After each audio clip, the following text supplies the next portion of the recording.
السلام عليكم. واضح. وعليكم السلام ورحمة الله. أهلين دكتور حافظ، كيف شو حالك؟ أحوالك؟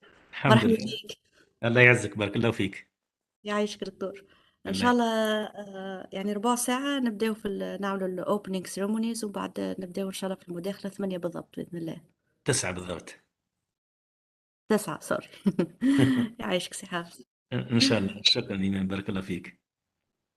أنا دخلت بكري لأنه مرات ما يدخلش بسهولة، يطلب الباسورد أو أها شيء كهذا. صحيح. أنا شحوالك؟ الكاميرا عندي ما تشتغل، ما في إشكالية نصور. مش مشكل مش مشكل، مهم العرض يعني أهم شيء. يعطيك الصحة سي حافظ. والتشير وين موجودة هي؟ على فما على أي إيقون وجدتها؟ اللوطة. وجدتها هي. ها، إيه. شير تمام. هو تو ما فماش شير، ما تنجمش تعمل شير. إيه، لا جست من لا بعد لا مش. يوصل الفيديو. ايوه اي بعد نجم تعمل شير. حبيت نعرف خاطر كل من هذا اول مره نستعمله. بعد تمام نتفق ان شاء الله. شكرا، بارك الله فيك. الله يعطيك الصحة، يعطيك الصحة سي حافظ. شكرا.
Assalamu alaikum to you all. Good morning, everyone, and welcome to the second international webinar on science, sustainable development, and ecosystem in Saudi Arabia. My name is Tahania Al-Kahtani, Assistant Professor of Material Physics Department, IAU. I am honored and pleased to be your host at this session, which is in Advanced Material and Green Chemistry of Energy and Water Sustainability. First, we will welcome our first speaker, Prof. Hafid Belmabrouk.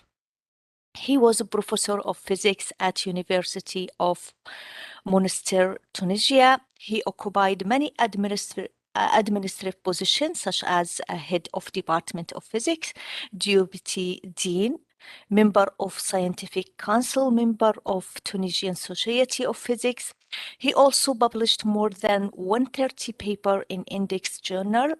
His research activity are mainly on material science, magnetic and dielectric material, microfluid and biosensor adsorption, and statistical physics models.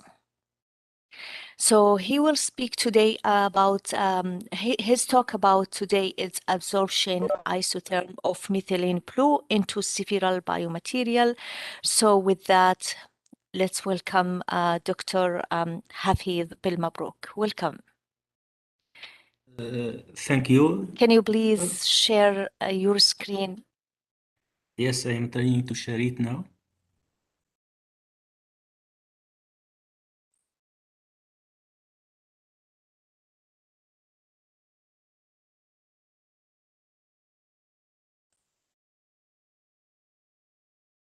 Yeah, it's clear now. You can start. Okay, thank you. So my speech is about adsorption of cationic dyes into several biomaterials. As you said, I'm professor in Majma University now, and I was a professor in Department of Physics also, but in Tunisia, University of Monastir. So this work is done between Majma University and the Department of Chemistry in Monastir. The contents of my speech, I start by an introduction, then I will talk about the preparation of the biomaterials and their characterization, then about the kinetic models, then about the absorption isotherms using either empirical models or more advanced models. The more advanced models allow us to obtain many physical properties, such as the steric numbers, the absorption energy, etc. We will discuss these quantities, and I will finish with a conclusion. As you know, the urbanization and the development of industrial activities during the last decades induce us to the problem of the protection of the environment and the control of water. This became a major research topics in many countries. It is among the national priorities in many Saudi universities, and in particular in Majma University. There are many different kinds of water contaminants, such as heavy metals, dyes, pharmaceuticals, pesticides, etc. And these pollutants are issued from several industries, such as textiles, cosmetics, food, plastic, etc. And to remove these pollutants, there is many techniques based in chemical techniques, biological techniques, and physical techniques. Here we will use the adsorption. The adsorption is among the promising techniques to remove contaminants from water. And when you we use the adsorption process, we can use many adsorbents. Here we will use biomaterials, so biosorbents. And the process we'll call it biosorption. It is the same thing as adsorption. And the biosorbents, as you know, are low cost and abundant in nature. In many countries, such as India, Brazil, we find many biosorbents, but also in the region of Zulfi in Arabia Saudi, we find many plants that we can take advantage from them to treat water. Now I will talk about the preparation of the biomaterials. We used different biomaterials. Here we'll present two things. The first one is Pergolaria tomatoes fruit. You have a picture of this fruit. It is available in the region in Zulfi and in many countries of Tunisia, Algeria, Morocco, and Pakistan, etc. And here we have the second fibers. The first picture is about the plant, then the fruit of this plant, and in the fruit, in this period of the year, we find the fiber. So we can gather it from the Sahara in the region of the Zulfi, and we make many treatment to obtain a biosorbent. The material characterization, it is a classical thing, so I will not talk about it, but the main characterization we did, the infrared spectrum to obtain the main functional groups such as hydroxyl group or other, the same method to characterize the surface morphology to see how it can adsorb or not the pollutants, and thermal methods to control the different stages of the decomposition, and structural properties with XRD, etc. And the experiments in the adsorption experiments are done in the batch mode. There are many techniques. Here we use the batch mode. When you obtain, we start the first part with study the effect of the different parameters, the physical parameters. The second part, we study the kinetic model, the kinetic results into, then we feed the results with different models. The third part, we study the adsorption isotherms, and the same thing, we feed the results with different models. I will start with the kinetic models. Many models are here. There is an experimental results with 3 concentration, ECL concentration, and the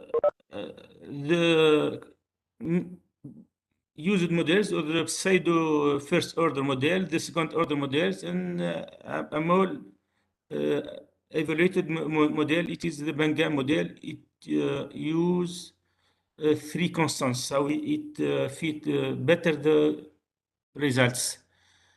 What we observe here, the first thing in our computation, we use the nonlinear form. Why you use the nonlinear form? Because it allows us to obtain more accurate results. And we observe in many publications, they use linear form. It is not a good idea. It is better to use a nonlinear algorithm to extract the different parameters. In my papers, always I use nonlinear form. We observe the pseudo first order model feed accurately the experimental data. We can conclude that the adsorption process here is a phaseosorption. So the energy should be small. When it is a chemical process, the energy of the adsorption should be bigger than 40 kilojoule by mole. And this result, it is confirmed by all the other experimental results. The third thing we observe that the main process occurs in an interval of time about 10, 20, 30 minutes maximum. It depends on the initial concentration, obviously. Here, the same results for another plant, another fiber here, not at the plant. So they observe the same conclusion. The mechanism is a physiosorption process. The second part is about adsorption isotherms. In general, we use empirical or classical models. Many models are available. The first model is now Langmuir model. Here there is its equation given here. So it involves two constants: the maximum value of the adsorbed quantity and a constant of Langmuir. And here the variable is the concentration at equilibrium.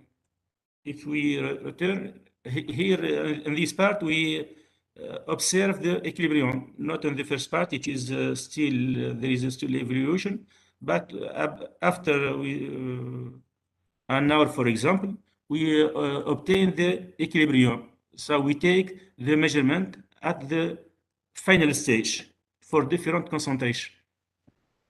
The second, the Langmuir model, as you know, it is based in many assumptions, such as monolayer assumption.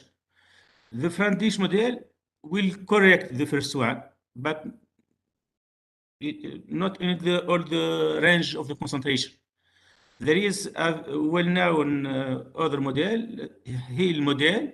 It involves three constants, but empirical constants. There is no theoretical basis to obtain this model. There is no physical meanings for all the constant involved here. Three constants. The first one, the maximum value, the number n, and this constant. There is another model, Radovici model. It allows to compute the adsorption, but it is not a very accurate value. We observe the value obtained by this model. There is an important error obtained in this model, and we find this error in many published papers. It is a well-known model, but the value obtained is not very correct. There are many other models. So the first category of models is empirical models. And here I present some results. The first part, we want to know what is the more accurate model. So we should have a criteria. The two criteria are used, sometimes we use more criteria. The first one is the correlation coefficient. This coefficient should be close to 1.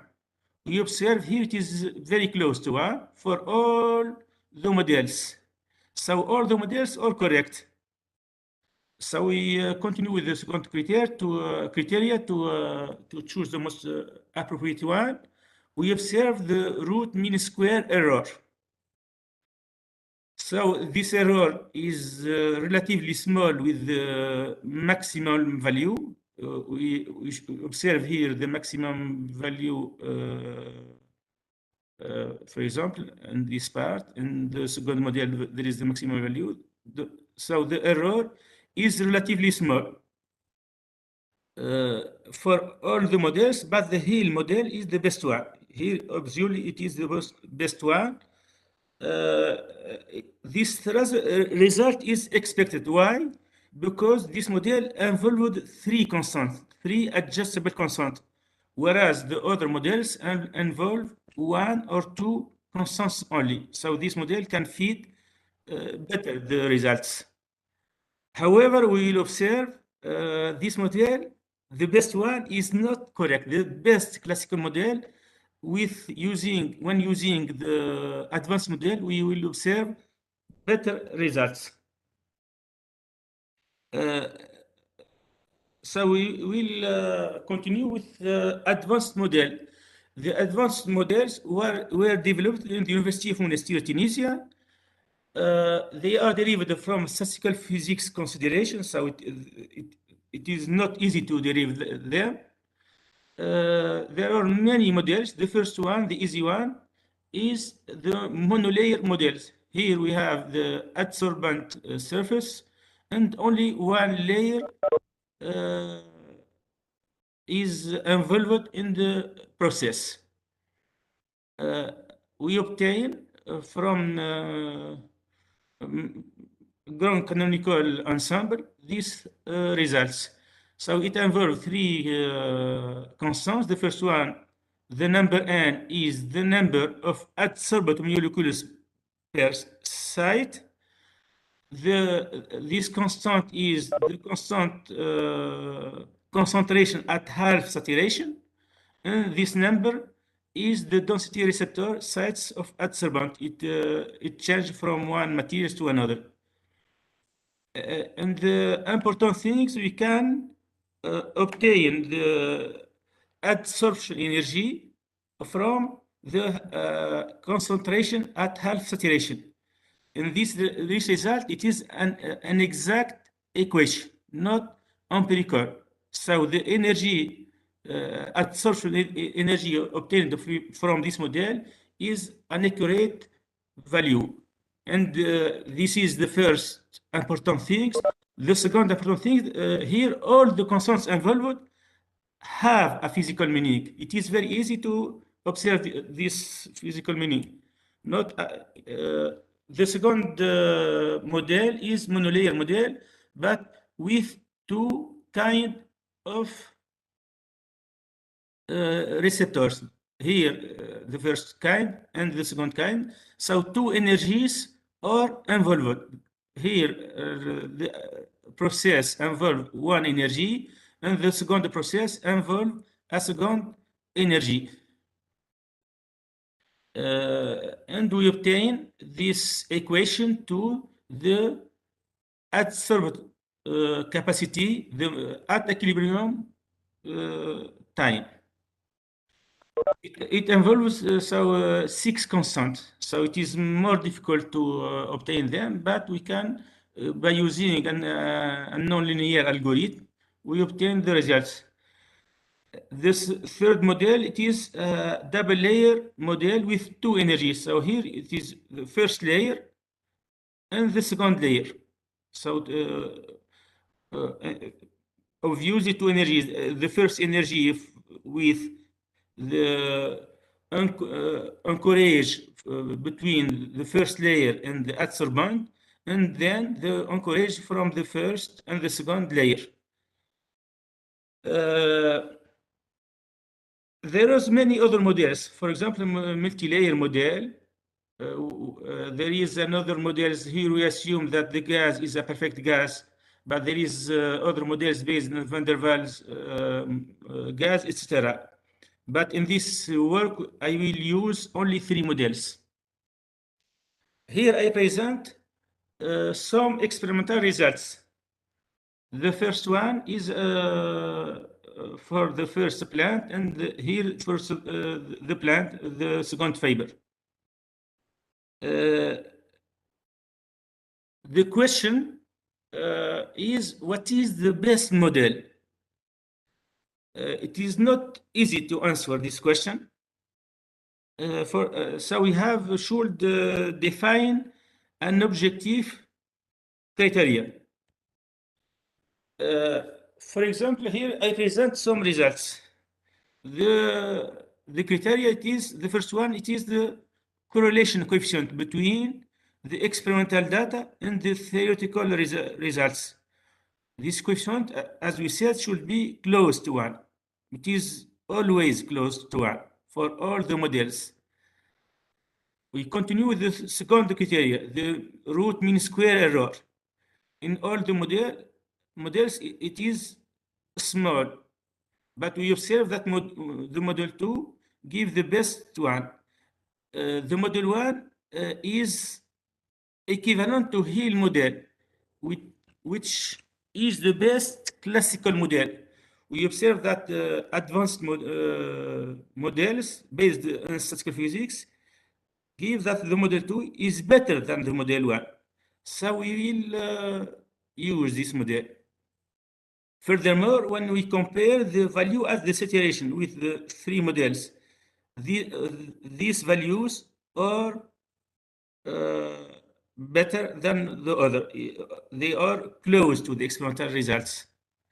So we conclude that the model 2 is the best model for this study. Here we present some results concerning the steric numbers. For the first biomaterials and for the second biomaterials. And for the second biomaterials, we used a raw fiber and a treated fiber. The first important things we should see here, this number, it is smaller than 1. It is ranging between 1 and 2 or between 2 and 3. We observe for the second number and 2, it is between 1 and 2. And the other number between 2 and 3. We will explain these things. We observe that the number N2 is between 1 and 2.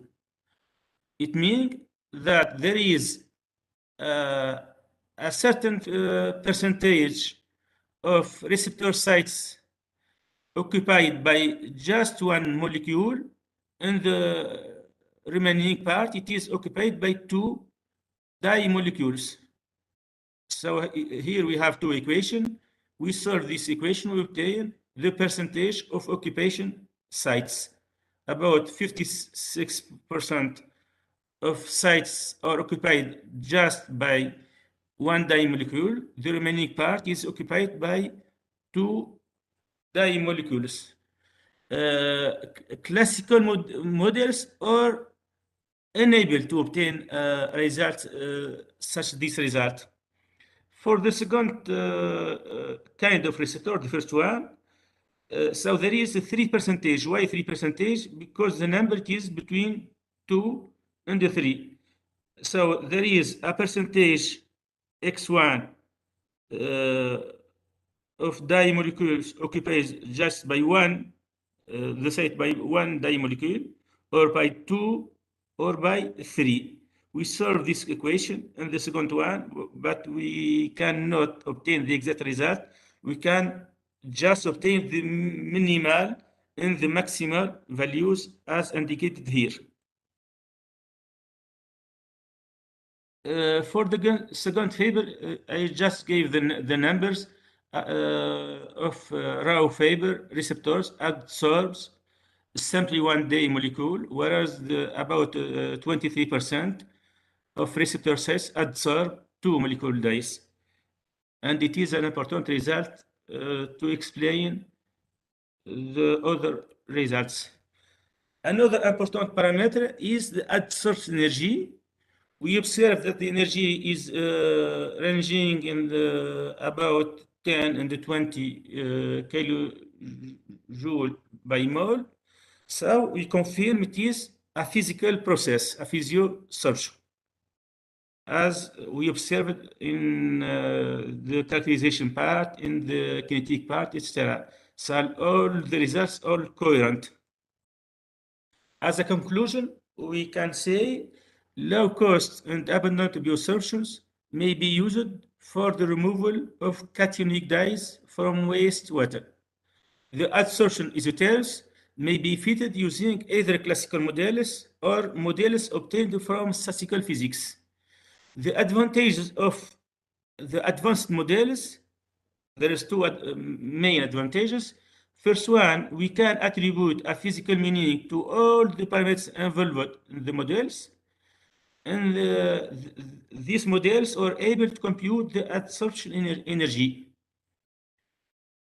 And for example, for the Pergolaria tomatosa fruit, we observe that it could be encoded by 1, 2, or sometimes 3 dye molecules by site.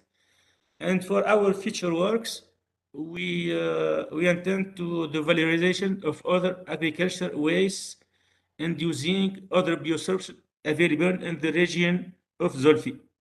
Thank you for your attention. Thank you very much, Dr. Hafid, for this presentation. Please, if anyone have any question, please leave them in the Q&A tool in the right hand side of your screen. Let's see if anybody have any question. Yeah, Doctor, I have. Okay, Dr. Rida. Assalamu alaikum. Go ahead. Yeah, thank you. I want to thank Dr. Hafid for this nice presentation. I have a couple of questions. The first one, slide number 7. Please, can you back to there? Yeah, here, from 0 to 20 or from 0 to 10, can you increase the number of, let's say, point of the as experiment? Because as I see, it is, let's say, the critical part here in your, let's say, study, but there are just 2 points as experiment. You get my point, Doctor? Yes, I agree with you. When we this result is the first result we did, so we don't know exactly where is the equilibrium part. For our new version, we have a new paper submitted now. This paper is accepted, but the paper what it is submitted. We have more points in the first part. But here it was somehow a mistake. But it is also difficult to have many points in the first part because there are some experimental errors. Yeah, because Doctor, the distinguish between non-linear models and linear models, I think we have to increase a number of experimental points here. This is my point. Yes, I agree with you. It is a very good remark. I agree with you. Yeah, other thing, same always here. If you remark that from 20 or from 10, more or less this kinetic will, let's say, absorption becomes stable. Why you increase up to 120 minutes? I think it's better to stop at 20. When we perform the experiments, we don't know what is the equilibrium time.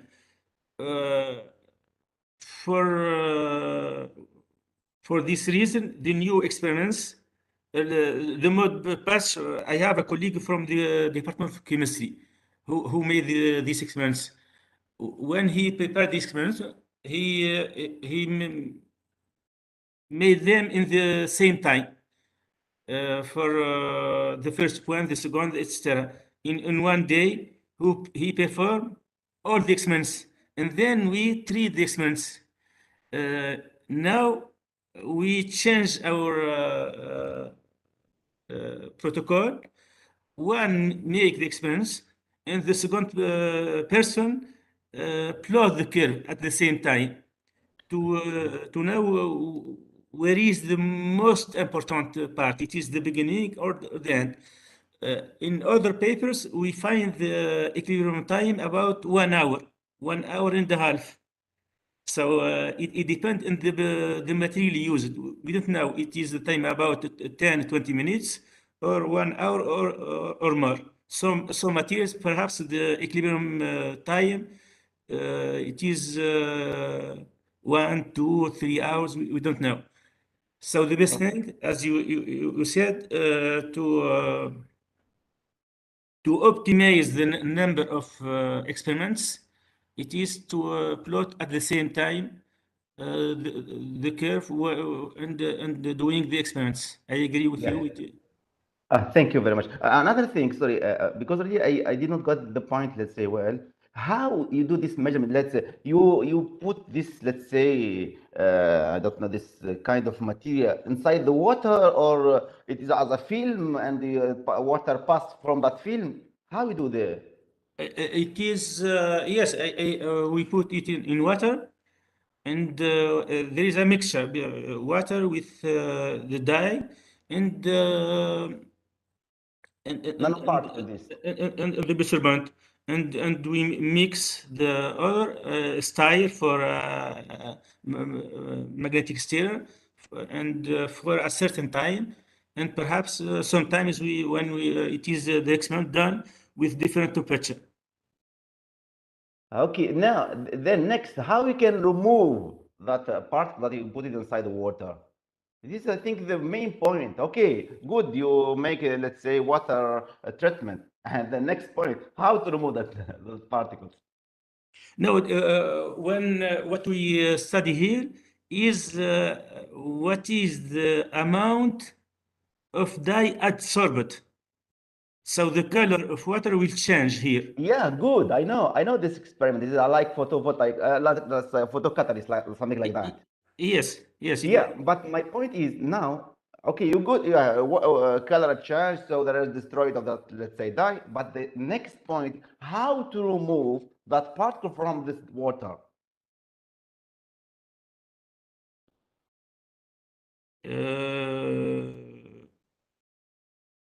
I don't know exactly. Perhaps you will think Yeah, about because a it. really good idea to make this liter of water, water treatment. But next, No, how to?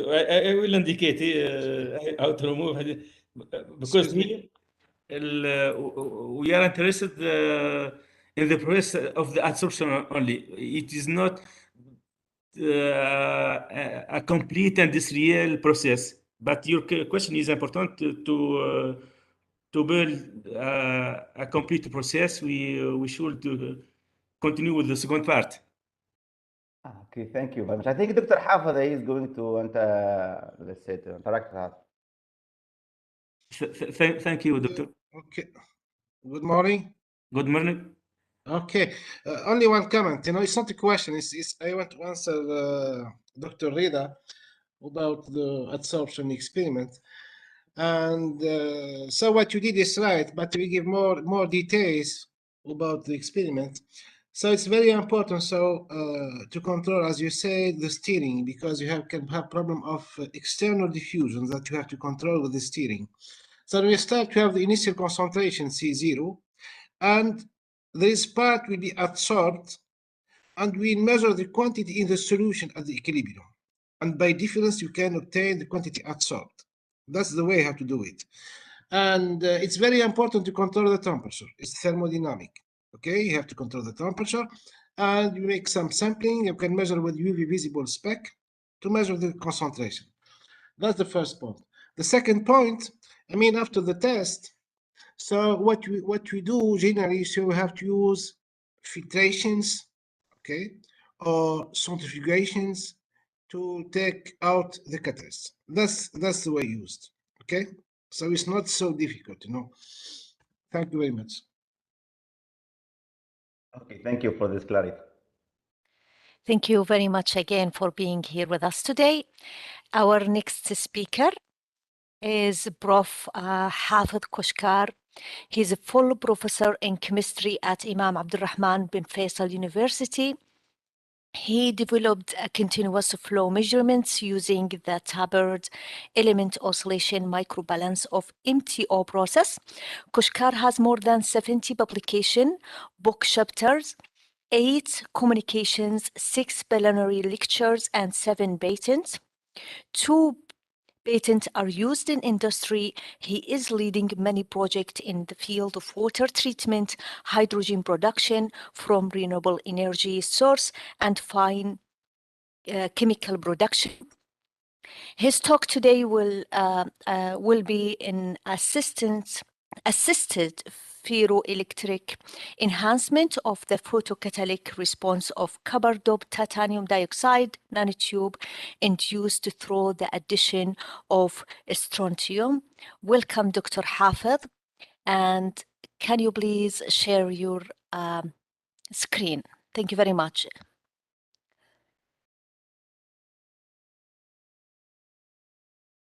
Yeah, it's clear now. You can start.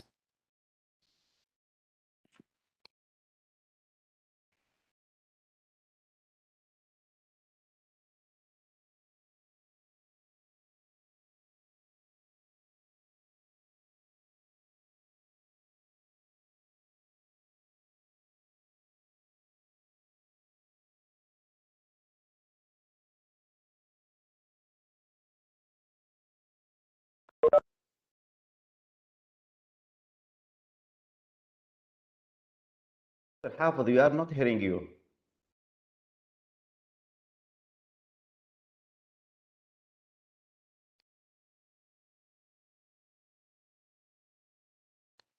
Dr. Hafid, do you hear me?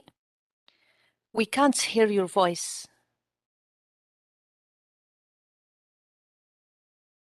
Are you hearing me? Yes, now, yeah, we can hear you. Okay, as I repeat, as I said, so since you have speakers from overseas, and we take a couple of minutes to introduce since basic and applied scientific research center. But the first question, so we have to make our location. So it's very important. Next slide. I don't know if it doesn't work. Okay, so where we are located, so that's very important. So for our we are located in the eastern province of Saudi Arabia, and in this region is the east coast. So we are located in Dammam, and in this province, so we have basically three big cities. We have Dammam, we have Khobar, and we have Zahran. And in this area, you have many very famous university, foreign university, our university, Imam Abdul Rahman University. We have the King Faisal, the King in Ahsa.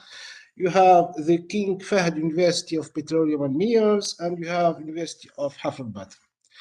In addition to that, so you have the biggest firms in chemistry like Aramco, Sadara. You have making water treatment in Jubail.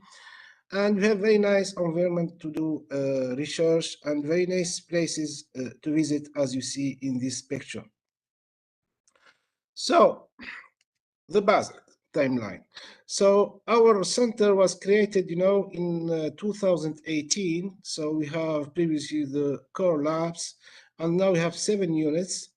And since 2022, we created more 2 units. I will present them quickly. So we have these 9 units.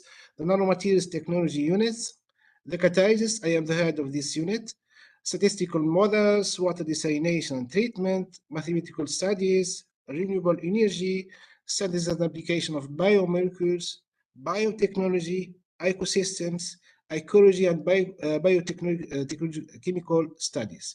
That's the main, units that you have in our research centers. And briefly, so what you have as productions for the publications, since we have created the center in 2018, in 2019 you have almost 114 publications, and it's still increasing to go to 165 in 2021. And knowing that we have the pandemic, of Corona, but we are still working. We have mainly 10 patents. And the most important are the funding. So we have projects, project with our university, Imam Abdul Rahman, under the umbrella of the Dean of Research. So we have 27 projects, and you have 21 from DSR, and you have huge projects from our Ministry of Education. It's called Institutional Fund. So I am done, with our research centers. And for today, I will give some examples, especially about the applications of nanomaterials in photocatalysis. Okay, so we show here the interest of the applications of titanium nanotubes, with semiconductors in photocatalysis. So in our lab, so we since we have mainly three methods, the template methods, isothermals, and electrochemical methods. So in our lab, so we optimize the isothermal methods because it's easy, scalable, and low cost. Okay, and in our methods, after optimization using is called the Zahra matrix, is math here. So we optimize the conditions and we can tune the surface area, and in addition to that, the pore diameters of our nanotubes. Why we're interested of these nanomaterials? Because they have a very high surface area and open mesoporosity. They are very stable up to 400 degrees Celsius, because over 400 we lose the tubular morphology. Okay, and most important, you have very low rate of photogenerated electron hole recombinations. So I will give example. I go through with details. Okay, and for example, here we studied the effect of surface area and crystal size, for our systems. The most important, here is the pseudo rate constant in the degradation of formic acids under UVA, under UV,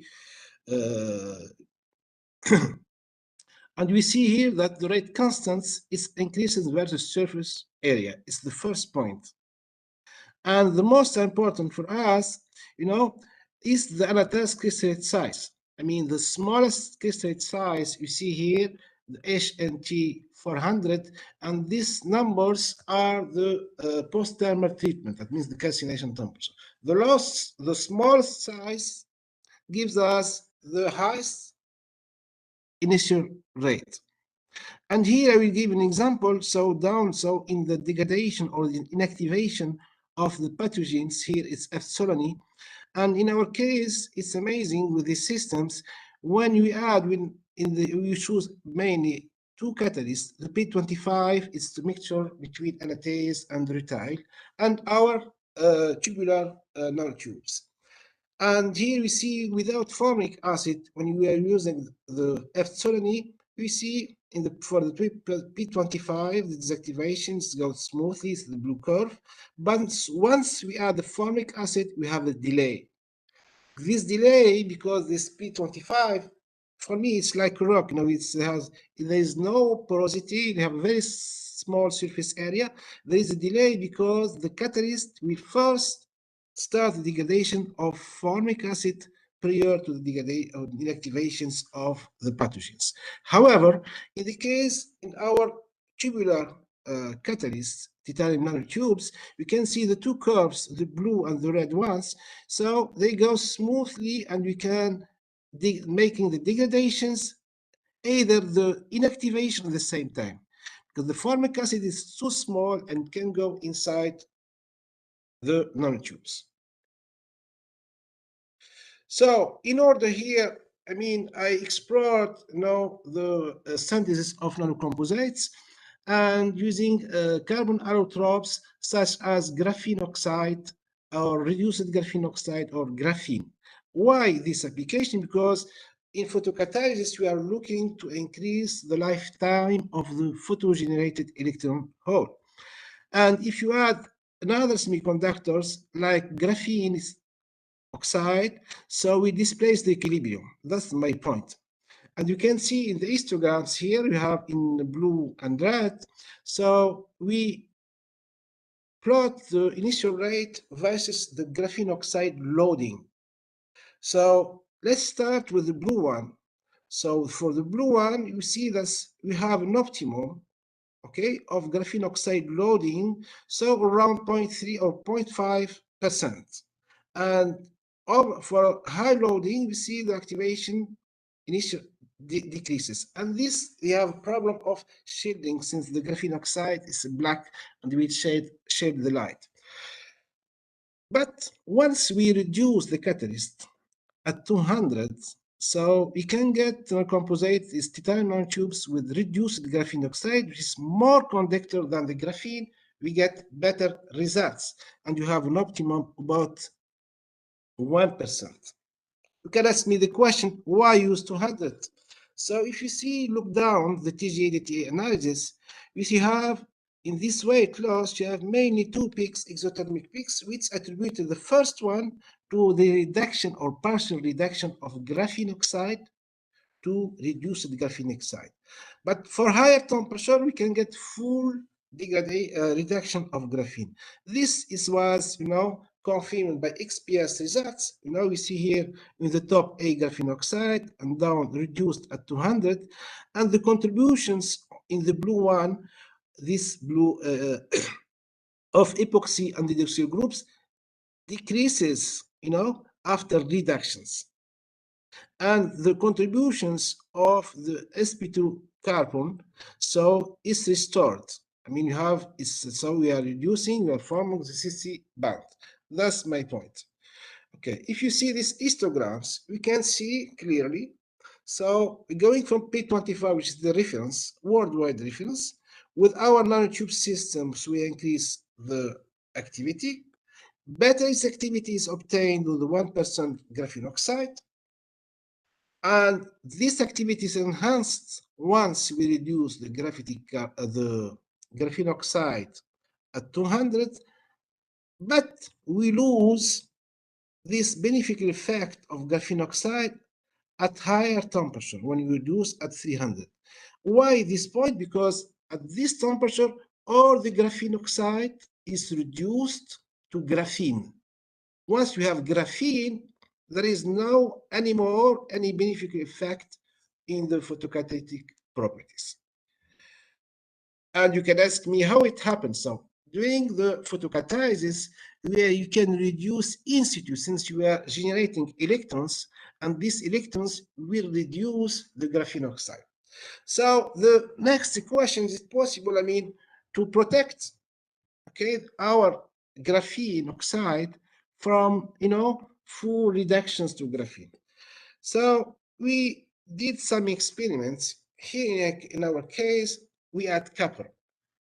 So in previous system, we had copper, and the basic idea here is to reduce copper instead of graphene oxide. For this reason, we make a couple of experiments. So we start to put copper onto the nanotubes or copper onto the graphene oxide titanium nanotubes. You have an interface, okay? And we see some examples for the next slides. Here, when you put it on the copper nanotube, so we go very fast here, the most important, because you have, in physical chemistry, you have a lot of characterizations, and the most important later is to correlate between the catalytic properties and this characterization. Basically, we have by XRD, you have no copper, is detected. You have the copper does not affect the surface area, but only when you go at higher temperature, because at higher temperature, as I said before, the first slide, I think, that's nanotubes, morphology will be lost, because the nanotubes is thermodynamically is not very stable, okay? So we lose surface area. By Raman, so by Raman, you have the fingerprint, of our anatase phase, which confirms the X-ray. But if we see the main peak here, this contribution, there is no shift, for the main peak. That means there is no creation of any oxygen vacancy. And if you go on the titanium dioxide, if you see the PL measurement, the CN curve is the titanium nanotubes, and the green one is 0.5 copper on the thermal nanotubes. We see this PL shift, okay, when we add the copper onto thermal nanotubes, okay? And this is an indication that you are creating some oxygen vacancy once we put the coppers. And when you see the XPS, so what we did is very amazing, because we ran the test. We make the XPS before and after the test. And what you obtain here, thus the copper is reduced from copper 1 to copper 0 after the test. That means the electrons are coming from the titanium dioxide, not from the coppers. That's for the reason the donations is from titanium dioxide to copper 1. So here to summary quickly, so we optimize the copper loading. So we have an optimum about 0.5. The effect of the temperature of calcinations. So the best result obtained after calcination at 400, but for higher temperature, what we see without copper, so we are losing the activity. But in presence of copper, so the activity remains better. But our optimum is about 0.4 coppers calcined at 400. So if we go back to our system, graphene oxide. So with graphene oxide, so we make in the order, I put the nanotubes, graphene oxide, and copper. I mean, there is no interaction between coppers and nanotubes. You have the best results in green here. So, but once you're making the reductions of our sample, we lose this behavior. And the question why? Why we lose this activity? So based on the microscopy, the TM studies for the two samples, the 0.5 copper GU&T or the 0.5 copper RGU. RGU, that means reduced graphene oxide. We saw that with GU, there's no interactions between copper nanoparticles and nanotubes. However, once the graphene oxide is reduced, then we get interactions and we lose our activity. So in our case, we can say that we have to avoid interactions between coppers and nanotubes in order to have these benefits. Okay. Now I will, give some slide about the effect of strontium. So the basic idea here, so to use the ferroelectric properties of strontium under light. And why? In presence of strontium, so we took the previous systems and we dope it with strontium. We don't know the doping, how much you have to put, therefore you have to optimize. But the idea is to put strontium, and strontium will create electric field, which will be avoid, the recombination of photogenerated electron holes. That's the basic idea. So here we did a lot of characterizations, but here I will focus on the XPS to give one informations. So here, so we have our copper titanium nanotubes as starting materials, and here after decoration with strontium. So we went from 0.2, 0.4, 0.6, 0.8, and 1% of strontium. If we see the XPS results, we have the different species, and between parentheses, we have the proportion of each species. So for the T3 plus, so we know it, but for the O alpha or O beta, what's the difference? O alpha is the latest oxygen, but the beta, I put all the adsorbed species, okay, like oxygen's defects, okay, or hydroxyl groups. But what we see here, if you focus on this point, when you went from the 0.5 copper, the free strontium catalyst, when you add strontium, the proportion of these defects, oxygen defect, decreases. Okay, and especially for high loading strontium. And this means for high loading strontium, we can form not strontium titanate, but strontium oxide. So here I plot the degradation rate. When you see this curve, that means I made the reactions, okay, for all the samples, and I rule out the kinetic models, and here is to the first kinetic orders, and here that you see the degradation rate increases versus the strontium loading. And we did with Dr. Reda some experiments about the electrochemical impedance spectroscopy, to rule out, to measure the conductivity of our systems. And what you obtain is very amazing, because so we took not all the sample, we took the 0.2 and the 0.8 strontium. And we see here this time 2 is the parameters which reflects the time that photogenerated charges remain available at the semiconductor interface. We see this time is increasing from, let's say, 200 to 355 in presence of 0.8 strontium.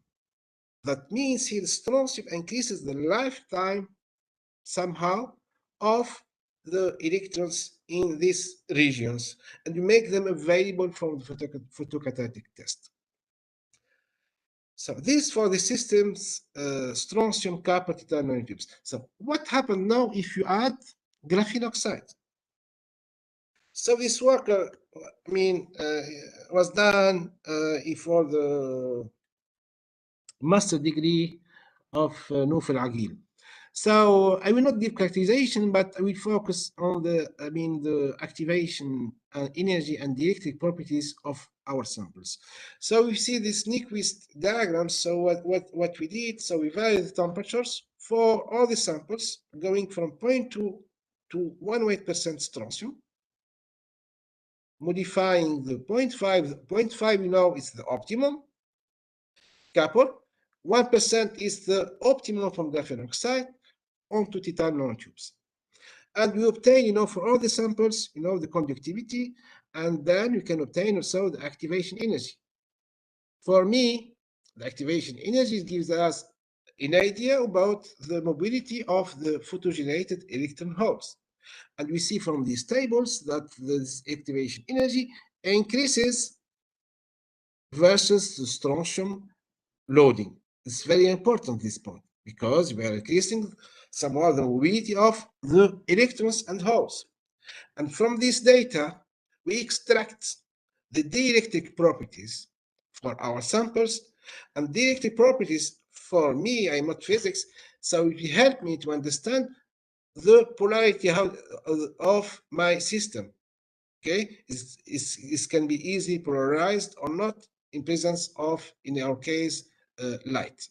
So we see here, I go fast here, dielectric constants.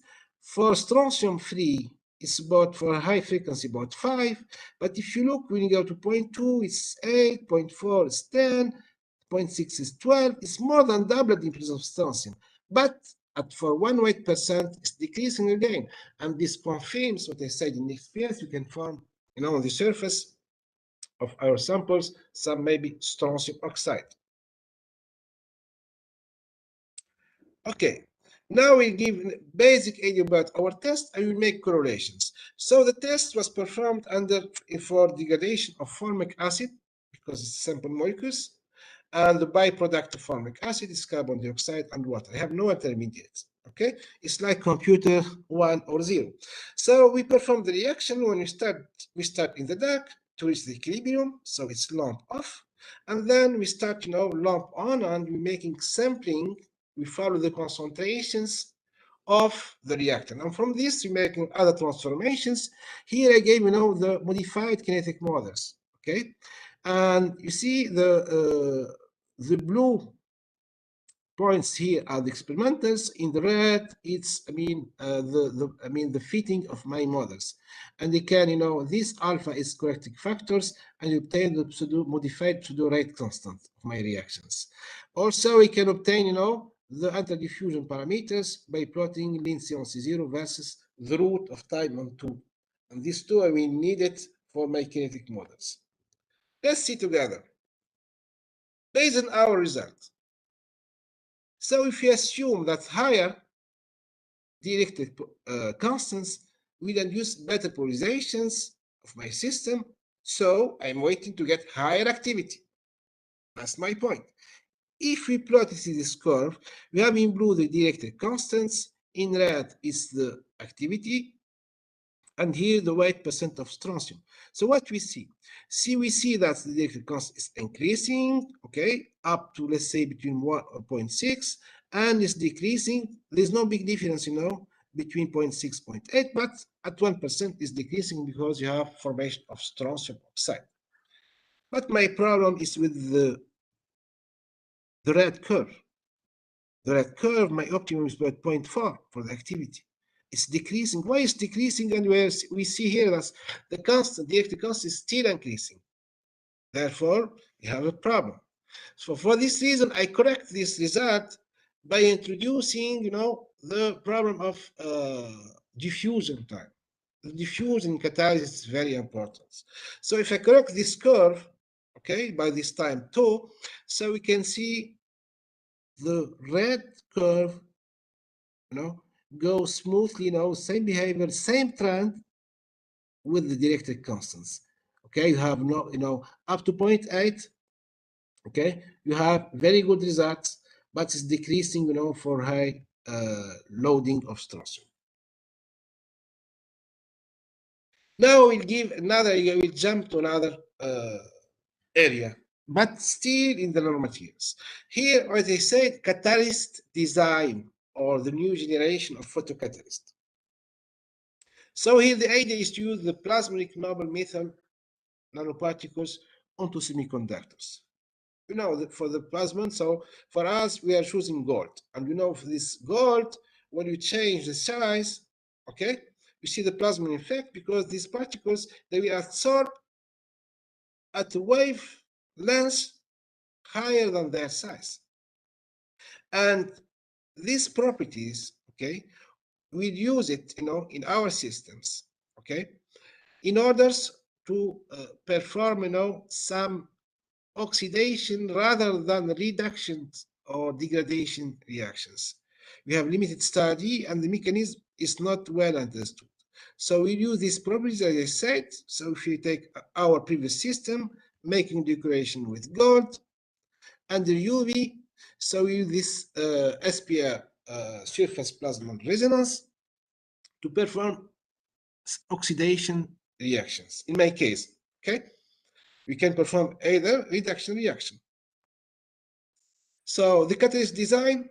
So I took, we know with the previous catalyst, the strontium, copper, graphene oxide, nanotubes, it's well characterized.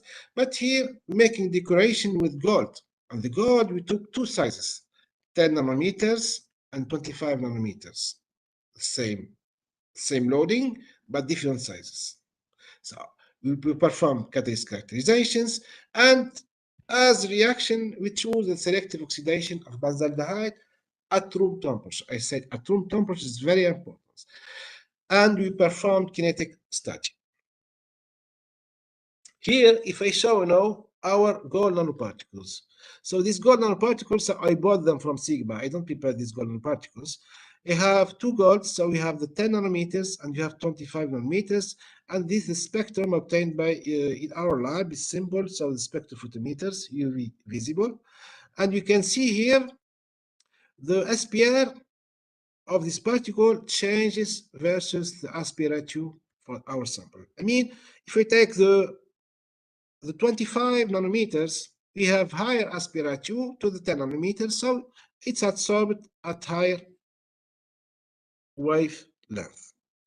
But in our lab, so what you have, the possibility to work with two sources of light. You have the blue or the red. So here you see it in this curve, in this region, you can work in this region, the blue or the red. And you can see here our catalyst, this reflectance of catalyst.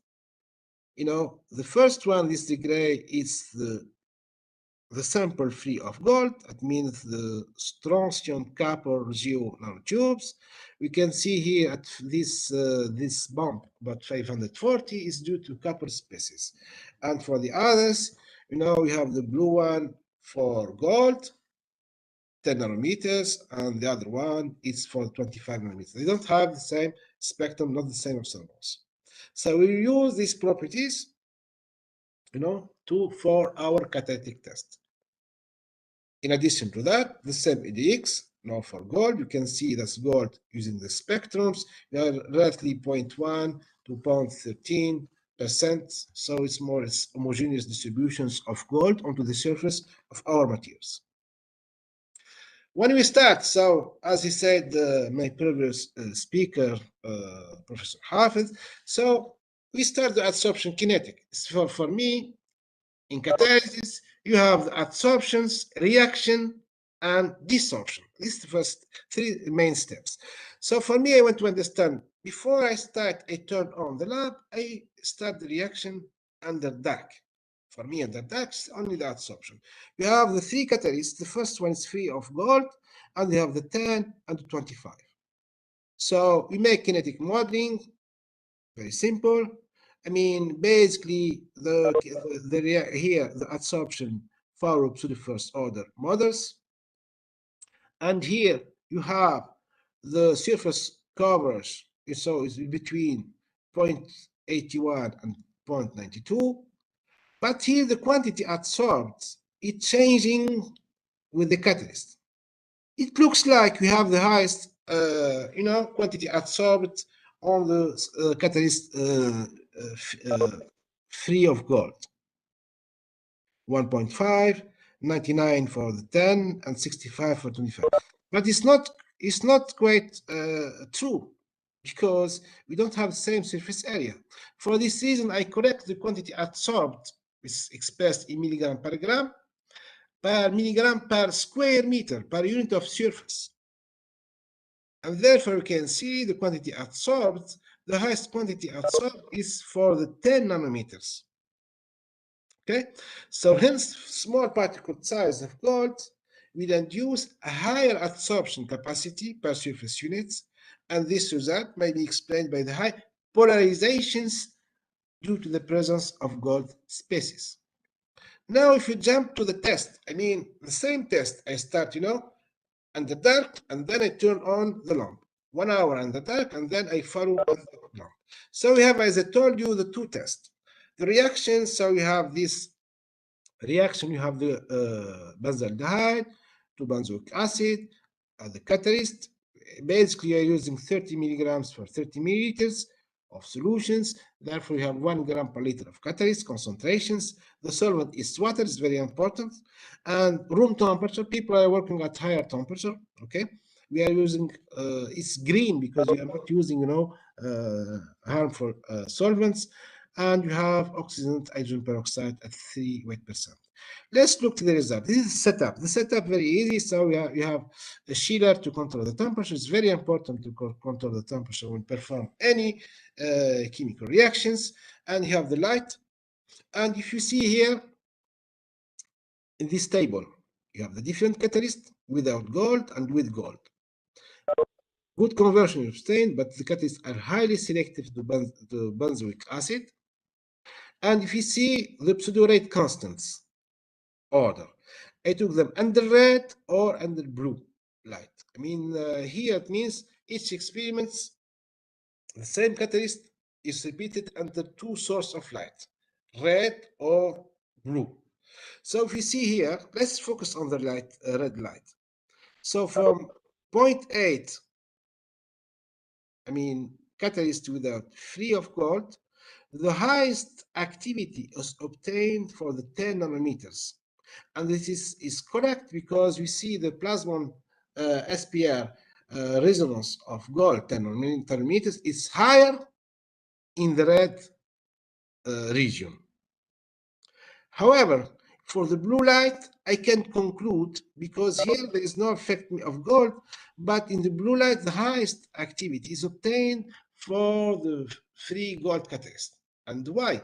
Because on the blue light, if I go back quickly here, in the blue light is the scapular species at 440 will absorb. Okay, so to finish, because this is an example, but in our units, we start work, in other system like graphite carbon nitride, hexagonal boron nitride, mesopores materials, and we are interested, making wastewater treatments. We start, recently to prepare membranes. You are interested to make organic transformation or fine chemicals, like the last reaction, which is called the solar refinery, because you are doing the reaction at room temperatures. Also, we are interested to work with biologists for disinfections of pathogens, biosensors, the carbon dioxide conversions, to olefins, and the hydrogen generations. For the hydrogen generation, I will give very recent results here, so that you obtained. So these systems, the copper nanotubes calcined 400s, but here with photo reductions, give us very promising results. So before I finish, I want to acknowledge my students. We have one student, so she started earlier, PhD students. We have graduates, master degrees. The master students, like I present today, the work of Noof Saleh Al-Aqil.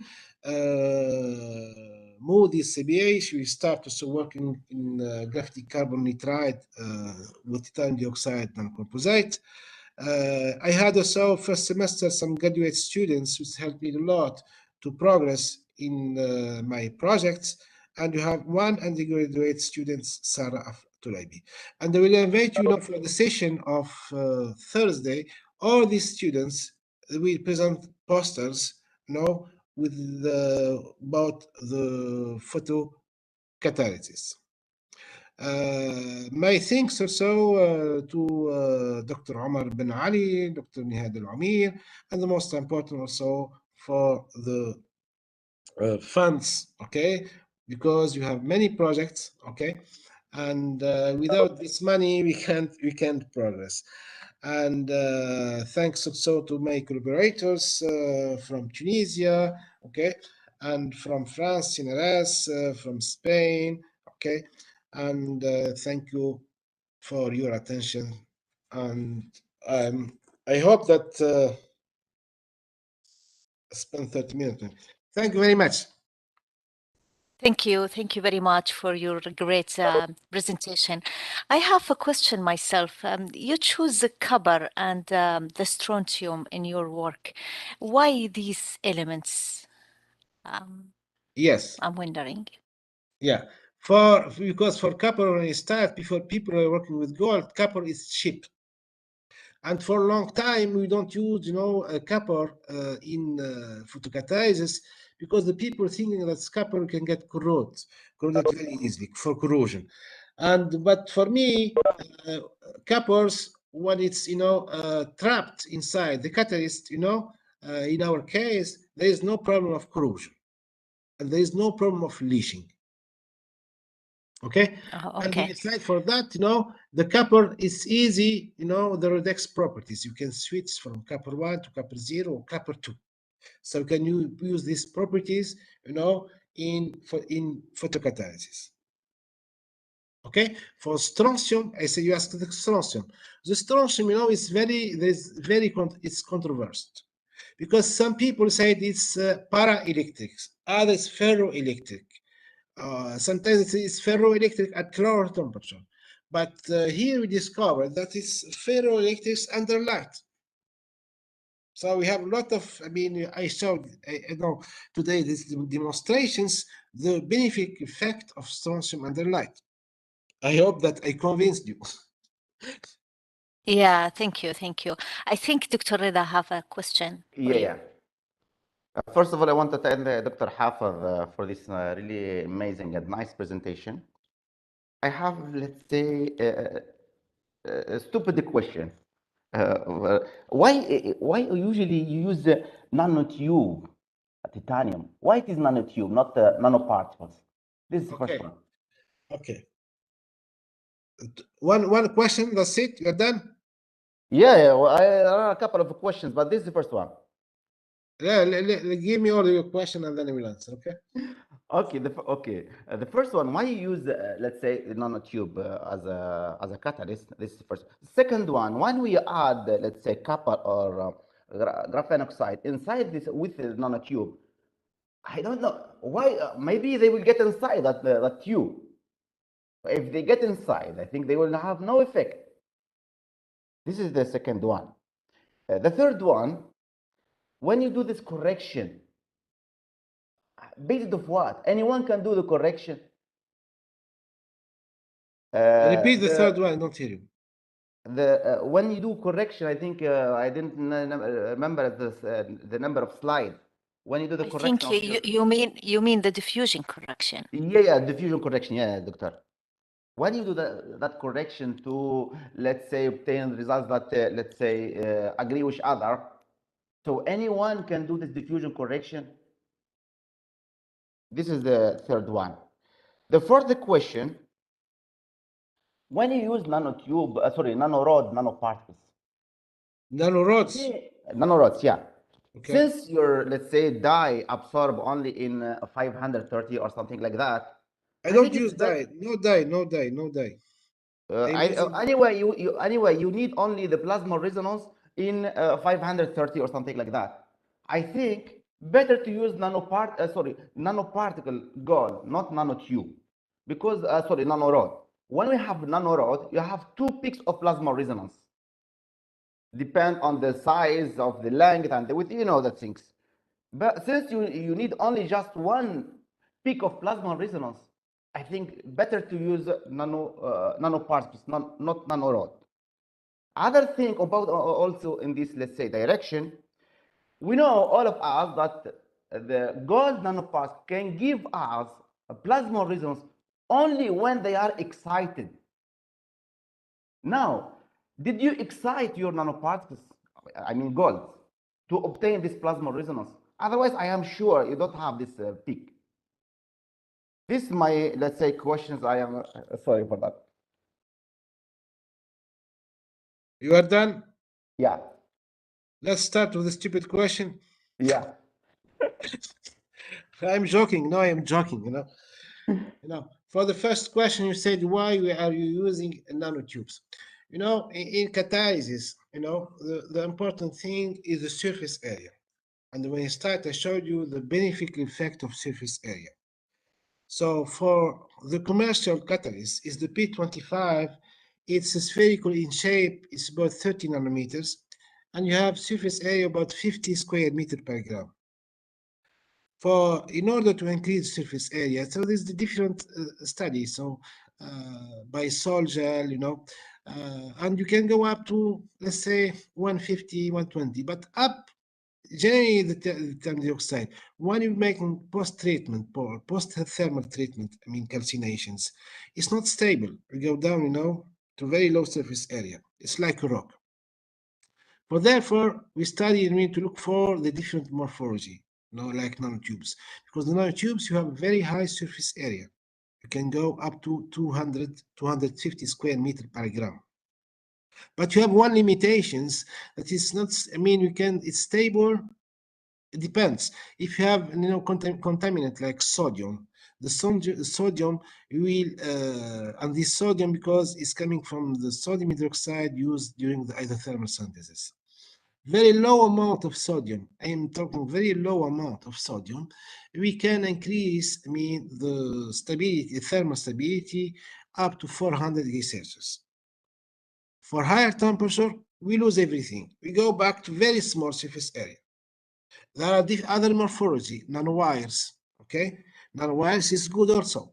The first point, in catalysis, the rate of the reactions is proportional to the surface coverage. And the surface coverage is including the number of active sites. Higher surface area, better is the reaction. Also, in the previous experiment, in the adsorption experiment, we are looking for high surface area adsorbent. We are not looking for rocks. It's useless. The surface area is very important. That's the first question. Yeah, sorry, I just want to interact with you here. For the nanotubes, this, let's say, titanium nanotubes, so the surface area, you mean only the lateral surface area, or the external, the out surface area, or even the inside the tube? Both of them, they can be included. Yeah, when we say surface area in catalysis, okay, or ever surface area, the BOT models, there is no inside and outside. All the surface, we are using nitrogen, all nitrogen as adsorbate, and where nitrogen is small molecules, so we can measure all the micropores and mesopores. I don't see outside. There is no outside. Catalyst كما السفنجة, okay, like sponge. There is no inside. There is pores. We are, and where you can go the nitrogen or we can go other molecules. This is surface area. Okay. So the nanotubes, as I give you the examples of pathogens, we can control the diameter of nanotubes from 5 nanometers to 200 nanometers. That's very important, okay? Based on synthesis. But the problem is the stability after. So we are happy because you are using photocatalysis, and the photocatalysis you are working at room temperature. And why at room temperature? Because when you increase the temperature, we increase the rate of recombination, and we will be a loser. So at room temperature, there is no big deal. So we are happy. Okay, maybe for nanotubes, when you work at higher temperature, it's not good. Second question, you said the graphene oxide 2D. The graphene oxide 2D is like shit. It's huge. If you take my nanotubes, my nanotubes, you have around 10 nanometers diameters and hundreds of nanometers length. When you for the 2D graphene oxide, we are speaking about micrometers. Okay, so it will be wrapped. My nanotubes will be wrapped with graphene oxide. Clear? For the third part, the diffusion, we said why you use this diffusion is by calculation for each catalyst. It's not parameter that I used. I calculate the diffusion parameters. From that, I calculate this diffusion constant that I used to make the correction. It's not one, these parameters, it's not the number that I added, to making best. No, I calculate diffusion constant for each catalyst, and then I make correction. Perfect. The last question you said about nanorods. Okay, for the nanorods, why I used nanorods instead of nanoparticles of gold, correct? Yeah. Yes. For the nanorods, because when you have it, I don't have a choice. I had to tell you the truth. The choice. So I find the nanorods. I said, this for me, it's like a game. Okay, I make the spectrum, and I investigated these nanorods in my experiment. Okay, and it fits well. With my hypothesis. It fits well with my hypothesis, especially for the 10 nanometers, because another problem. We say the excitations. Yeah. The excitation, for the 10 nanometers, it's in the infrared, the maximum 980 or something like that. But this source of excitations, we are not flexible. And I think yourself, you measure, the emissions of the blue and the red. You said this one is monochromatic, you can use it. If not, the others were not good. So I was not flexible even in the choose. When I choose either the red. Doctor, if you need this plasmon resonance of the gold, whatever it is, sphere or nanorod, whatever, if you need this, let's say, plasmon resonance of that gold, you need to excite them. Yes. So if they are not excited, you will never obtain this plasma resonance.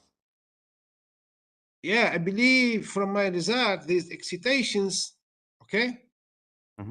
How do in the gold, so they're excited, so therefore they improved my result. Yeah, so how to excite them? Gold nanoparticles always absorb in green, silver absorb in blue. So you have to excite them by laser beam, for example, in the green region to obtain this plasma resonance, whatever if you have nanorod or yeah. Wait. You like to talk? Like what? No, I like to know. Yeah.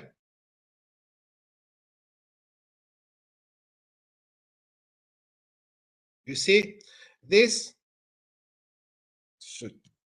My goodness. Why? You see this, the absorbance. So we take these gold nanoparticles, and this it's not absorbed in liquid. We see, if we take now the 10 nanometers, the maximum, the excitation is at 780. But here with the red, I'm close. If we close this one, I am very close. If we go here, I am very close to the maximum. It's large. This one, it is the plasma resonance. Yes. So we obtain this spectrum if and only if we excite these nanorods. No. There is no excitation. Here I can want to see, and after I excite with my lamp. But my message now, this maximum of 10 nanometers, about 780, correct? Yeah, I saw it, but I don't agree too much with you because as I know, nanoparticles, we obtain these depend on the size of the, let's say, width and length when we excite them.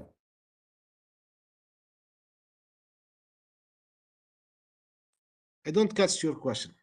I don't catch what you're saying, because this one, the aspirate, I said they have the same diameters as expressed by Aldrich, the different length.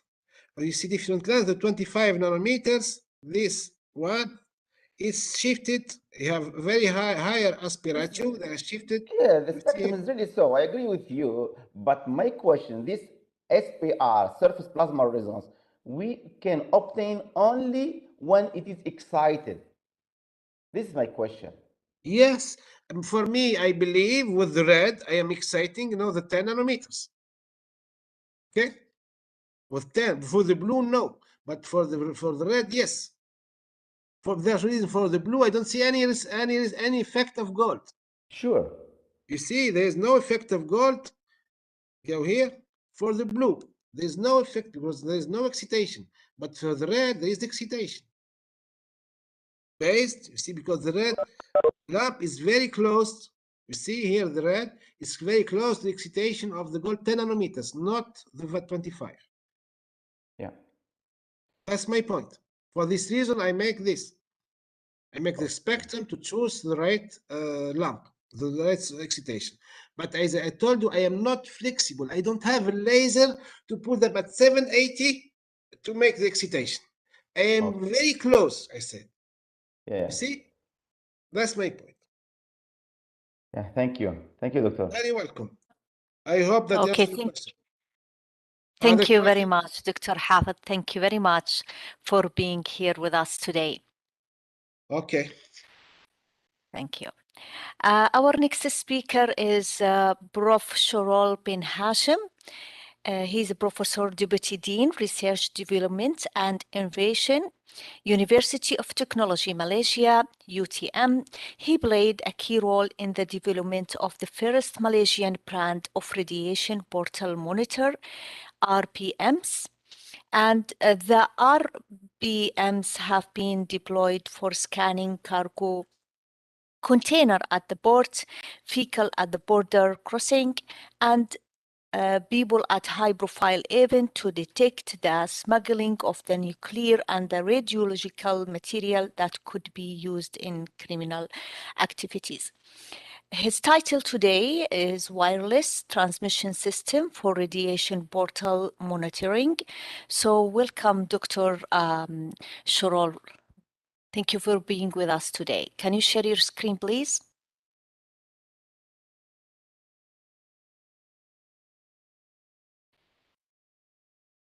We can't hear you.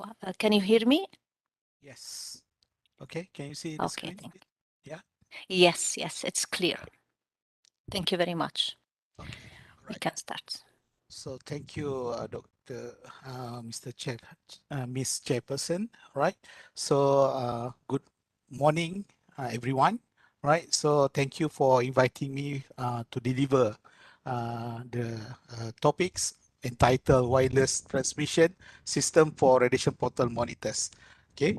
So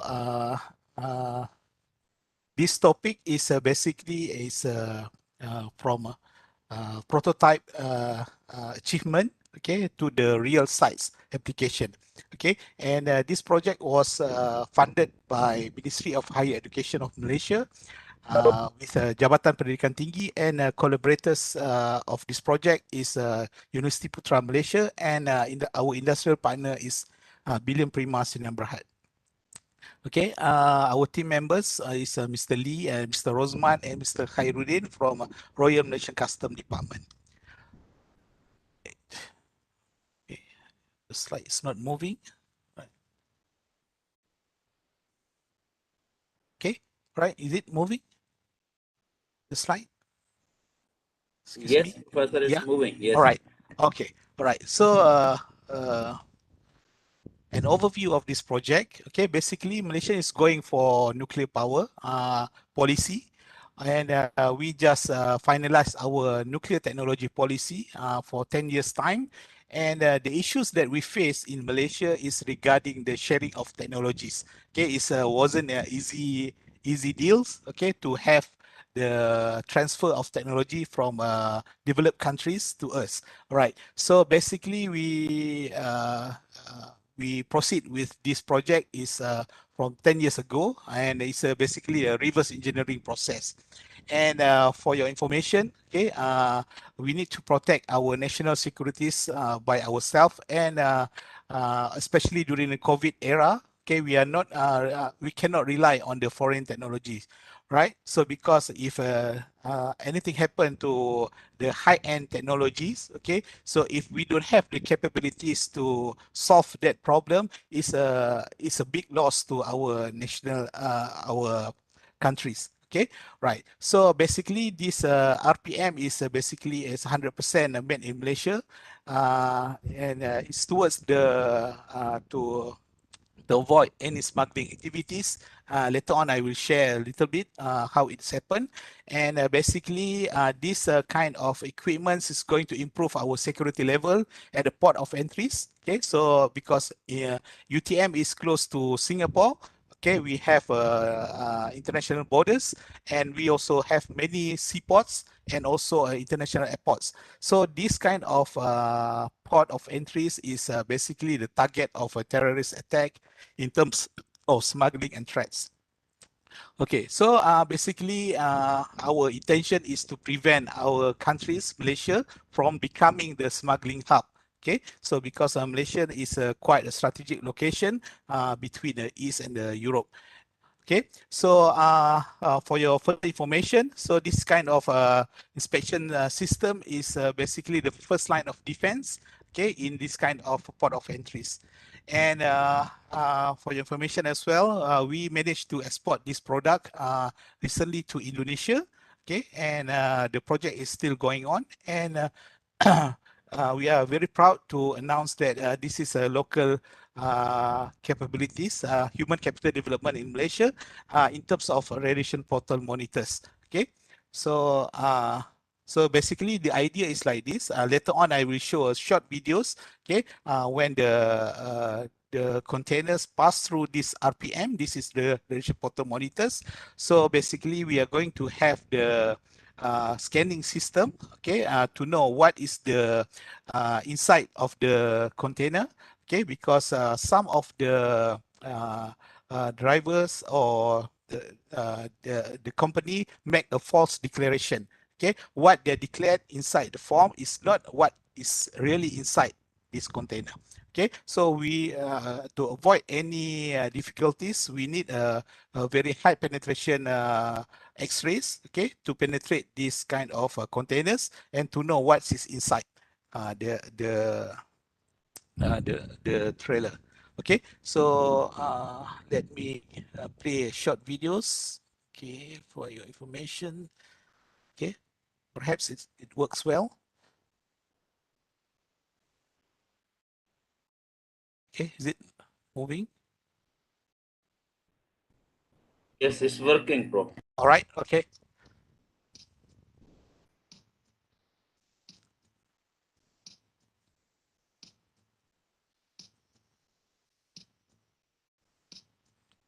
So this is a port of entries in Malaysia. Okay.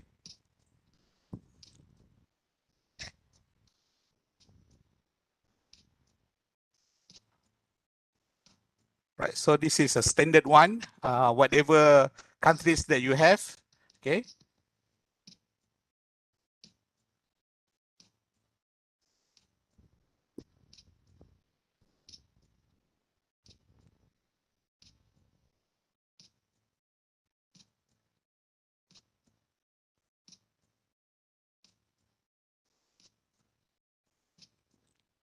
So we will register everything.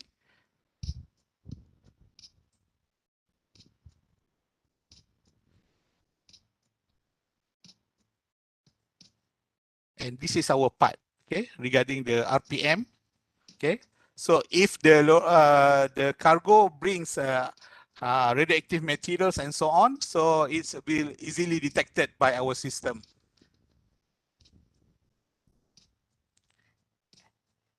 And normally this kind of system will be, we call it hybrid system. The RPM plus the cargo scanning is based on the X-ray technology. So this is how the X-ray is being used, okay?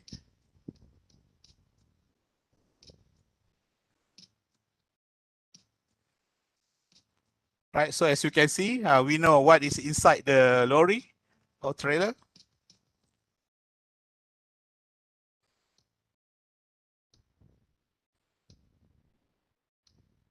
And it's endorsed by International Atomic Energy Agency, this system.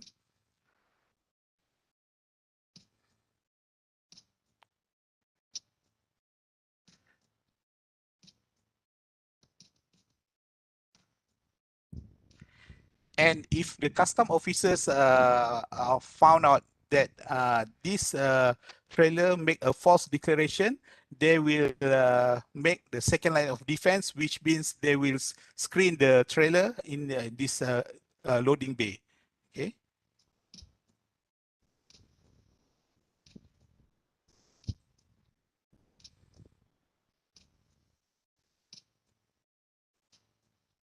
Okay, I think I stop the videos and move to other things. Okay, so I continue with my presentation. So basically, I hope that most of you will get some ideas how it looks like. Okay, the system. So basically, we are going to avoid the illicit trafficking or smuggling activities. Okay, by proposing this kind of equipments or instruments. Okay, basically the radiation detectors is a very importance. Okay, so this kind of our RPM system is based on the gamma and neutron source. Okay, so we are using the two types of detectors, and some of the requirement in especially in scrap yard or recycling facilities, they only need a gamma detectors. Okay, no need for neutrons. Okay, so basically for at the port of entries, like in Malaysia and Singapore, so we are using both detectors, gamma and neutron detectors. Okay, so this is the recent news in Malaysia. Okay, so as you can see, back in 30 November 2021, okay, the custom and the police officers found that 25,000 kilogram consignment of titanium. Okay, it's a false declaration. Okay, and this titanium can be used for nuclear weapon materials. So we believe that the threat is real. So not only in Malaysia, it's all over the world. Okay. Right. So basically, we are working with our industrial collaborators, Billion Prima, Sinar Berhad. So this kind of this factory, based on the R&D, is started back in 2010. Okay, and our strategic partnership is with our regulatory bodies, Atomic Energy Licensing Board in Malaysia, and the detectors is from St. Gobain Crystal, and this is a Royal Custom Department. And at the moment, we are trying to engage with standard certification from CIRIM, our national certification bodies.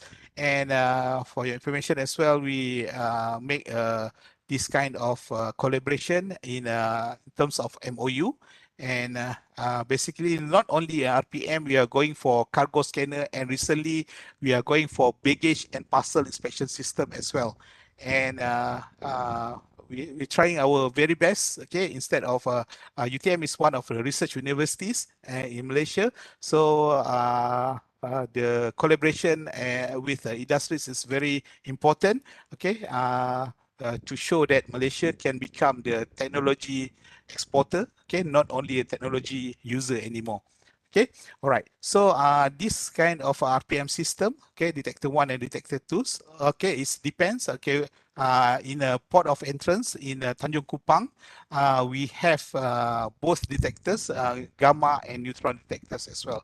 So this is kind of the what you call it, the detectors of RPMs. So the custom officer will see from their monitors in their office, okay, okay, to see whether there is any illegal activities or any illegal contents inside the shipment. Okay, so this is our next project in Kuantan Port. Okay, so we just secure a tender in Kuantan Port. Okay, because Kuantan is a very strategic location because they have recycling facilities, basically in a scrapyard, metal facilities around Kuantan. So to avoid any contaminated metals brought to Malaysia. So this kind of equipment is very important to avoid this kind of things to be occurred in Kuantan. Okay, so our project is being funded by Ministry of Higher Education recently, since about 1.6 million ringgit Malaysia. Okay, so basically our objective is to screen the peoples, vehicles and cargo containers. Okay, and then what is unique with our proposed RPMs is regarding the centralized cloud platform. Okay. As you may know, in a seaport especially, there is a limitation to have a power supply. So instead of you need to hack the road side inside the seaport. So it's better for us to use the centralized and wireless system. Okay, because we need to use this kind of activities, the RPM interface, the cloud service, and the mobile application, okay, and mobile apps. Okay, all right. So basically, what we need instead of power supply, okay, we may insert the solar panel and so on, and we just put our SIM card here, and then the whole system can integrate each other. Okay, to transfer the data. And at the end, okay, this project is funded for 18 months. Okay, so we are going to have the RPM, first Malaysian RPM, okay, to be exported. Okay, right. Okay, so basically this is our RPM equipment, okay, detectors. So as you can see, the gamma detectors and neutron detectors are inside this kind of panels. Okay, right. Okay. So basically, this our system, RPM system, is consists of three things. Okay, the hardware, the software, and the mobile apps. Okay, right. So it's quite a new system and unique system compared to other existing RPM. Okay, right. So the new introduction of RPM is in terms of mobile apps. So currently there is so many things, okay, in our world. Okay, so basically we are looking for the mobile apps. Okay, in that sense, okay, most of the officers can work at home or from their office. Okay, just open the apps and they can monitor what's really happening. Okay, so this is basically our mobile apps interface. Okay, right. So as you can see, how the statistic of the lorry or containers that pass through the borders. Okay, and as you can see, at the moment, our collaborators have installed the RPMs from at 7 sites. Okay, Bukit Kayu Hitam, Penang, Westport, Kuantan, Pasir Gudang, CIQ, and Tanjung Kupang. Okay, so as you can see, we just from the mobile apps, you just select the location and so on, and you can get the real-time imaging. Okay, what is happening inside that particular site. Okay. Okay, so from that mobile apps, as you can see whether it's a true alarm or false alarm, okay, regarding the detection of radioactivity. Okay, right. So as you can see, the vehicle IDs, the plate numbers, and so on. So this is a real-time imaging. And then basically the custom officer particularly, even though they are on vacation or at home, so it's very easy for them just to open the apps and see what's happening at the real site. Okay. So in order to export this kind of technology, of course, we need a standard or standard registration or benchmarking. Okay, so basically the RPM system that being sold to other countries, okay, should fulfill this kind of standard, ANSI standard, okay, and CE. Okay, so basically we are looking for that particular things, and then we are trying to get the national certification from CIRIM, okay, because in order to export, so we must convince the end user that our equipment is on par with other existing RPMs. Okay, so I would like to show what's from the lab to the real site. Okay, so basically, as you can see, this is the cut, okay, that represent the container or the trailer that pass through the RPM. So so this is from our lab. Okay, so from this kind of proof of concept, so we migrate to the real site, as you can see in the previous videos just now. Okay, and then okay, so as you can see, okay, so let's say this is the radioactive source. So when this comes through the RPM detectors, so you can see the true alarms. Okay, that means this cut or this trailer brought contaminated or radioactive materials inside their containers. Okay, and from this kind of concept, so we put in one of our site, so to see whether it's really happened. Okay, the online imaging, okay, from the custom officer inside the office, so they can see that if there is any contamination in terms of this kind of things, the source is relatively very small and put inside the close to the detectors. Okay, right. Okay, so we move to others. Okay, so basically our gamma detectors is made of thallium dope sodium iodide, and then the neutron itself, okay, the neutron detectors, okay, both is based on scintillator mechanism, and the neutron is made of zinc sulfide dope with argentum. Okay, and for your information, previously the neutron is made from the different materials. Okay, and it's this kind of detectors should be used, especially in the borders. Okay, right. Okay, so this is basically the interface of our RPM system.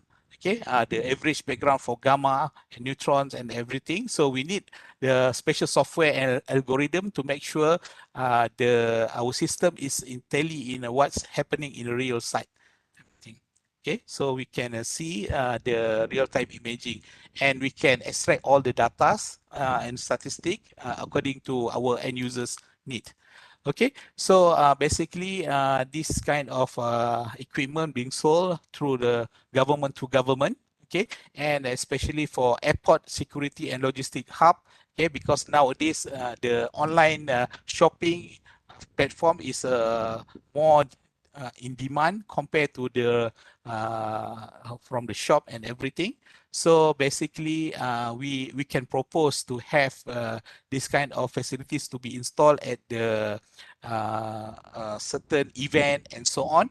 Okay, and especially it's involved the VVIPs. Okay, and because as you can see, the radiation is can be harmful to people if it's used in the other way around. So basically our system is based on the AI system to do the threat detection. So for your information, like the one in the airport and so on, when you pass through your hand luggage and so on. So basically the same system will be embedded in our RPM system. Okay, so we need to provide some information to the officers, because we, as the frontline officers is not well versed with this kind of nuclear science and technology. So if we can provide the AI, we can easily put a library and so on for them to know what type of elements is really inside the cargo or the containers. Okay, right. So the seaport and borders. Okay, so one of the special things regarding the Malaysia ports is regarding the Mega Port Initiative. Okay, so Malaysia is one of the country that signed the program initiated by US, okay, to track and prevent the radionuclide smuggling activities in the world. Okay, so under this initiative, the US government will install a few RPMs in Malaysia for the 3 years time. Okay, and then after that, we need to pay the maintenance fees and so on. So currently there is a 101 units of RPM available in Malaysia. So the Malaysia itself is a huge market actually, right? So some of the RPMs being installed together with the cargo scanning, as you can see in the videos just now.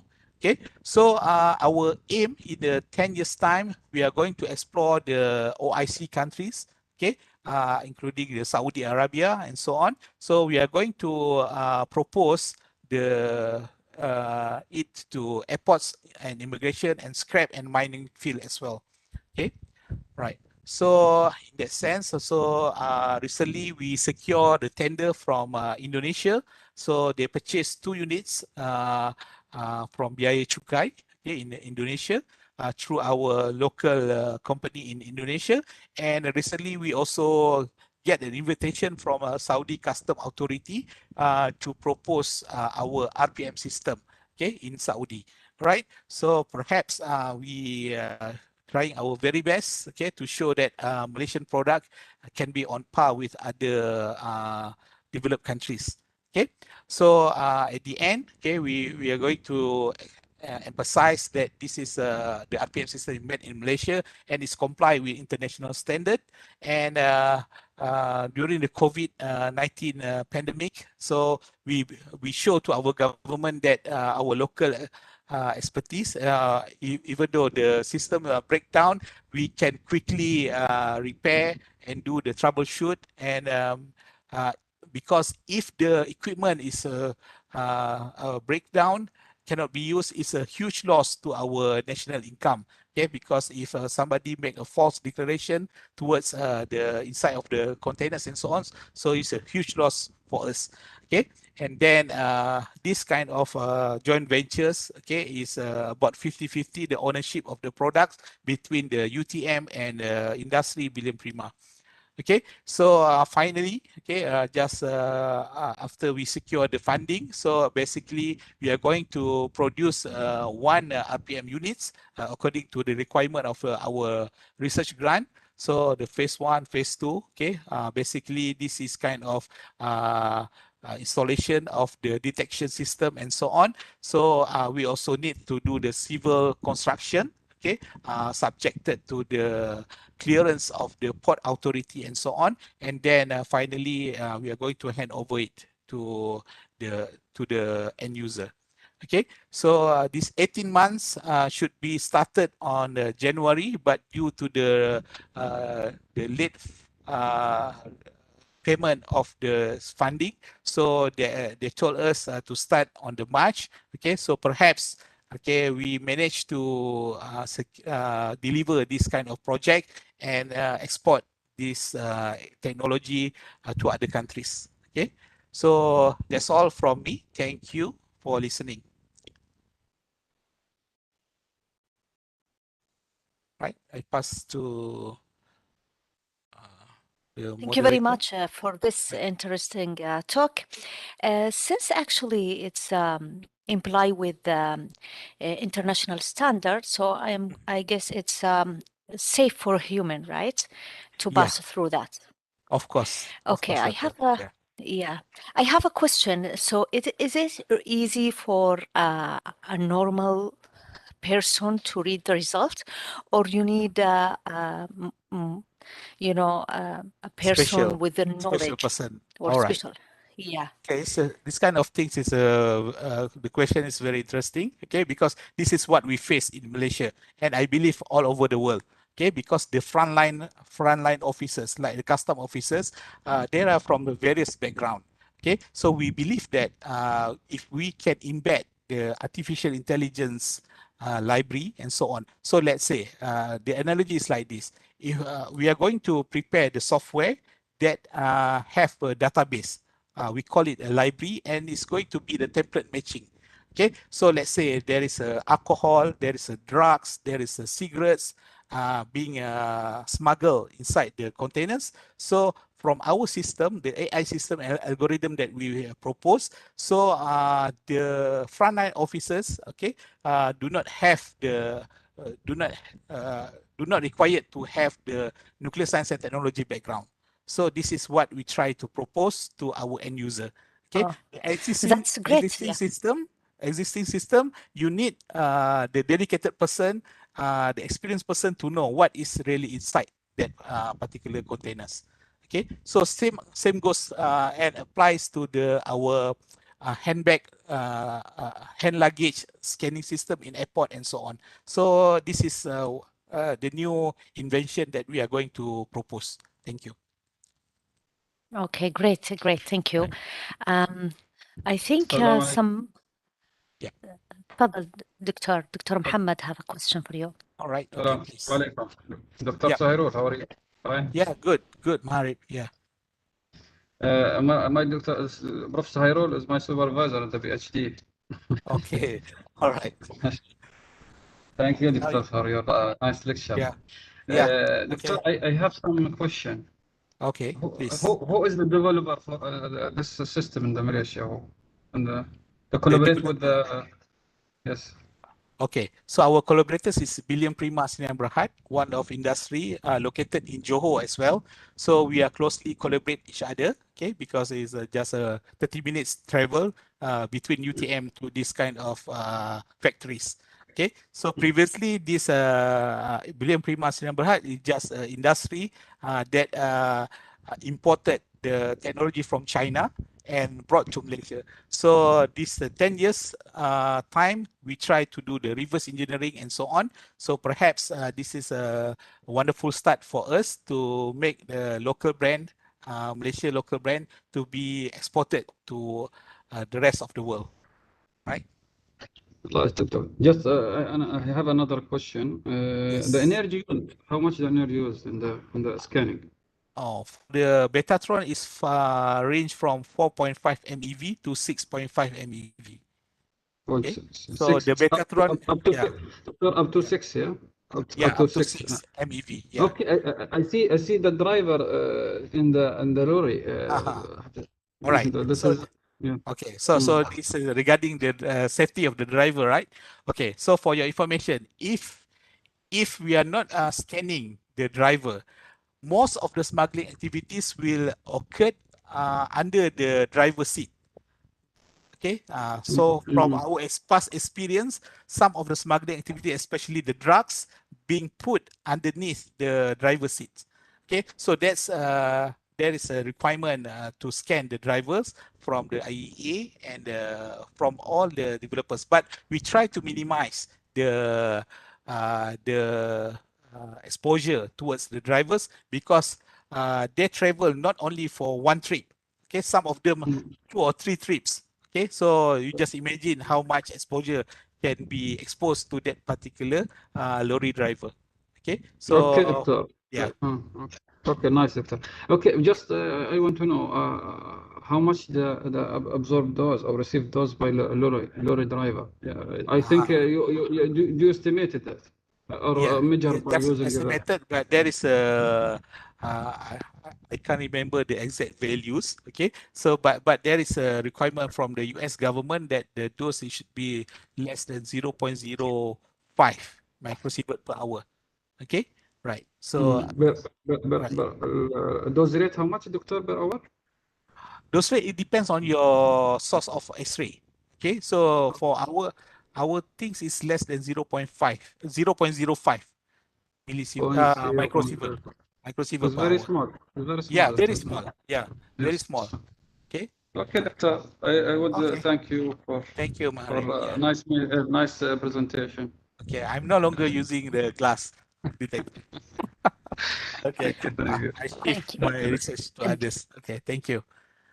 Dr. Rida, you have a question? I just have a small question for the doctor. First of all, I want to thank you for this nice presentation, really. Okay, The first one, how the cost of your, let's say, of your RPM Equipment. compare with other, yeah, if it is Okay. cheaper or expensive? Of let's course, say. it's much cheaper compared to US brand. Okay, so we can reduce the cost less than 50%. Okay. The second one, how fast it Yeah. is the detection when this, let's say, cargo or camion pass through the detector? How fast Less it than is? 10 seconds. Less than 10 seconds. And how it is accurate, let's say, to give what is inside there? Okay, so basically we need to comply with the ANSI standard. Okay, so whatever being mentioned in the ANSI standard, we need to comply with it. Okay, and then the barrier is about 5 meters width, and it should be scanned inside the RPM and the cargo scanner. It should be less than 15 seconds. It should be occupied at that particular detectors. So basically, the drivers cannot drive faster. So we need to make sure the driver's drive is less than 10. I don't remember the exact values, but it's relatively slow. But some of the companies, the drivers hit the RPMs, you know. So it just intentionally they hit the detectors so that it's cannot it's break down and cannot be used. Okay, so this is another dilemma in this kind of industry. Okay, because it's about 600,000 ringgit Malaysia. Okay, so it's about 300,000 USD itself. So what we can propose is we need to ensure our RPMs. Okay, from if that particular driver hit that things, they have to pay using their insurance. So this is what we do. Okay, thank you. Right. Thank you very much. Thank you, Dr. Schroll, with this great speak, and thank you for being with us today. All right, thank you. Bye. Our next speaker is Dr. Zahra Zia. She's assistant professor, King Faisal University, KSA. Zahra Zia, PhD in applied mathematics. Her area of interest is solid mechanics and vibration of composite structure. Published number of paper in international journals, member of Scientific Research and Quality Assurance Committee. Her title today is about the vibration of composite cylindrical shell. So welcome, Dr. Zahra. Yes, Do you hear me? welcome everyone. Can you hear me? Yes, yes. Welcome. Okay. Can you share, please, your screen? Yes, I'm sharing.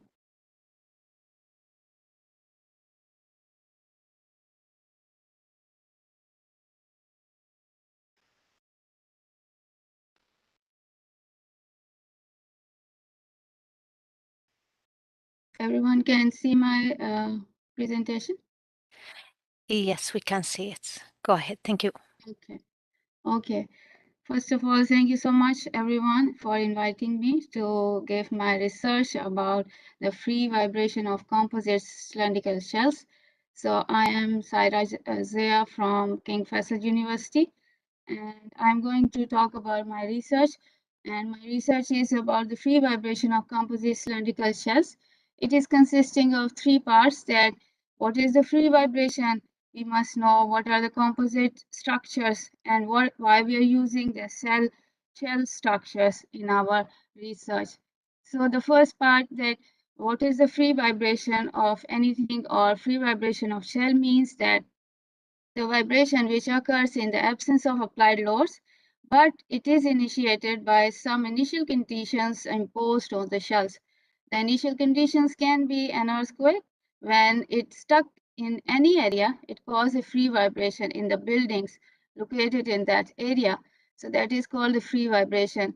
In addition to that, there are the free vibrations also when the engines of an aeroplane starts. It also causes the free vibration in an aeroplane. Other than that, also, in order to construct any shell structures, its natural frequency must be known. So these frequencies are going to be calculated in our work. To avoid the destructive effects of weather and resonance with the adjacent rotating and oscillating, equipments. So these are the basic definitions about the free vibration. And we are using the cell structures, and in this research we use the cylindrical shells. Why we are using the cylindrical shells or the cell structures are the source of attraction for most of the contemporary engineers. And they are stiffer structures due to having the curvatures, because they are curvatures in the shell structures, whether they are cylindrical or conical, so which make the membrane forces plays an important role in resisting the external loads. And the cylindrical shell also structures that are widely been used in the aviation, shipbuilding, rocket, missiles, and chemical industries. So these are the benefits for using the shell structures. Now, why we are using the composite materials or composite structures? Excuse me. Yes. Can you full share your screen? Because it's not fully shared. Is it okay now? No, not yet. Yes, thank you. Is it okay?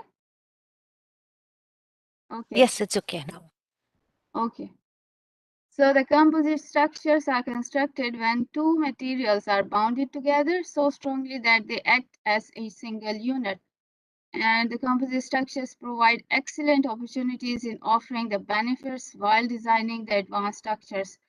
They are also lightweight, they are having high temperature resistant, and they are fatigue resistant, corrosion resistant, as well as better damping and shock absorbing characteristics.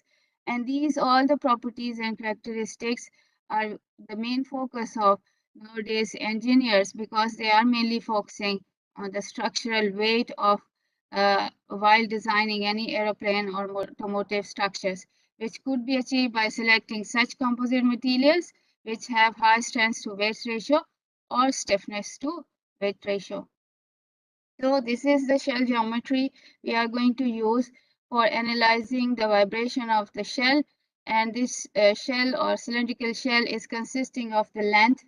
L is called the length, and theta will be the circumferential. We are going to calculate in the circumferential direction. H will be the thickness of the shell, and R will be the radius. And we are going to consider the x coordinates of the shell, which are taking along the length of this shell. And we are going to have the thickness along the z direction, and in the circumferential direction, we will consider the theta. And we are going to change the theta, and we will have the different frequencies. And here we are going to take that these single shell or the cylindrical shell is consisting of these number of layers. We are going to change the layers, and we will get the different frequency. And these usually in this research we are using just the 2 layers or the 4 layers. They are binded together, and then we calculate the frequency of the shell structure. And after that, these are the equilibrium equations we use for the circular cylindrical shells. And in these equilibrium equations, we can see that nx and nx theta are the stress resultants, and mx and m theta, mx theta are the moment resultants. And but qx and q theta are the transverse shear resultants in the respective direction. We use these equilibrium equations, and we use these displacement components using the first order shear deformation theory. And these are the displacement components. We just plug into the equilibrium equations, and then we derive the equations. And after that, we get these in this matrix form, like what will be the stress and the strain relations. That here the sigma and tau represent the stress resultants or the stress, and these epsilons are the shear strains and the normal strains considered in the respective directions. And these qij's are the stiffness matrix, and it depends on the materials. Whatever the material we are going to use, we will insert the properties of the material in this matrix, as well as at which angle we are putting the layer. So we are going to put each of the layer at different angles. So this stiffness matrix will calculate the number of layers and the ply orientation and the materials being used.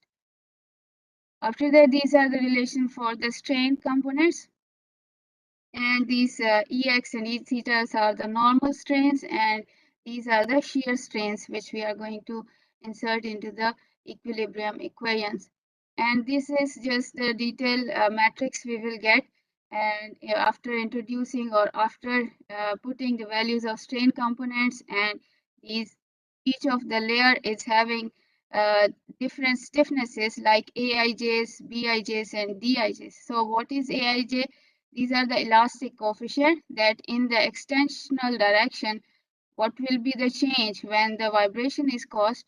So what will be the change in the length in the extensional direction, bending and extensional coupling, and bending stiffnesses. So AIJ, BIJ are the elastic coefficients which are calculated by using this matrix also. So after that, we will have these rigidities, and K we use here are the shear correction factor, which depend upon the lamina properties, that what will be the lamination properties or what are the materials we are using for each of the layer. So K will be depending on that, and that is called the shear correction factors.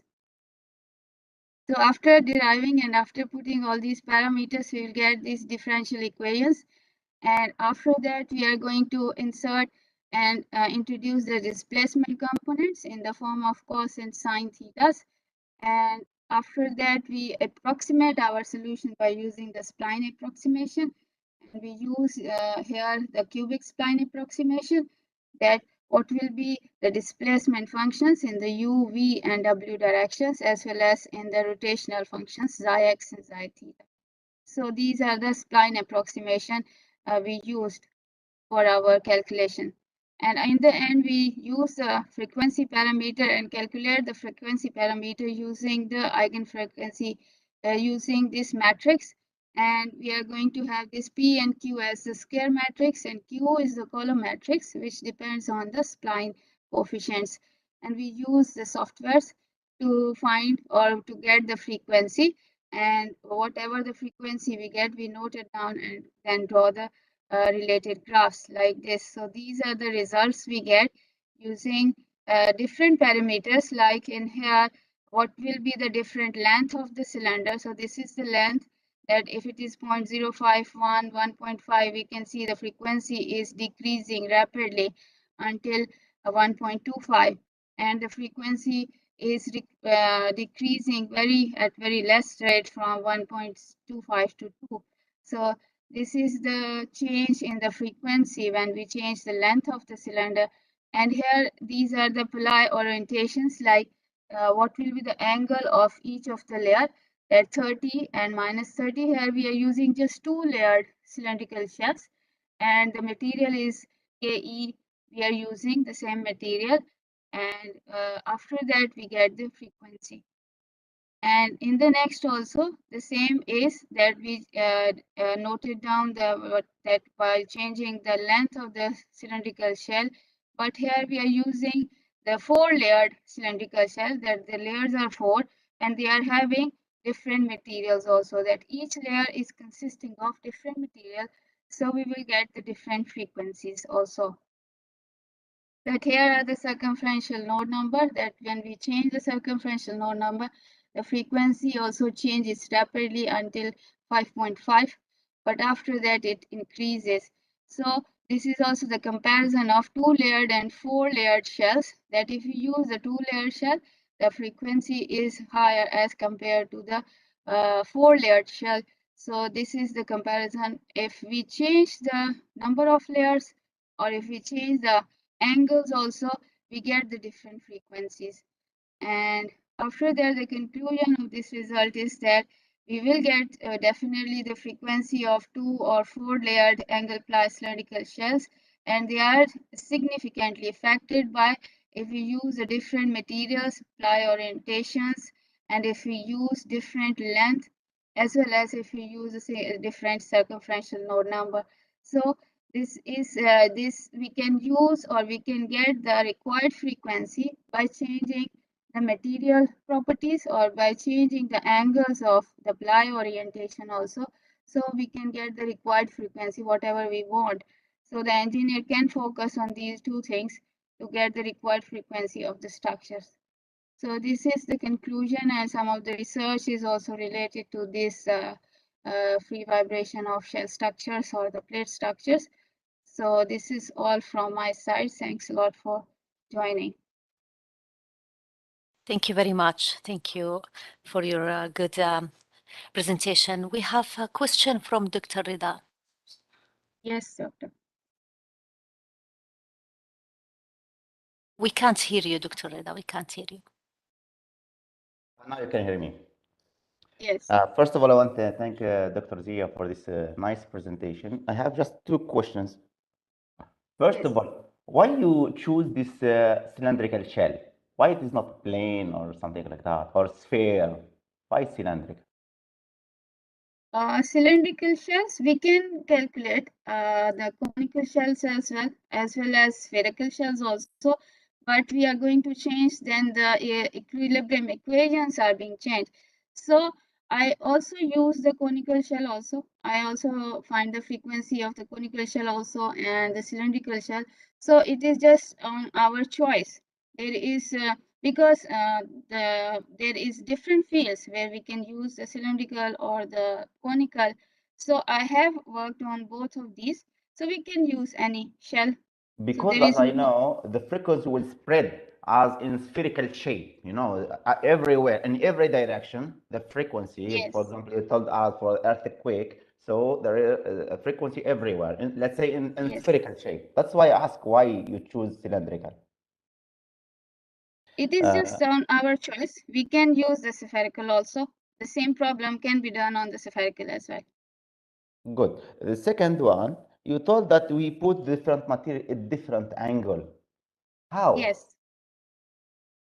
The Because plates, I was saying you show us you have different layer on the sphere, or sorry, on the cylinder. So the material in different yes. layers, they have the same, let's say, angle. Yes, but the angles will be different. Here each How? means the angles of how we change the angle by using this matrix. You can see the stiffness matrix. In this stiffness matrix, the detail of this is not given here. These QIJs are actually where the cos theta and sin theta, this is the function of cos and sin, where the apply angles are inserted. Here, doctor, we are going to, if we are using the 30 degrees, then we are going to put the 30 degrees in this equation. If we are putting the 45 degrees, so sorry, if you back to the cylinder, can you back to that cylinder you show us how you put the material in that yes. cylinder? Okay, yeah, here. How you put the materials here at different angle? At different angle, we use the equations that if it is placed at the different angle, then it will give you the different results. Because I did not get it really. But anyway, the second one, sorry, the last questions. You measure the frequency in the length of the cylinder. Yeah? Yes. As I Yes. understood well. Good. Why you did not measure it in radial, let's say, direction? It can also be. Then we have to add the parameters for that also. But in this research, we are just calculating in the lengthwise direction. We are not considering the circumferential direction. Then it is another problem also. We can do that also. But we have to add the parameters in the equations. Okay, thank you. Yeah, welcome. Thank you very much, Dr. Zahra. Thank you for being with us today. Thank you so much, everyone, for joining. Thank you. Thank you. Our next speaker is Dr. Muhammad Zahir Iqbal, Associated Professor at GIK Institute of Engineering Science and Technology, Pakistan. He has completed his PhD degree from the Politic University of Catalonia, Barcelona, Spain in 2014, and second PhD degree from the Sejong University, South Korea in 2015. The title of his talk today is Smart Hybrid energy storage system for sustainable green technology. Welcome, Dr. Muhammad. Thank you very much, everyone, for giving me a chance to talk about my research. Can everyone hear me? Yes, we hear you. Can you share your screen, please? Yes, of course.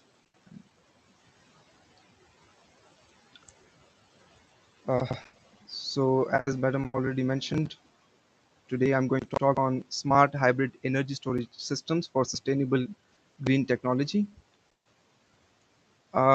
Before coming to our main research area, nowadays at Nanotech Research Lab, we are conducting research on 2D materials and heterostructures, spintronic devices, biosensors and bioFETs, quantum devices, electrochemical sensors, optoelectronics, and hybrid energy storage systems, which is our primary focus.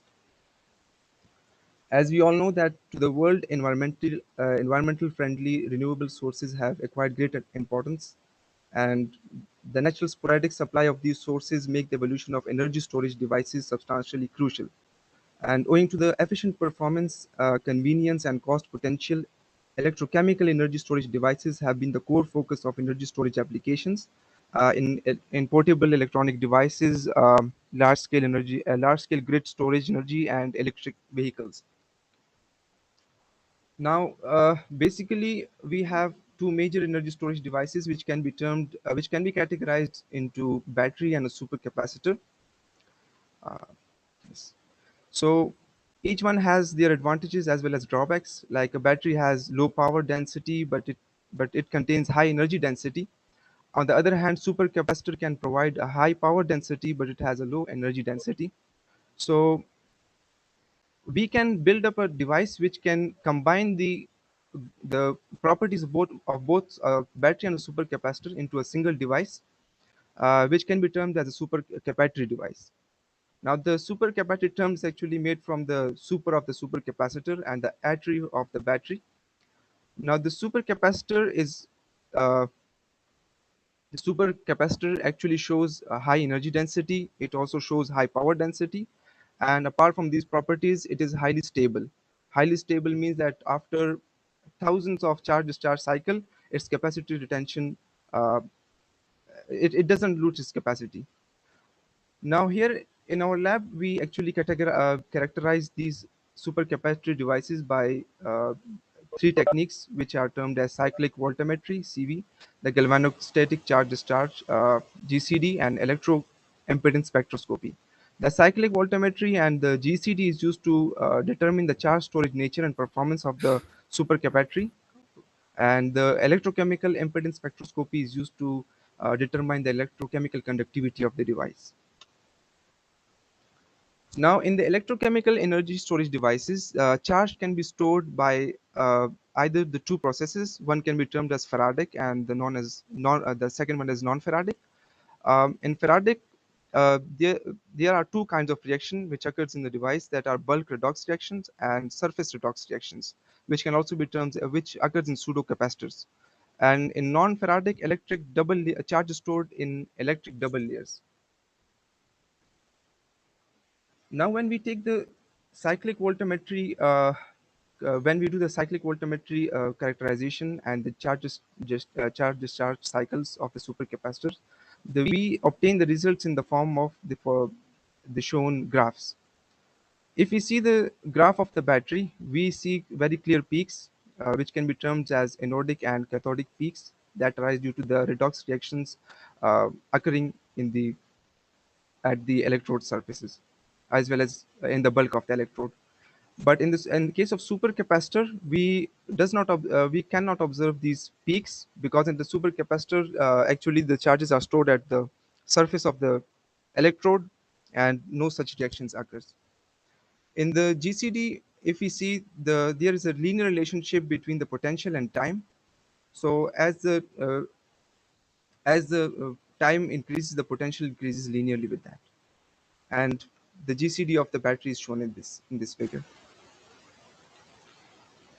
This figure actually gives us a general overview of the cyclic voltammetry graphs of certain devices, like for supercapacitor, it's like that.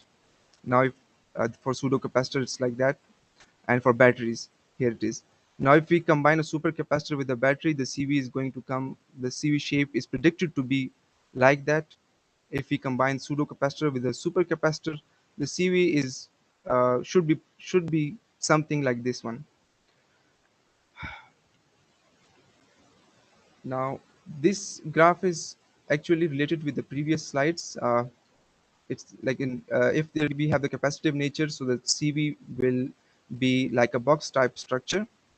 If we have a pseudocapacitor, so if in case of pseudocapacitor, the charges does not only accumulate on the surface of the electrode but also gets intercalated a little bit. So we also observe a little bit of anodic and cathodic peaks. And in terms of Faradic reactions, like in batteries, so we have very clear peaks of the anodic and cathodic reactions. Now, the basic method which we use to characterize these materials are 2 electrode assembly and 3 electrode assembly. So if we have fabricated a new electrode, a single electrode, so we first test it in a 3 electrode assembly. In 3 electrode assembly, we are having actually the working electrode on which we have which we have fabricated. We have a reference electrode and we have a counter electrode. And in 2 electrode assembly, we have one, as it is a supercapacitor device, so we have one a battery electrode, and the other hand we have a capacitive electrode. Working electrodes, we can actually deposit our prepared material on a nickel foam, either on glassy carbon or carbon cloth.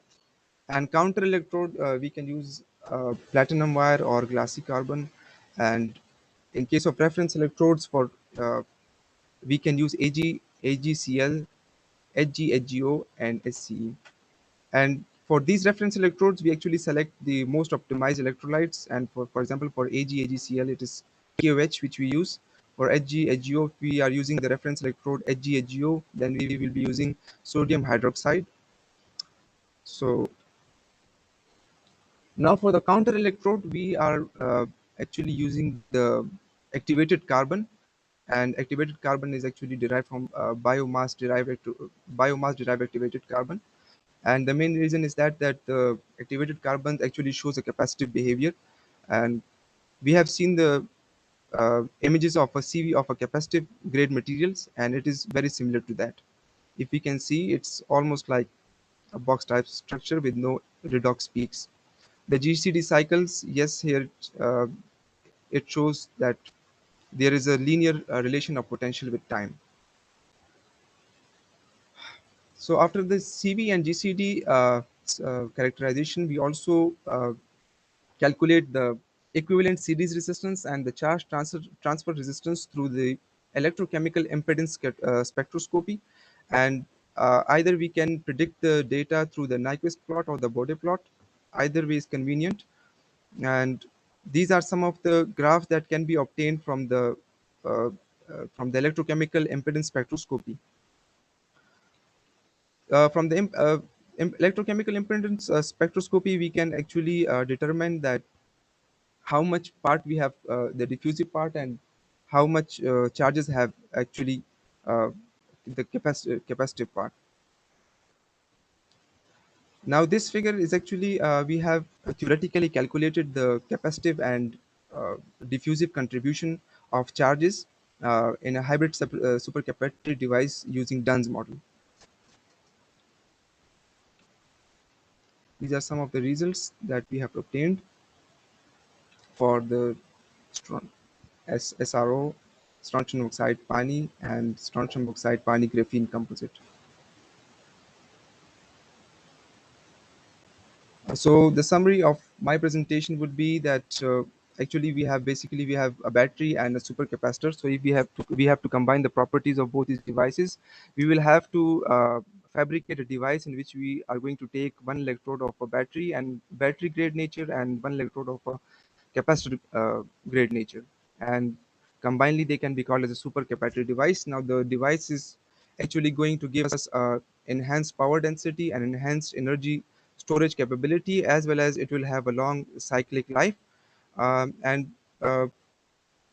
On the working electrode, the materials which we are working on are metal oxides, metal sulfides, metal phosphates, conducting polymers, and up till now the metal sulfides have proven to be the most potential material among all of them. And on the negative electrode, we can use any biomass derived material, but we are using activated carbon. These are some of the journals in which we have published our articles. Thank you very much. That's all from me.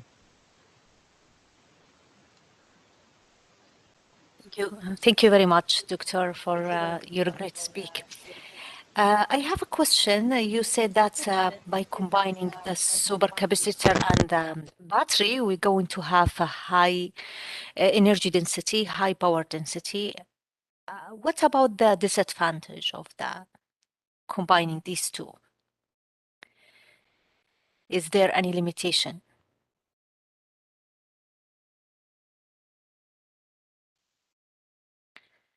Do you hear me, Dr. Muhammad?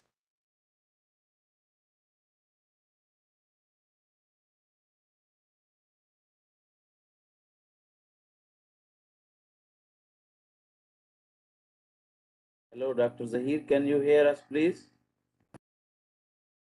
Yeah, yes, we hear you. That's why it is Dr. Ashiq, Dr. Tahani. Dr. Ashiq Okay. will speak. Okay, Dr. Muhammad, can you hear us?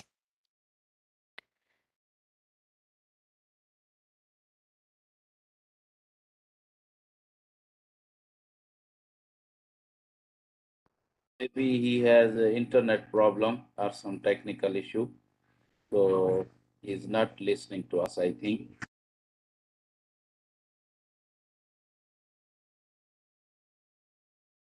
Please, doctor, proceed to the next participant because he has some technical issue, I think. Okay, we will move to the next speaker then. Okay, our next speaker is Dr. Rizwan Riza, Associated Professor at Comsat, Pakistan. He has 16 years of experience in energy material research and teaching. Riza has published more than 200 journal papers with H-index 38. He has edited 2 books and 10 book chapters. He has been working on several multidisciplinary projects regarding energy conversion and energy storage device.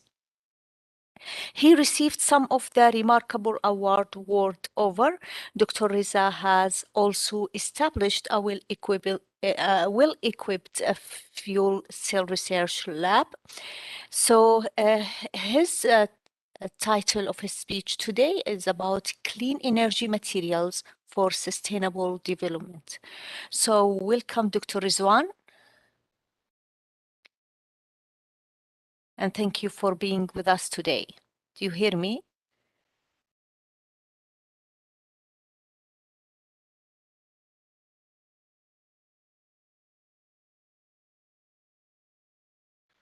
Dr. Rizwan?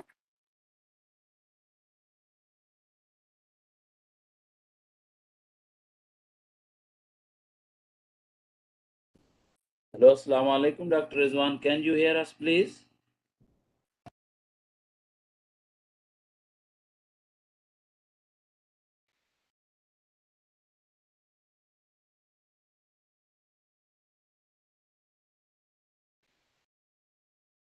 Dr. Rizwan?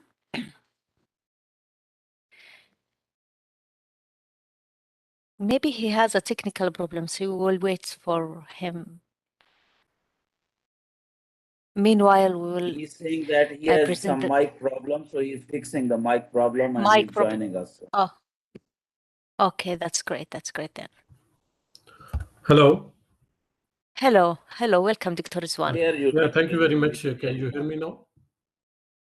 Yes, we can hear you. Can you share your screen, please? Actually, I am sharing my slides. That's why there is some issue. I don't know what is going on problem. So just let me.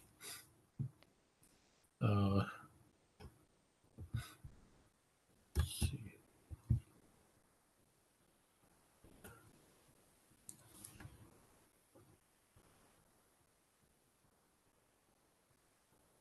I don't know why is going problem there.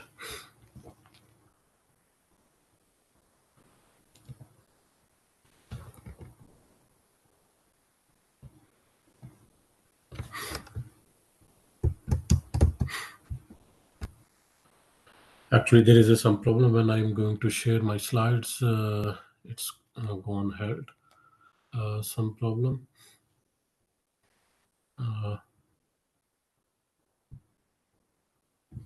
Take your time.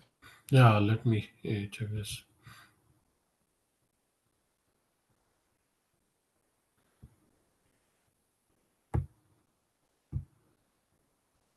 Yes, I think.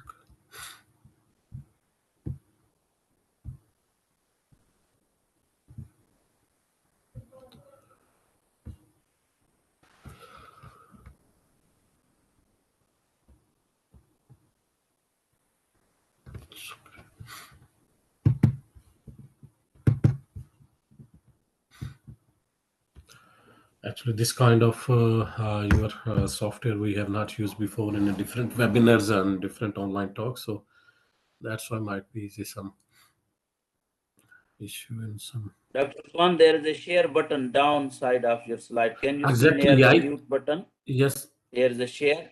I have Start video. There start video. actually I have pressed that button sharing and it's just going on process. I think due to the internet problem, that's why they don't share too fast. I don't think so. Here is not because now I'm in Sweden, not in Pakistan. Is internet is here very good, but I don't know what is problem. I can try again. Is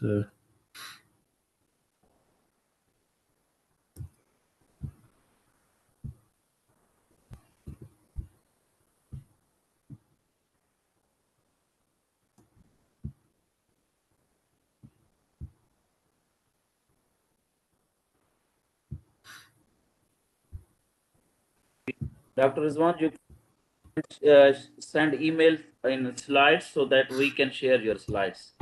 Is it possible? okay? I can do that.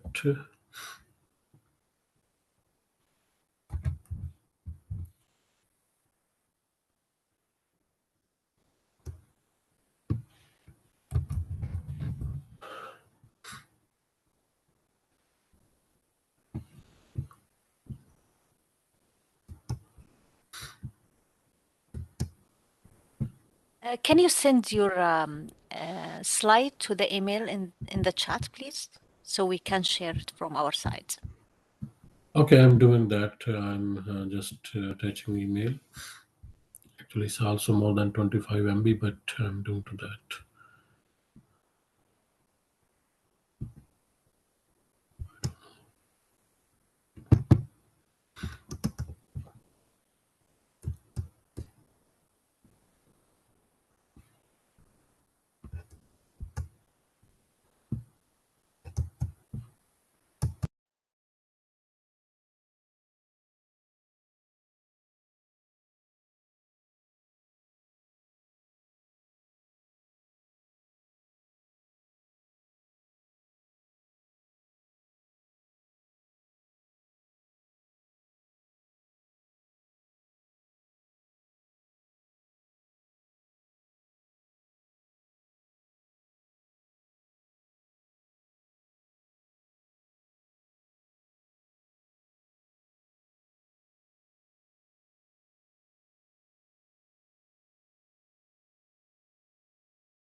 Dr. Rizwan, you can start now. Okay, now you are. So thank you very much. So can we start now? I mean, there is a slide is now open from your side now. Yes, please. I will move next slide. Please, you can start, Dr. Rizwan. Okay, thank you very much, dear organizer, Dr. Gulbahar and Madam who introduced me. So today, actually, we are going to discuss about the clean energy materials for the sustainable development. As you said, I have a experience in energy materials, especially in fuel cell technology and other energy devices as well. So today, as per my topic, we are going to discuss about number of energy resources.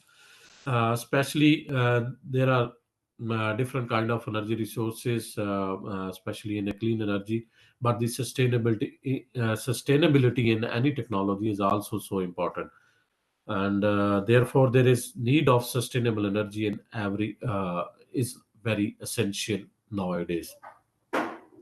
So we have to go for the reduce emission, less emission nowadays. Is major concern all over the world because due to developing new technologies, but due to these climate change and environmental issues, they are more focusing on less emitted technologies. And further, the transition towards net zero emission also is the main objective nowadays to obtain the sustainable objectives, particular after the Paris Agreement. So what is sustainable energy? Actually, sustainable energy is energy from which we meet our today demands of energy with putting them into without any danger and other expired and depleted different kind of energy, and it can be used again and again in a different way. So can you go for the next slide? So due to this sustainable energy, also we can we can save the different our environment as well as the climate change. So here is our just one slide with the Park China. Now we have a lot of different collaborative projects with the China, with the Sweden. We started one kind of sustainable energy project with the with the China in the field of energy devices. And then based on that, we have some organized different webinars, seminars, and conferences. Here is a few clips from that partnership and different projects. Can you go further for the next slides? And also based on that, we have submitted another one big project with a different collaboration, especially from the academia side. From China, there are a few universities like Southeast University, Hubei University, Xi'an University, and also in Pakistan, Lens, Comsats, Al-Qaeda University was also the partner, and different sectoral collaborator and some other companies from, as I mentioned, from Sweden and from Finland as well. But still it is under process. Let's see what will happen. We have submitted to the Pakistan Science Foundation. Can go next. So another thing is, due to this different our discussion and partnership last year, right now I am also in Sweden, but for the short visit. But last from in 19 and 20 I was in Sweden with one of the network project, especially related to this energy technology, energy devices, using the silicon carbide as in a different energy devices. We actually, silicon carbide is very common in solar cell, but have not used in other energy devices. And we have explored different type of technologies. The Professor Mikhail was the partner. I think he has a talk yesterday in your webinar. he is a very active researcher and active innovators as well. Actually, he's nowadays working on different spin-off companies, especially to achieve the new goals regarding the climate change and the hydrogen economy as well. So we are also partner of that part. And on Sweden, we have decided what kind of tasks they can do. And in Pakistan, we have also agreed upon what kind of task we will do that. So based on that, we are working on further this one. As you know, energy and environment, actually they are related to each other. If you have a clean energy, then your environment is clean. If you have a fossil based energy, then there is of course climate issues and other environmental issues as well, particular based on the different emission, like carbon dioxide is a very concern nowadays. And due to this climate change situation, uh, all over the world, global temperature is also increasing. And as one of the environmental expert, he mentioned that actually after 10 years there will be more 1.5 degree temperature will be increased, as it has been increased in last 100 years. So it is the most concern nowadays. Also, one of the climate expert has established one of the global warming clock. He mentioned that the climate clock, where you can see the changing of CO2, I mean, like the increasing of the CO2 emission in every second, like 1,000 tons per second is increasing nowadays. So it's a very concern nowadays. So that's why we have to focus on the clean energy. You can see from this figure as well, the how CO2 is increasing with the passage of time. And in last 100 years, almost 1 degree, but in coming days, it will be maybe in 10 years, we will be in this such situation. Can you go for the next? So due to this concerns due to emission, there is one actually a big conference in the France, Paris, which is called the Paris Agreement, where the number of countries they have agreed upon that how much CO2 emission can be reduced. Almost 50% can be reduced in a different way. They have a set targeted, and I can show you next slides. There is a different countries have set their own goals and own objective, and Sweden is at the top one, which already they have achieved the zero emission, and now they are going for the negative emission. I mean, negative emission mean what you are going to produce in the form of CO2 and what you are capturing in the form of CO2. So if there is some difference, means you are capturing more CO2 as compared to the what you are going to emit from the different technologies, being negative emission. If you have a same balance, then it's zero emission.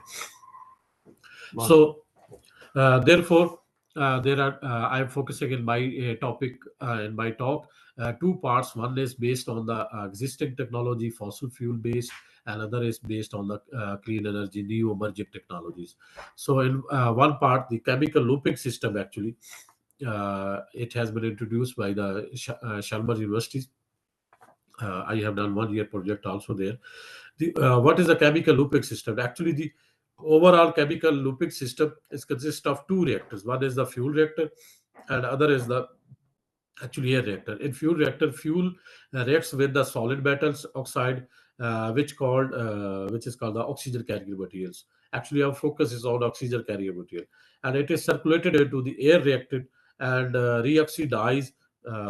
So therefore, from converted fuel in fuel reactor, the water can be condensed and CO2 can be captured. So inherently, CO2 can be captured from this chemical looping system. So they have also set the plan how deployment of different chemical projects from 2020 to 2050 can be installed in existing industry, where you are going to get hydrogen from the fossil fuels, like from coal or from the other.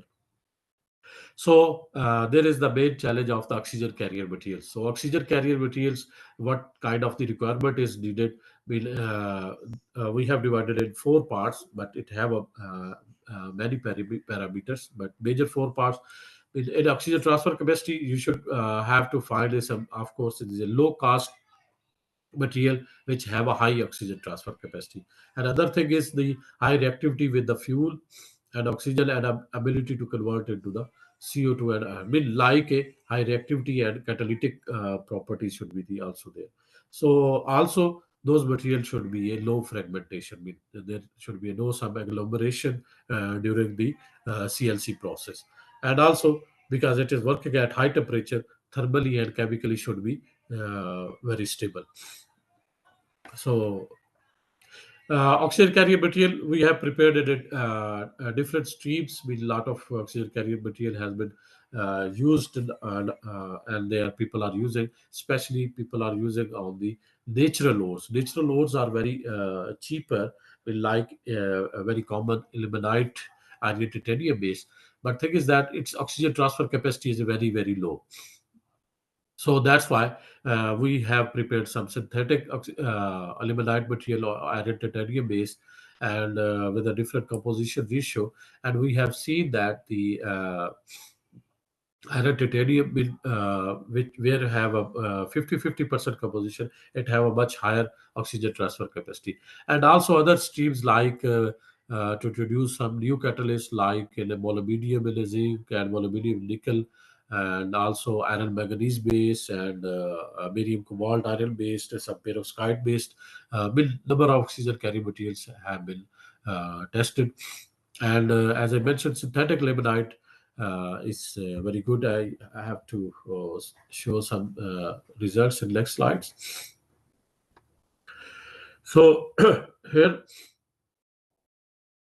actually some slides have results like on animation, where on one slide I have to show anyhow, I'm just going to pass through some characterization as well. The one of the major characterization in this CLC is for the oxygen carrying materials is the TGA, thermal gravimetric analysis, because we have to see the redox reaction, oxidation and reduction process, either it have a thermal stability or not. So and also other material characterization to check the phases and some other like its morphology also have to see in a different characterization. But in next slides, results. Some results behind these XPS results, like I have to show with all results have on one slide. It cannot be seen here, but overall I can give overview. So when we have tested these different composition iron with the titanium, and we found that it's have a composite phases, and also have a higher oxygen transfer capacity using different calculation. And we have seen at different temperature its redox reaction, and its oxidation and reduction we have observed in the syngas as well as in the methane. And in syngas it have a higher oxygen transfer capacity. Then we have to check either how much it has been reduced and how much it has been oxidized. There is also some result has been reported. And then in XPS we have confirmed that it has been reduced from Fe2 plus to Fe3 plus 1, and similarly before TGA and after TGA, and it is very stable. So it means it is very thermally stable. It have a mechanism here like we have some fuel cells like oxygen ion vacancies have to create in the bulk material. And when you have such oxygen carrying material is working at high temperature, and it have some oxide ion conductors, and when it react with the methane or hydrogen, and then there is some oxygen ion vacancies. So oxygen ion vacancies is transferred from one place to another place, and it works like this way. So can you go to the next part? So actually overall the theme is how to save this world using the clean energy materials which are more sustainable nowadays. So in our first part was about chemical looping system using the oxygen carrying material, and second part is the energy material from the fuel cell. So what is the fuel cell? in next slides. Fuel cell actually is the electrochemical device which can convert chemical energy into electrical energy, and the hydrogen actually is the called the future economy as well, and even nowadays people are focusing on the hydrogen energy as well. So hydrogen can be will get from the different renewable energy resources, and it is more abundant in the universe. And like if this universes exist, then we have a hydrogen, because we have a water as well. Well, hydrogen is also there. So hydrogen have actually much more energy density as compared to the actually other fuels, and like in previous slide, 142 megajoule per centimeter square have a actually energy density of the hydrogen.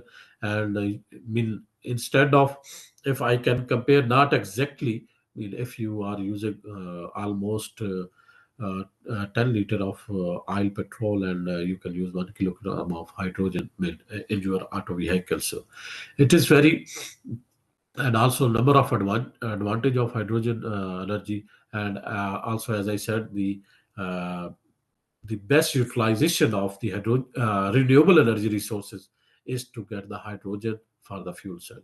So fuel cell device is the best source for the utilization of these renewable energy technologies as well. So how it works, like actually it is some animation, but again we could not see like that way, because it's, I think you have opened these slides directly in the system. So, hydrogen comes from the anode side. Like battery devices, fuel cell have also three component: anode, electrolyte, and cathode. On anode, you have to supply the fuel in the form of gases. Like if you are going to use pure hydrogen, then hydrogen, when it comes to the anode side, and it react on the triple phase boundary, and there is a oxidation process, and electron can pass through the node, and ions, particular if we are using hydrogen in a PEM fuel cell, then there is a proton ion, and proton ion can pass through the membrane. On cathode side, we have oxygen, and there is a reduction process, and then that electron and proton can meet at the cathode side, and the reaction is completed on the cathode side, and you are getting the water as a byproduct. So this is the some kind of working principle of the fuel cell. It have a lot of application, and if we can compare here, why fuel cell is so important, because fuel cell have a much higher electrical efficiency as compared to all other energy devices. When I am talking about the electrical efficiency, not overall efficiency, because there is also other efficiencies is included, like waste, heat waste, and some other also process are there. So electrical efficiency is much higher as compared to the other systems you can see. And in fuel cell, actually based on different electrolytes, there are different types of fuel cell. Major fuel cells have 5 types, like a PEM, proton exchange membrane based. If there is alkaline based membrane, then it is alkaline fuel cell. If it is a solid oxide material based, then it is called the solid oxide. And also molten carbonate fuel cell, phosphoric acid fuel cell. So as I mentioned, it's a different types. So based on electrolyte, it have multiples types. So among the all fuel cell types, actually solid oxide fuels have a much higher electrical efficiency, and it is also working at high temperature. Every fuel cell have a different application and different kind of challenges. So one of the very famous Brian Cook professor is Canadian professor in the field of fuel cell. He mentions actually the 19th century was the century of the steam engine, and 20th century was the century of the internal combustion engine. But this 21st century is the actually century of the clean energy technologies based on the fuel cell, and also some electric vehicle as well. So it have a lot of environmental benefits, like it have a zero emission, mean if you are going to use the hydrogen.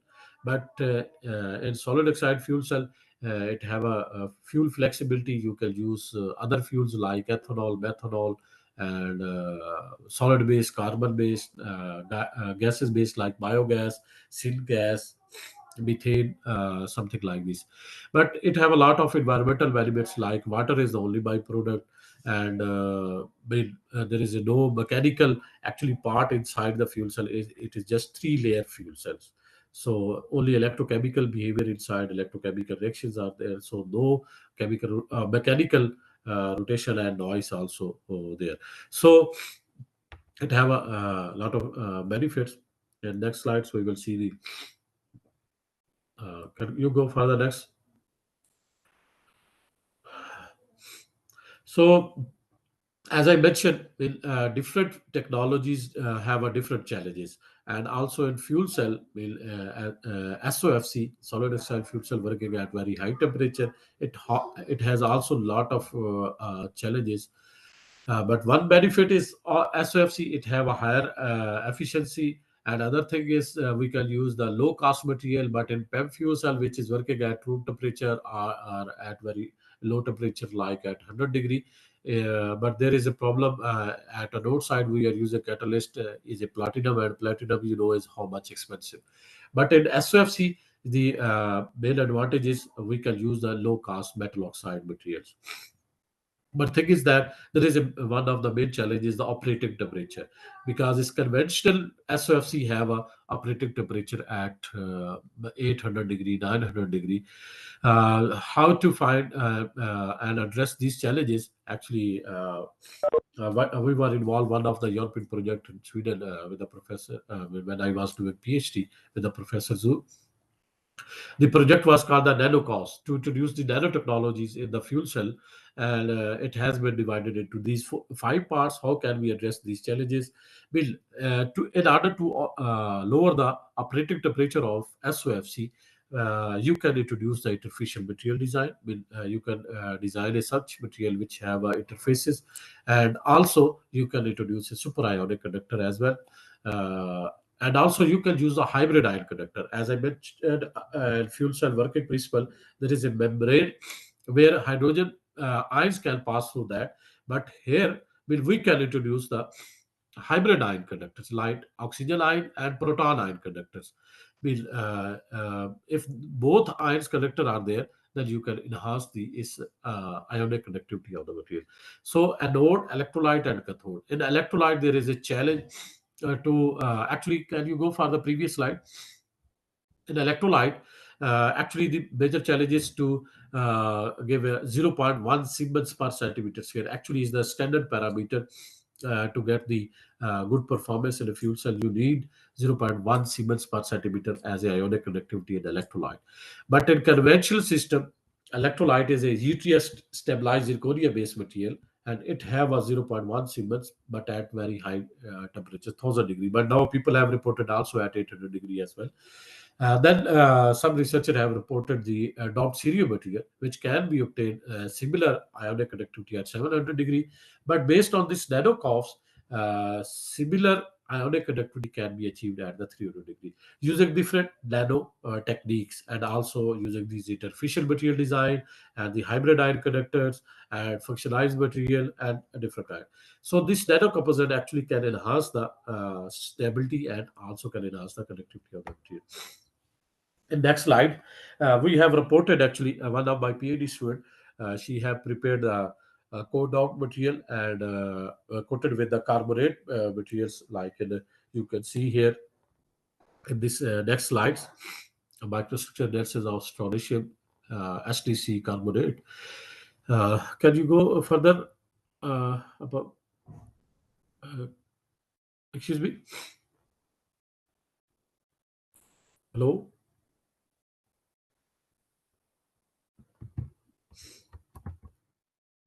Can you hear me?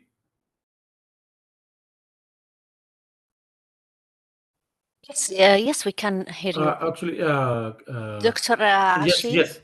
A microstructure analysis, yes. Can you move? So, as I mentioned with previous slide, microstructure analysis. So here, as I mentioned, one of my PhD students, she prepared actually the co-dot material, strontium and barium dots area, and coated with the carbonate. But actually, behind this impedance spectroscopy graph, there is a TM image. There you can see here actually the doped serum material and coated with the carbonate, and there is an interface between these coated and the core shell, you can say the core shell. And actually from this schematic figure, actually unfortunate due to slide issue, I could not show properly animations. So here, how ion can pass through these from this interface, because interface is created between the one particle to other particle interfaces.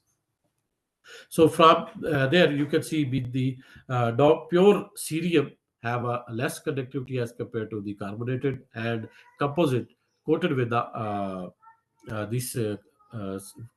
coated with the carbonate material have a much higher conductivity. And you can see from this impedance spectroscopy, it has a very perfect semicircle, and this is for the composite as well. It have a very, so if there is some ionic behavior, you can see from the impedance spectroscopy is a very good semicircle. But if there is some electronic behavior, then there is some short peaks as well. You can see from the impedance spectroscopy. So in next slides, if you have a good electrolyte and good ionic conductor material, then you have to find some compatible electrodes as well. There are some good electrodes in a conventional system, but when we are going to use at low operating temperature, that there is some problem, because it have a not good compatibility, and also not good to have a thermal compatibility, like in a thermal coefficient of different electrolyte and different electrodes have a different coefficient. So due to thermal expansion, there is some different problems can be occurred. So we prepared actually nickel zinc oxide based. First, we have go through the DFT calculation, and we have seen how much doping can be affected to increase the electrical conductivity of the nickel material. So it has been seen that 3% doping can increase the further electrical conductivity of that material.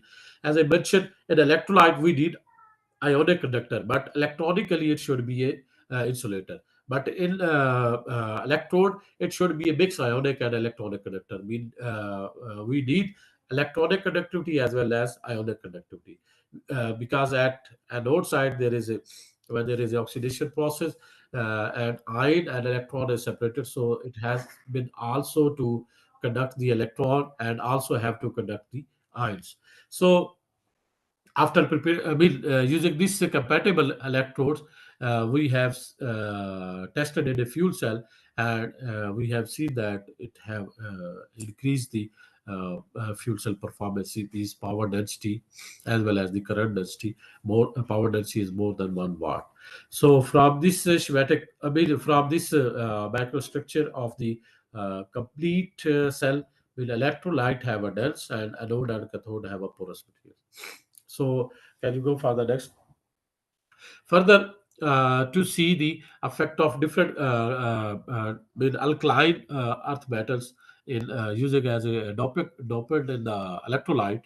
And one of my PhD students have first been working on the DFT calculation and check different doping effect, and then tested in the lab to prepare these different kinds of electrolytes, barium-based, calcium, strontium, and it has been.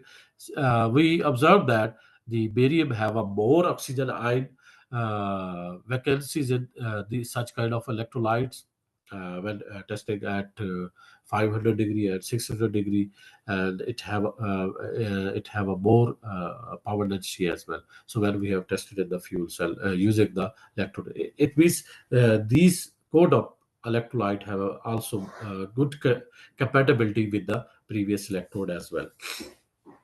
So based on this, as I mentioned, in fuel cell SOFC and also in other conventional fuel cell, also number of challenges. When we are using anode, electrolyte, and cathode, 3 layers, and at interfaces there are number of problems can be occur, like a different kind of losses, with polarization losses like ohmic losses, and some concentration losses, and mass concentration losses as well.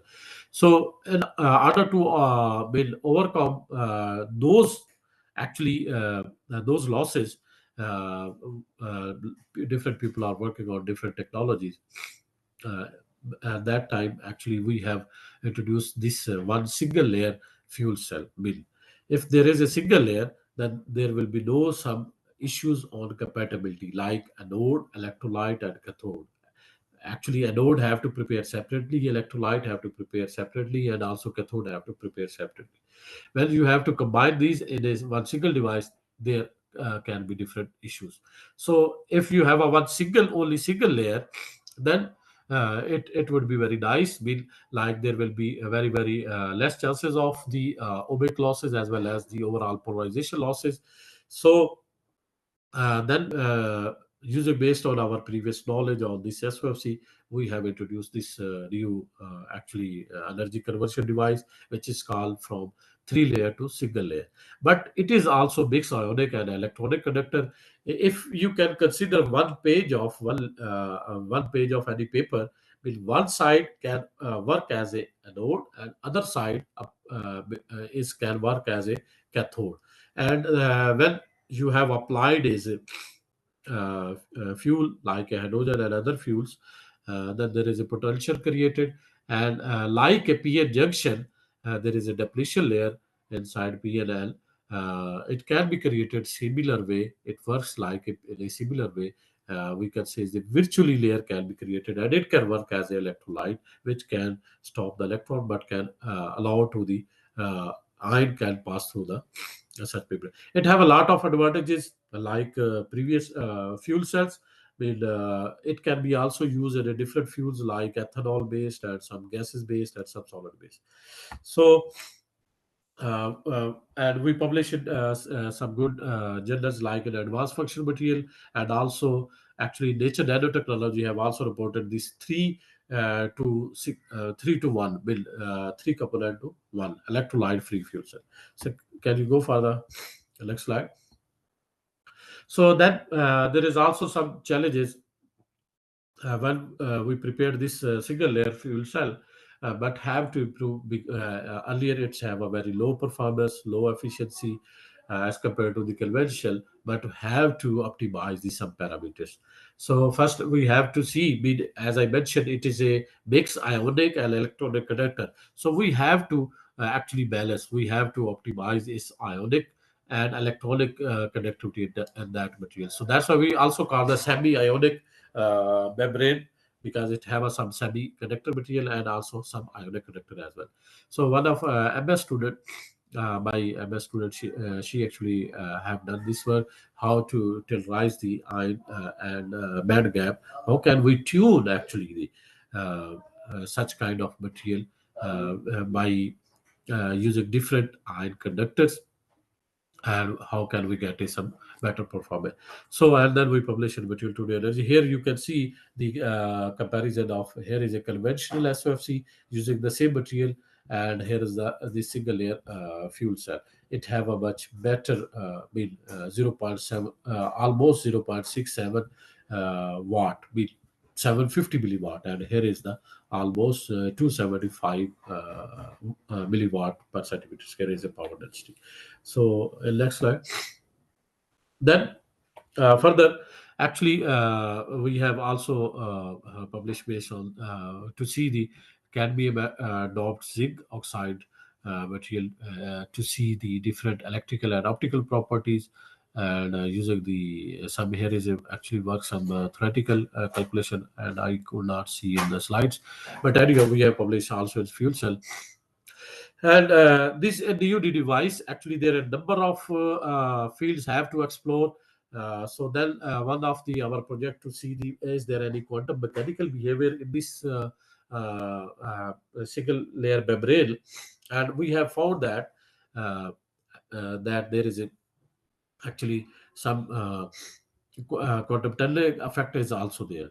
And due to this, because it's we are using very small nanoparticles, and further it can be enhance its performance in a different way. So one of MS student have also studied the quantum mechanical behavior using this single layer membrane fuel cell as well. So in next, as I mentioned, in one of my projects with the Linköping University with Professor Mikhail, who also was the speaker of this your seminar, we have used the silicon carbide material as a semiconductor, and then we have tested and explored its further properties in a fuel cell, particular for the single layer fuel cell, and we have used this silicon carbide as a catalyst to see either it works for the liquid-based fuel cell like ethanol. We have used different kind of bioethanol fuel. In next slides, I have mentioned and published in ACS Applied Energy Material, and we have actually impregnated lithium nickel oxides in the silicon carbide, and then we have used this material as a anode, and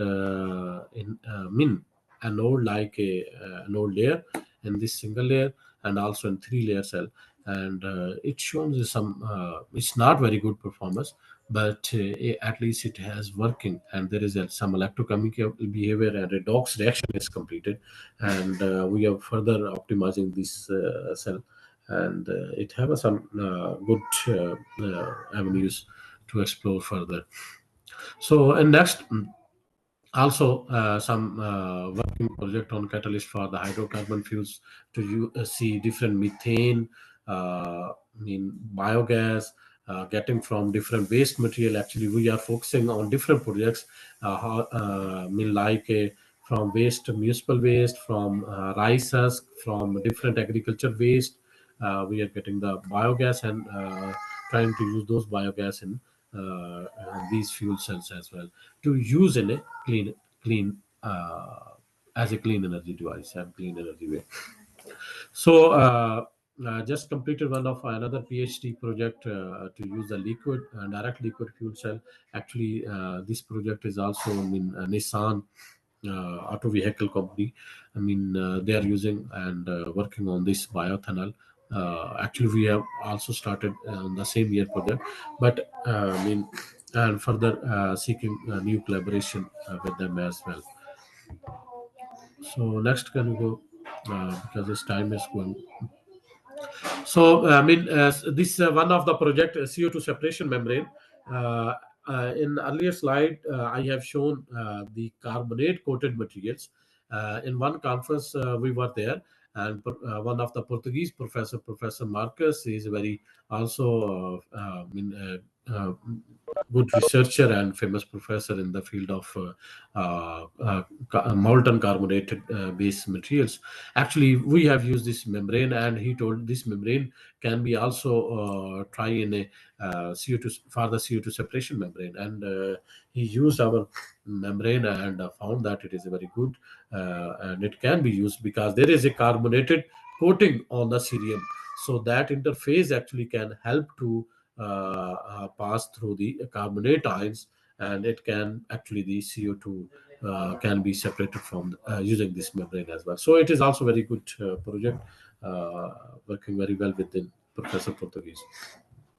So this actually last, as I mentioned, in fuel cell we're working based on the waste from the different like agriculture and from other things, using as a liquid fuel, as a gas fuel, and also as a solid fuel. So one of our PhD project, one of my PhD project is completed also in direct carbon fuel cell.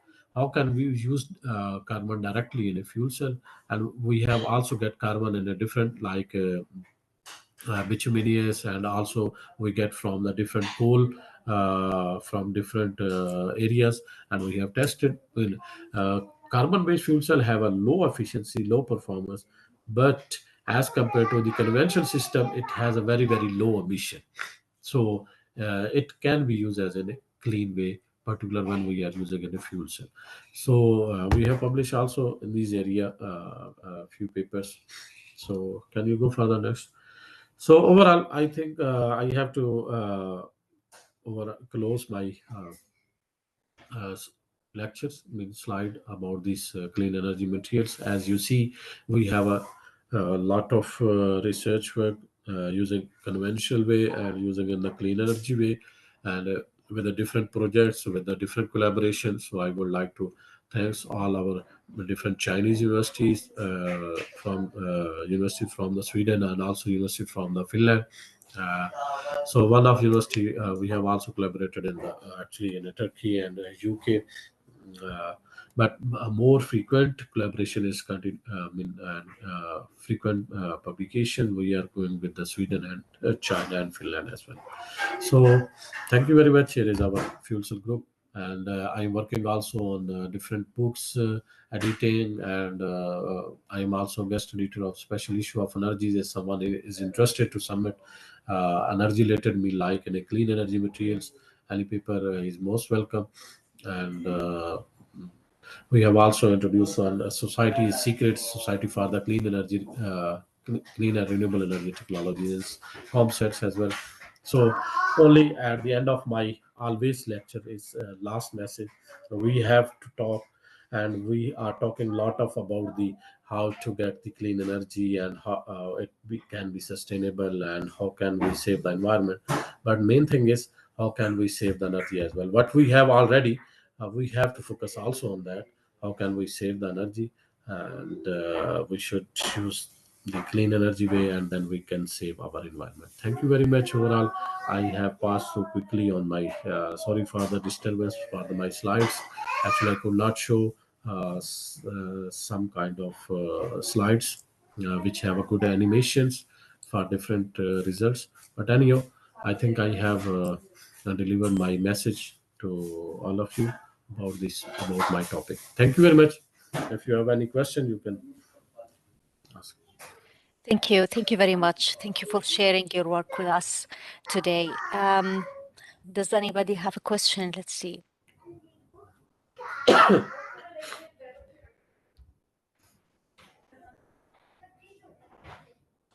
I think there is no question, Dr. Rizwan. Thank you for being here with us today. Okay, thank you very much. Yeah. Thank you. Thank you very much for each one of you for being with us in this session today. Thank you for sharing your expertise and knowledge.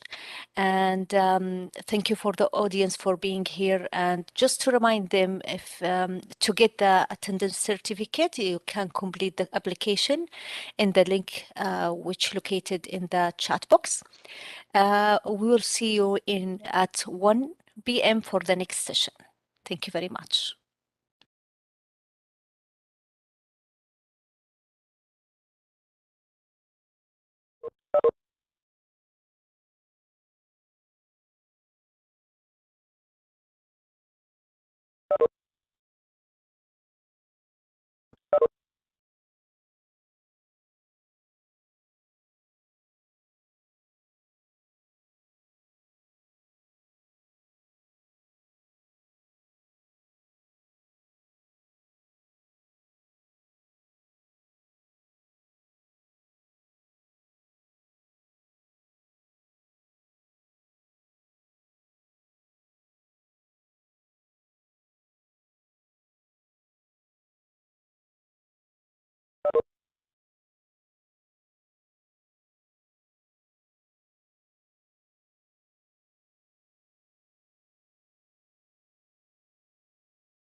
Welcome, Dr. Raza.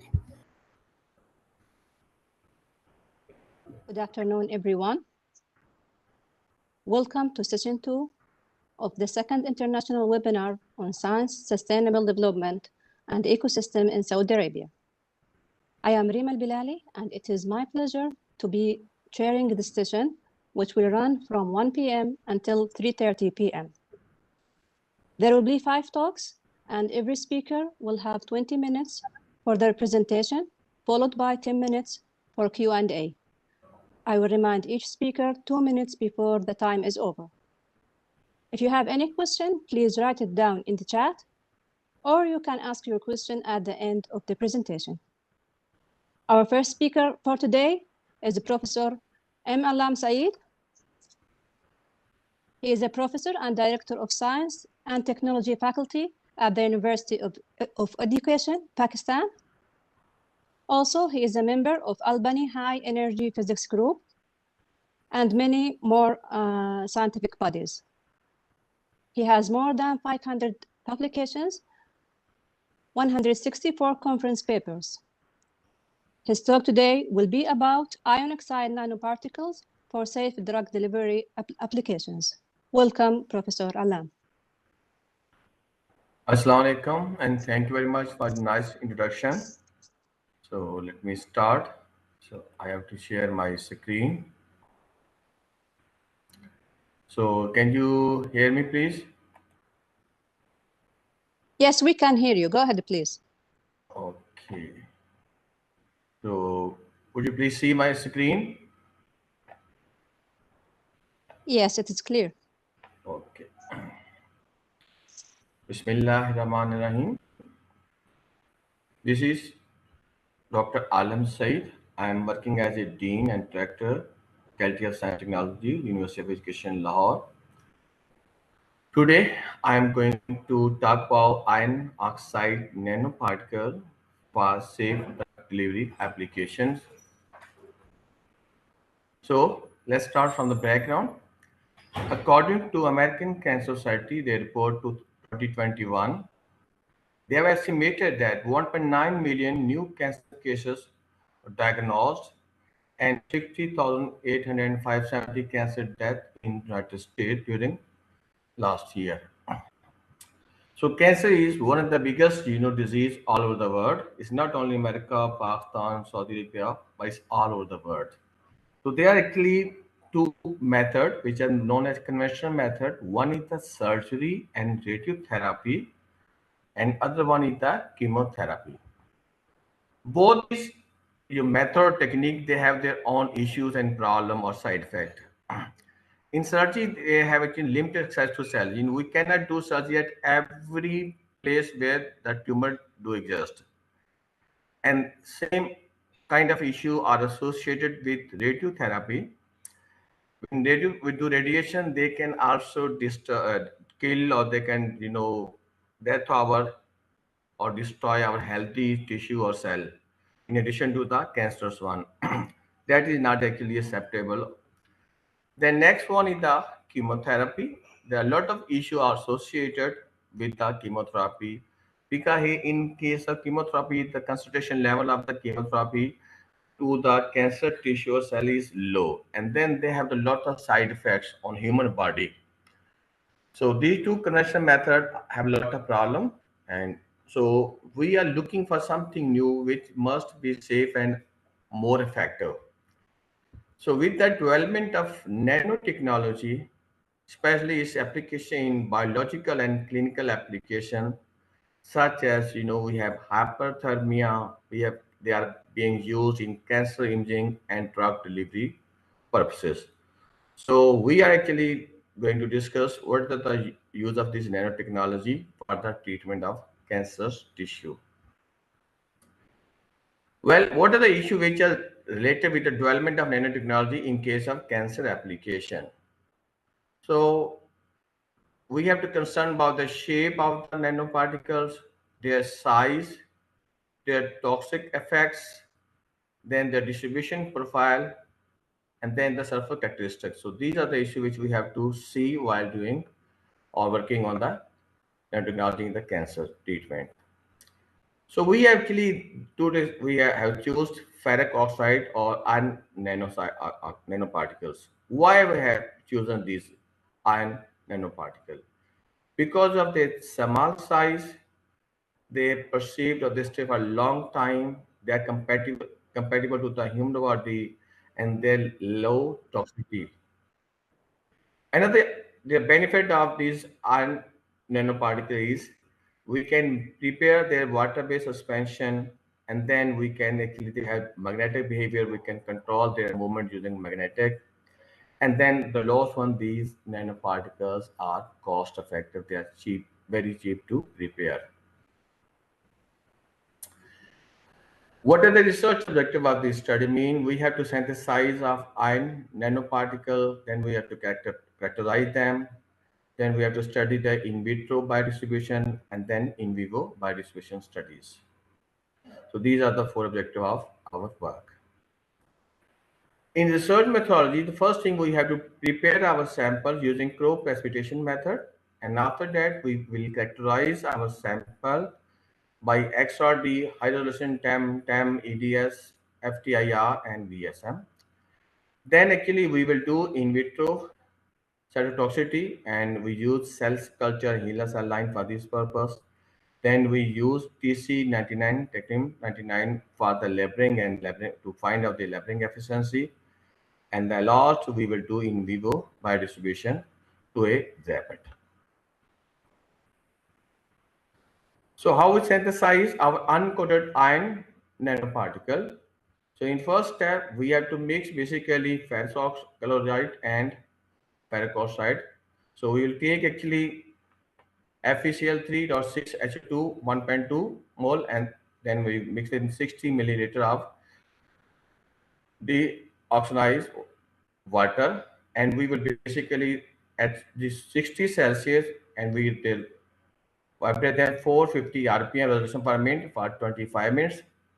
And then after that, we will add the drop of 200 ml of NaOH, and then we will again heat our solution for at 60 Celsius for at 60 RPM. After that, we have to wash with 400 ml of the deoxygenized water 4 to 5 times. After that, we have to separate our sample with strong magnet, then dry it at 35 degrees Celsius and get Fe2O3 ferric oxide.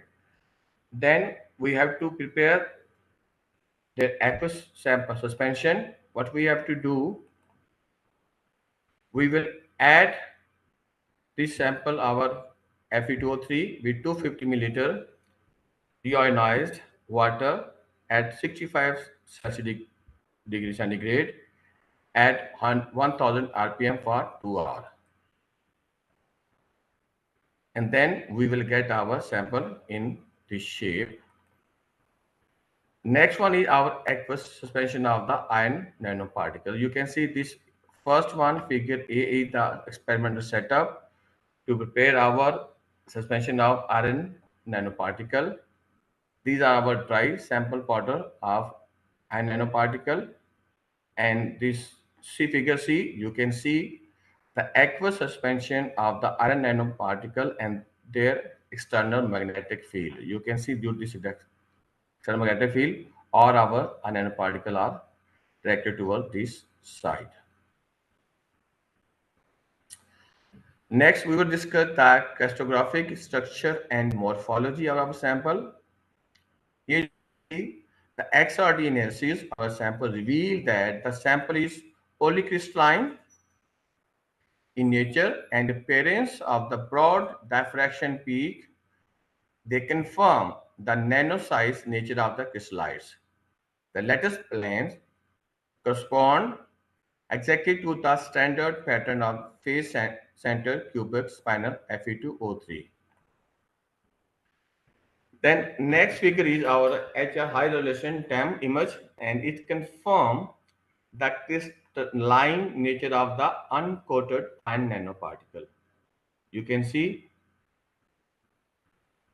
different particle with their size 0.4862 nanometer. The calculated inner planar spacing T correspond to planes are the same as observed in XRD. SCD pattern insert, you can see it shows a setup point as a result of diffraction of electron from the different planes of cubic Fe3O4, our ferric oxide. Here you can see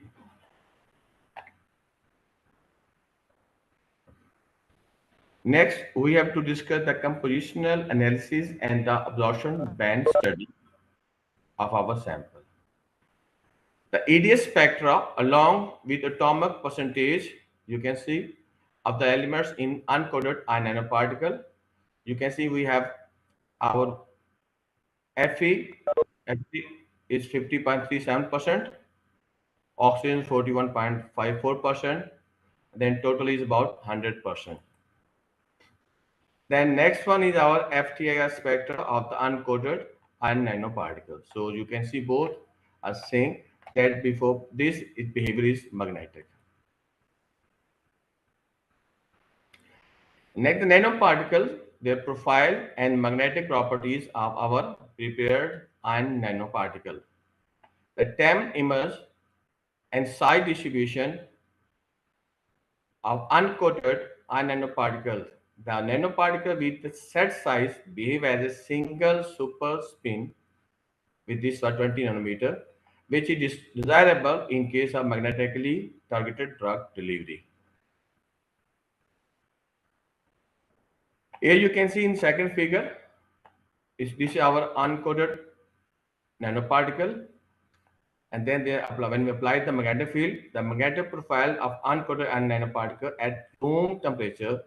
Literature suggests that iron nanoparticle with size less than 25 nanometer, because our one is 20 nanometer, as observed in TEM, this exhibit as a super paramagnetic, so TEM and magnetic results are correlated.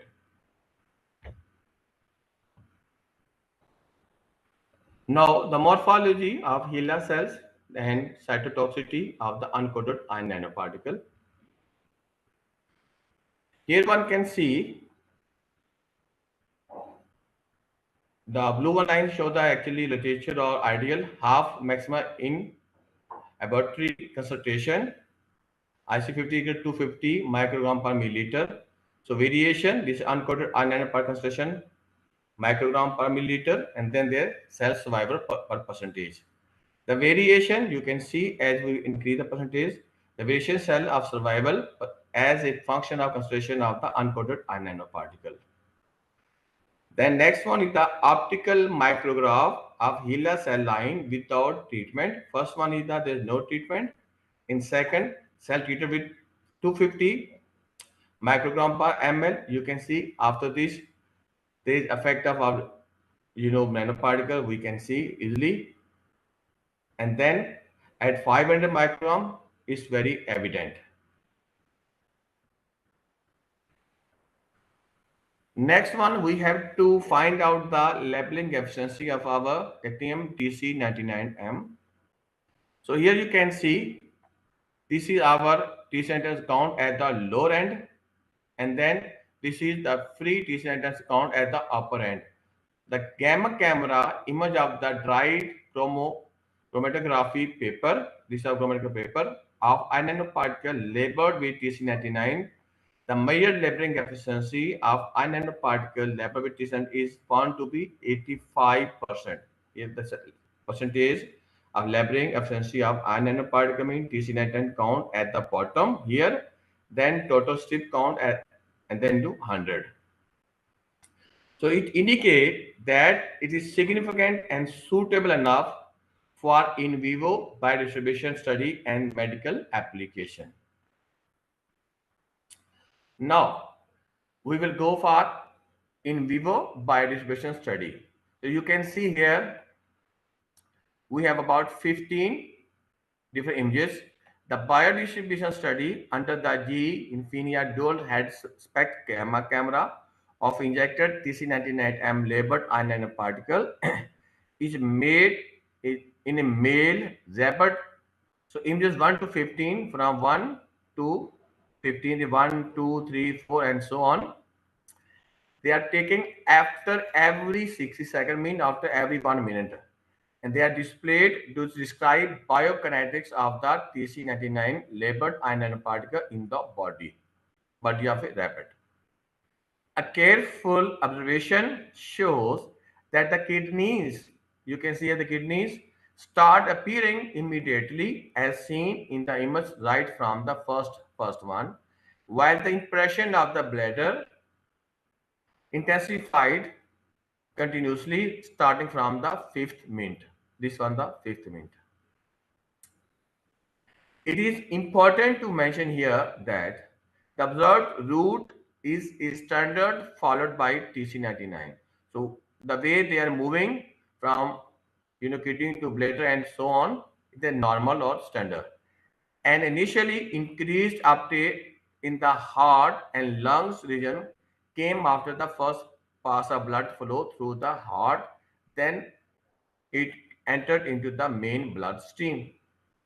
You can see there is no indication of anthrapen related to the radiopharmaceutical in the heart and lungs, and it indicates that and confirm the small size of a nanoparticle, mean the nanoparticle they easily cross this area. So nanoparticle with an average size ranging from 7 to 12 micrometer would normally entrap by the lungs and heart filtration. So it means the size of particle of nanoparticle is less than this one. That's why it could entrap in lungs and heart filtration. So it easily passes through. For the first 2 minutes, activity is observed to increase in heart and lungs region, whereas in liver and spleen region for the first 4 minutes, and then continuous decrement are detected during the dynamic phase. As it's moving, that decrement. There is no sharp uptake by liver and spleen area as observed, which clearly indicate or suggest that the evasion of RE system uptake by radiopharmaceutical, the brain pattern of activity, here you can see the brain pattern of activity.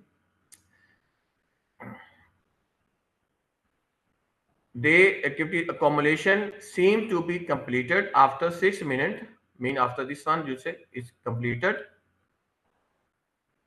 and remain prominent even after 1 hour, while the liver and spleen region lost enough of their activity most probably because of their route via kidney and then bladder. Fortunately for the thymus or stomach, no impression was appeared during the dynamic phase. Mean when they pass, there is no impression, there is no signal during in the our thymus or stomach.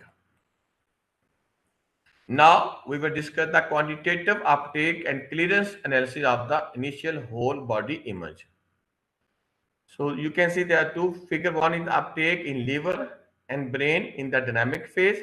So the dotted blue line is about liver and spleen, and then the the red one is about the brain, and then this is the activity clearance by the urinary tract, mean left kidney, this one, then this is right kidney, and this is our bladder. So this is basically time, and this is the percentage of total body activity. As we can see, ketamine counts per second accumulated as a percentage of the total activity injected in brain, liver, kidney, and bladder region, and this clearance profile during the dynamic phase on initial 15 minutes. A quantitative analysis regarding uptake and clearance of the radio-labeled nanoparticle was carried out through percentage of profile. Profile shows in figure, these are two figures, are drawn for activity accumulation, my mean number of counts per second as a percentage of the total activity injected in the various body parts such as brain, liver, kidney, bladder during the dynamic phase after 60 seconds. So within the first 2 minutes, we can see here the first minute, okay, these are 2 minutes. The intravenously activity is observed to the accumulated up to 57% of the total body activity in liver and spleen region, and then reduced to 45%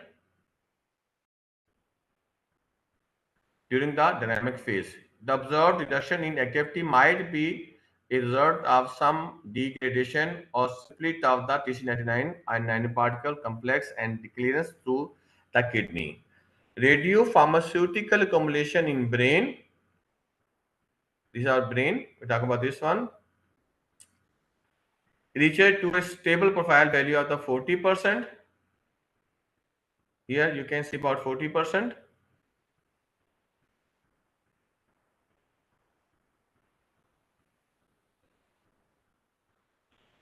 In this period, starting from the very first frame, this one, that indicate that the injected iron nanoparticle crossed the biophysiological barrier to the brain. The clearance, now we've got the clearance one, this slide, the clearance of the radiopharmaceutical from blood and other parts of the body can be observed by the appearance of kidney from the very first image, this one. Primarily, activity increases for the first 4 minutes in the kidneys. You can see this one and this one, the kidneys. And then start clearing into a bladder. At the end of the dynamic phase, it becomes 50% of the total body activity. So you can see it's about 50%.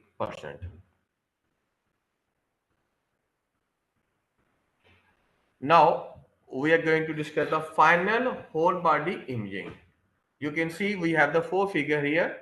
The long-term clearance of labeled nanoparticles from various body regions have been observed from static image picked up for 300 seconds at the interval of 1, 2, 3, 4 hours and are shown in these 4 figures.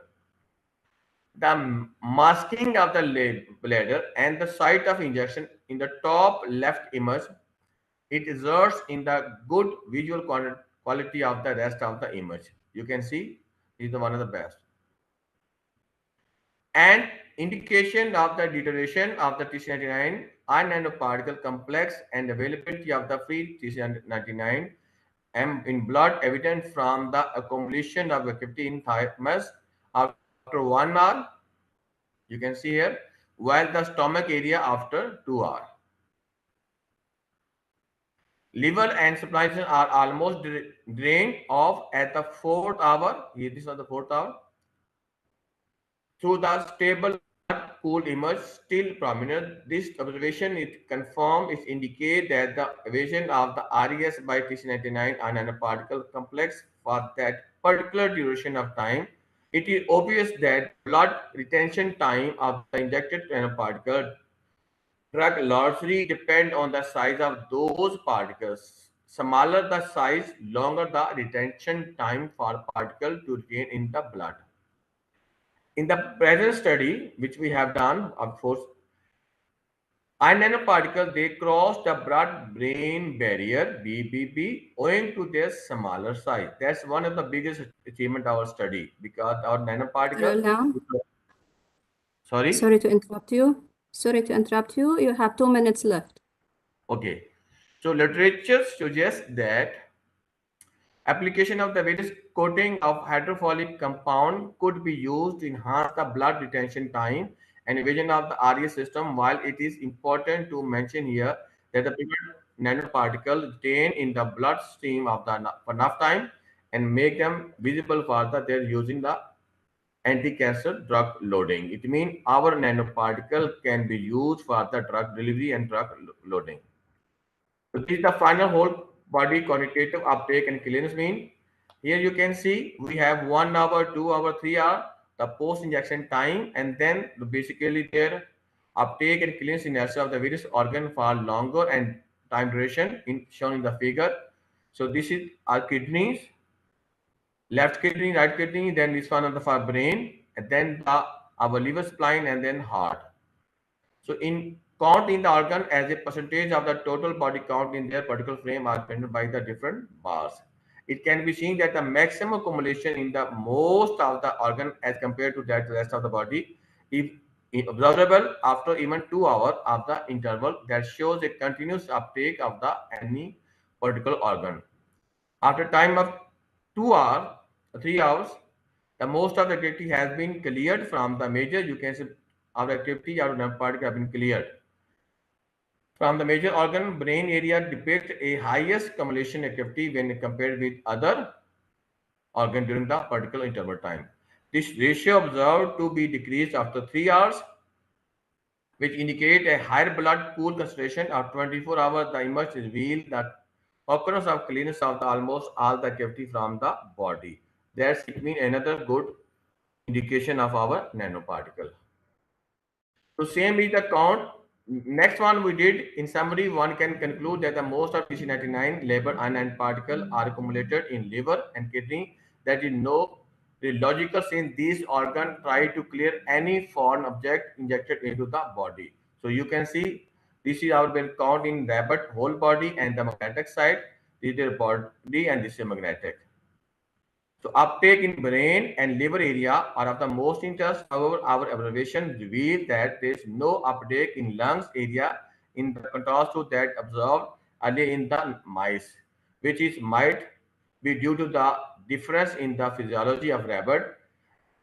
Okay, the present results regarding the drug delivery via uncoated RNA nanoparticles seems promising for brain and liver therapies. So now we have to conclude our method of preparation nanoparticle and nanoparticle. It is an effective and simple scheme which we have introduced to prepare water-based iron nanoparticle suspension in ambient temperature or environment, whereas the particle size it can avoid RES system in rabbit. The cytotoxicity against the HeLa cell line, which reveal that particles are biocompatible and promising for brain, liver therapies and imaging. It means the average diameter of our particle is all cases avoid RES. So on the basis of our study, one can suggest that iron oxide nanoparticles are for good safe drug delivery application. These are the reference. Thank you very much. Thank you, Dr. Alam, for this interesting presentation. And the discussion now is open for questions. So if anyone has any questions. Yeah, Doctor, I have some questions. Yes, Dr. Rida? Yeah. But first of all, I want to thank Doctor for this nice presentation. And they have just a few questions. He showed us that this iron, let's say, nanoparticles are stable. It is known that the oxide nanoparticles are not stable. How you let's say, arrive to this conclusion? Actually, no. If okay, can I show you again my? Yeah, slide number 8. Okay. No. Actually, if you look at our, they stay in the this rabbit. So these indicate they are stable. Means they stay for a long time in the especially brain. So I will go to slide number 8. Yeah, you show that as this oxide nanoparticle, iron oxide nanoparticles are stable or monostable on the water or diluted water. Yeah, basically, if you look at the shape, okay. Yeah. Okay, Because it is known. Sorry. Yeah, please. Okay, when we make the aqueous solution, okay, if we don't apply if we apply a magnetic field, then they will move in one side. Otherwise, they will suspend. They are basically aqueous suspension. The nanoparticles, they will stay for more than 24 hours during this our solution. So we can easily inject them. So this is from our we observe them. We kept them in this form suspension for more than 24 hours, and we observe it continuously. And then from this observation, we say they are basically stable within this hour. The aqueous suspension is stable. Okay. And on the slide number 14, when you do this injection in the rabbit, the nanoparticles are, let's say, mixed in water and then here, rabbit. Yes? Yeah.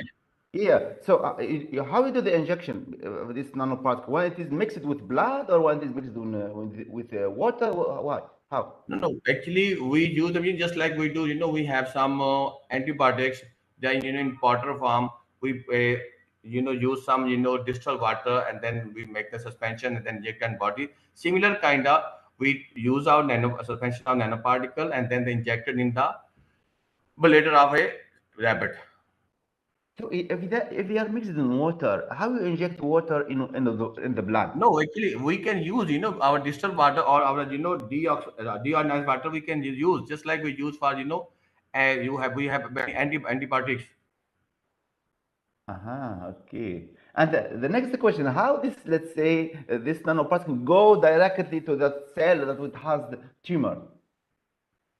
Okay, basically, we have to move them. Basically, when blood is moving, so blood is moving whole of the body. When we get it, it's moved from initially from go to kidney, bladder, then liver. Then we don't observe they are going to lungs, but they usually go to a brain because blood is moving all over the body. Yeah.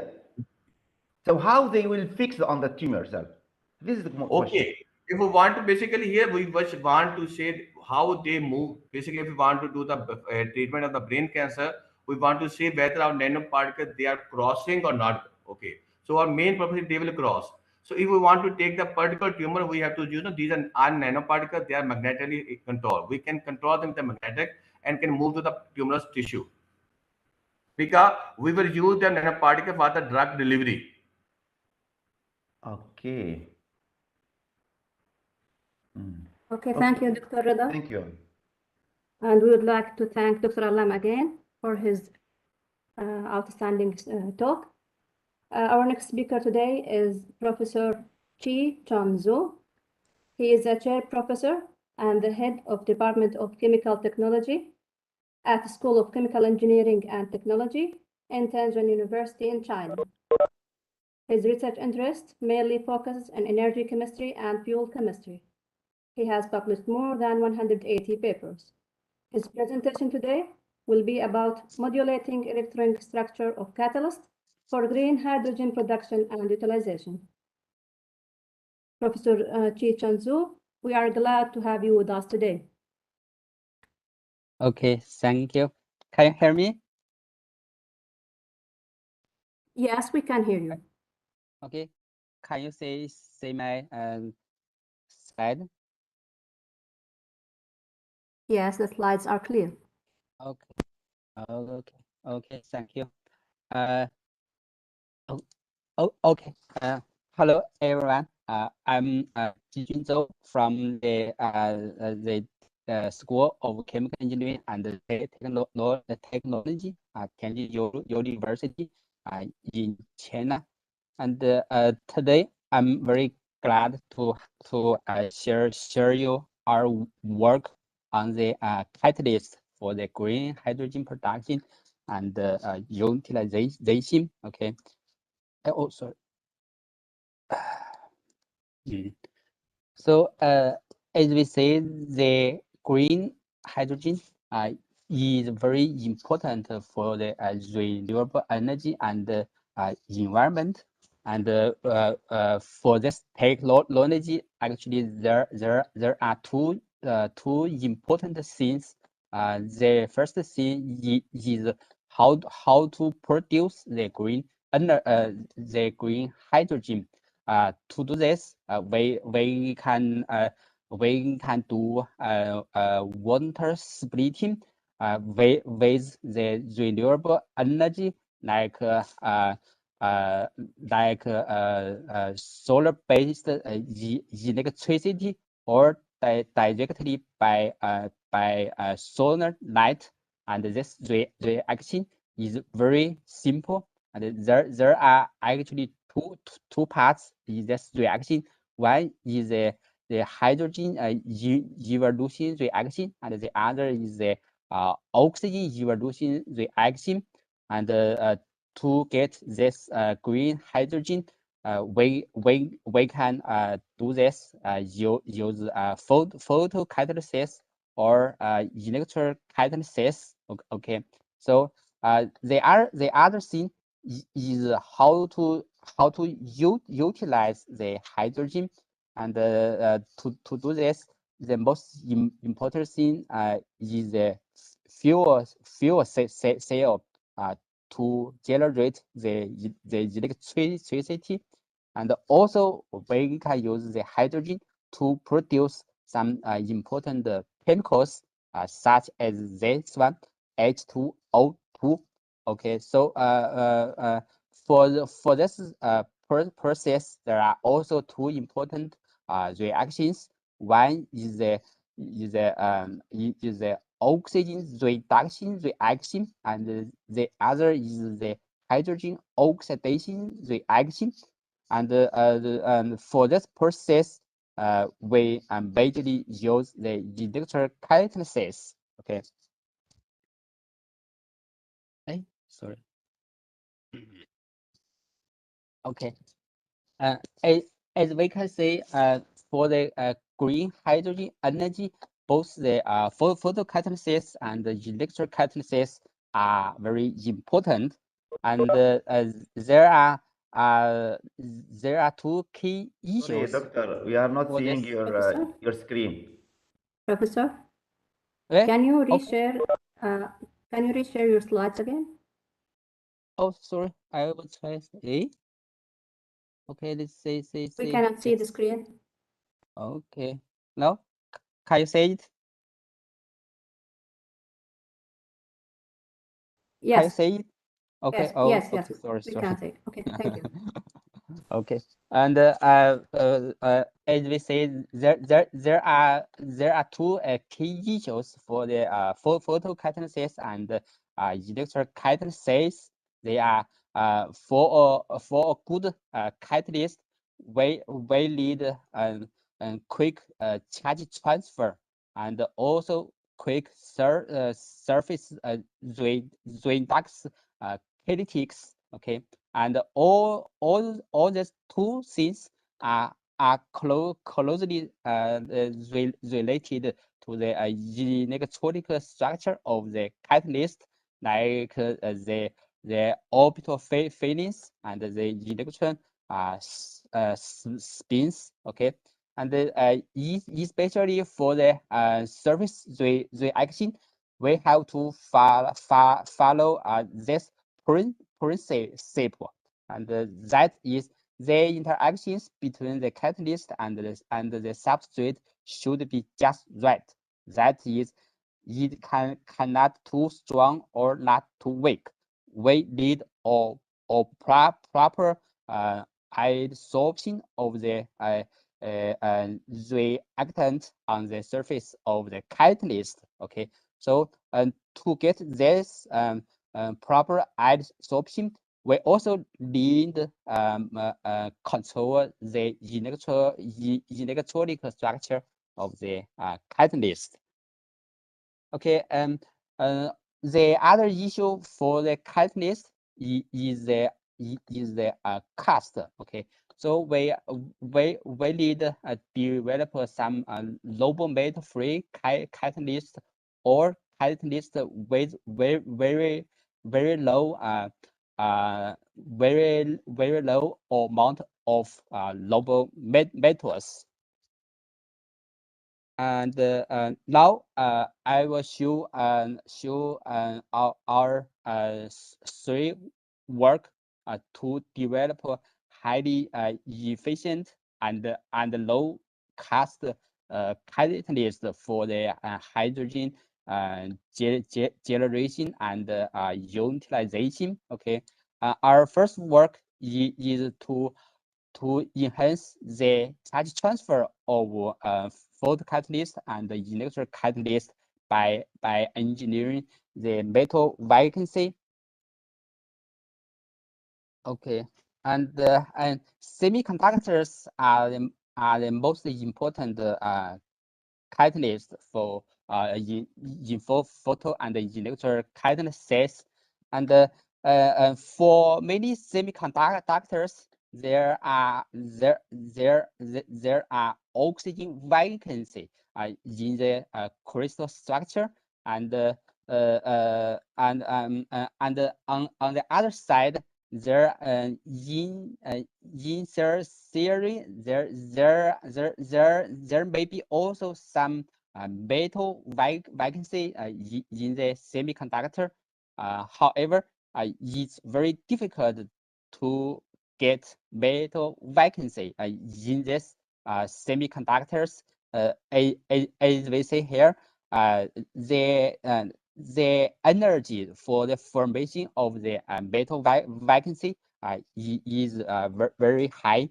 Okay, but several years before, we developed a method to produce a semiconductor like TiO2 with metal vacancy. Okay, first we do the hydrogen thermosynthesis use like TiO2 in the mixture of ethanol and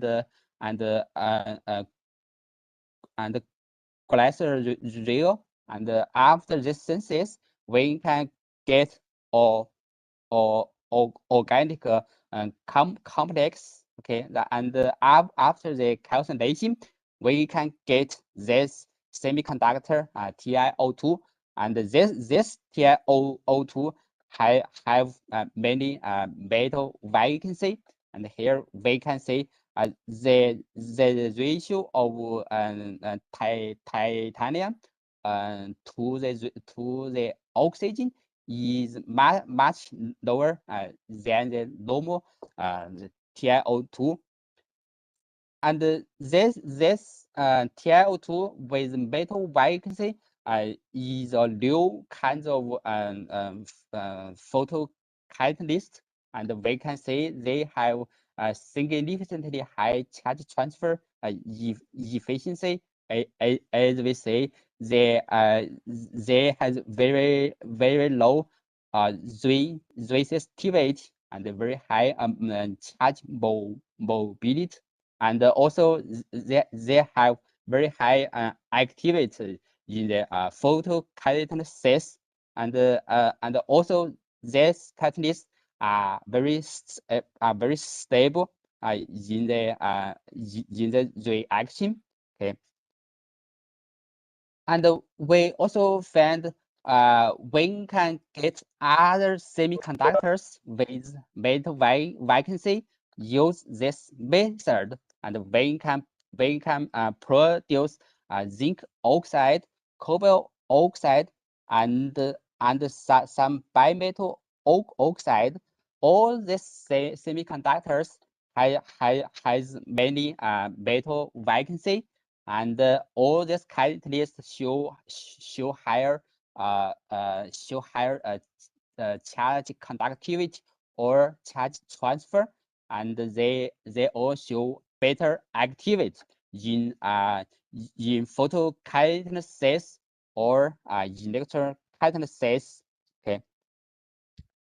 So as we can see, our semiconductors with metal vacancy are very good in the photocatalysis and the electrocatalysis, but we still need to the following questions. One is, can we control the concentration of the metal vacancy? And the other is, what is the intrinsic role of the metal vacancy? So this work is focused on these two questions. First, we try to control the concentration of the metal vacancy. As we say, to get the semiconductor with metal vacancy, we need to synthesize or precursor first, and then after the calcination, we can get the catalyst. So in this process, the structure of the precursor is most important to determine the amount of the metal vacancy.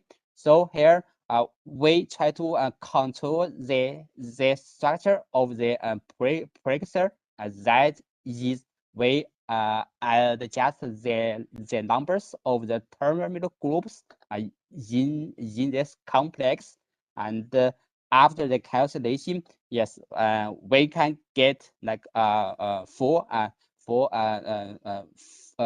can get 4 samples, and they have metal vacancy from 2%, 6%, 9%, and 10%. So in this way, we can control the amount of the metal vacancy. And here we can say, and this range, the vacancy is in form of point vacancy, but with more vacancy, there are some cluster vacancy. Okay, and then we also conducted some DFT calculation, and we also did some exact measurement, and based on this result, we found that the metal vacancy, especially the point vacancy, can induce the electron spin polarization, and we say this sample which has the highest concentration of point vacancy, and here it shows almost 100 spin down in the electron structure, and this spin polarization can be very good for the charge transfer and the surface redox, okay, because it can inhibit the recombination of the excited charges, and this can induce quick charge transfer or better electron conductivity, and also it can inhibit the recombination of the intermediate species, and this can isolate the surface action. Okay, so we can say the photocatalytic activity of the catalyst is dependent on the degree of the spin polarization, and this catalyst has the highest degree of spin polarization, and it shows the highest activity. Okay, and also we can use the magnetic field to enhance the spin polarization, and that we can further enhance the activity. Okay. Okay, now we will go part. We try to optimize the absorption of the absorption of intermediate species for water splitting. As we say before, the water splitting, actually there are two reactions. One reaction is the hydrogen evolution reaction. We call it as HER. Or good catalyst HER should have good activity. Okay, as we say in the first part, and also the adsorption of the hydrogen species is very important. As we say, for example, the PT is the most active catalyst for HER because the free energy for the adsorption of hydrogen species is very close to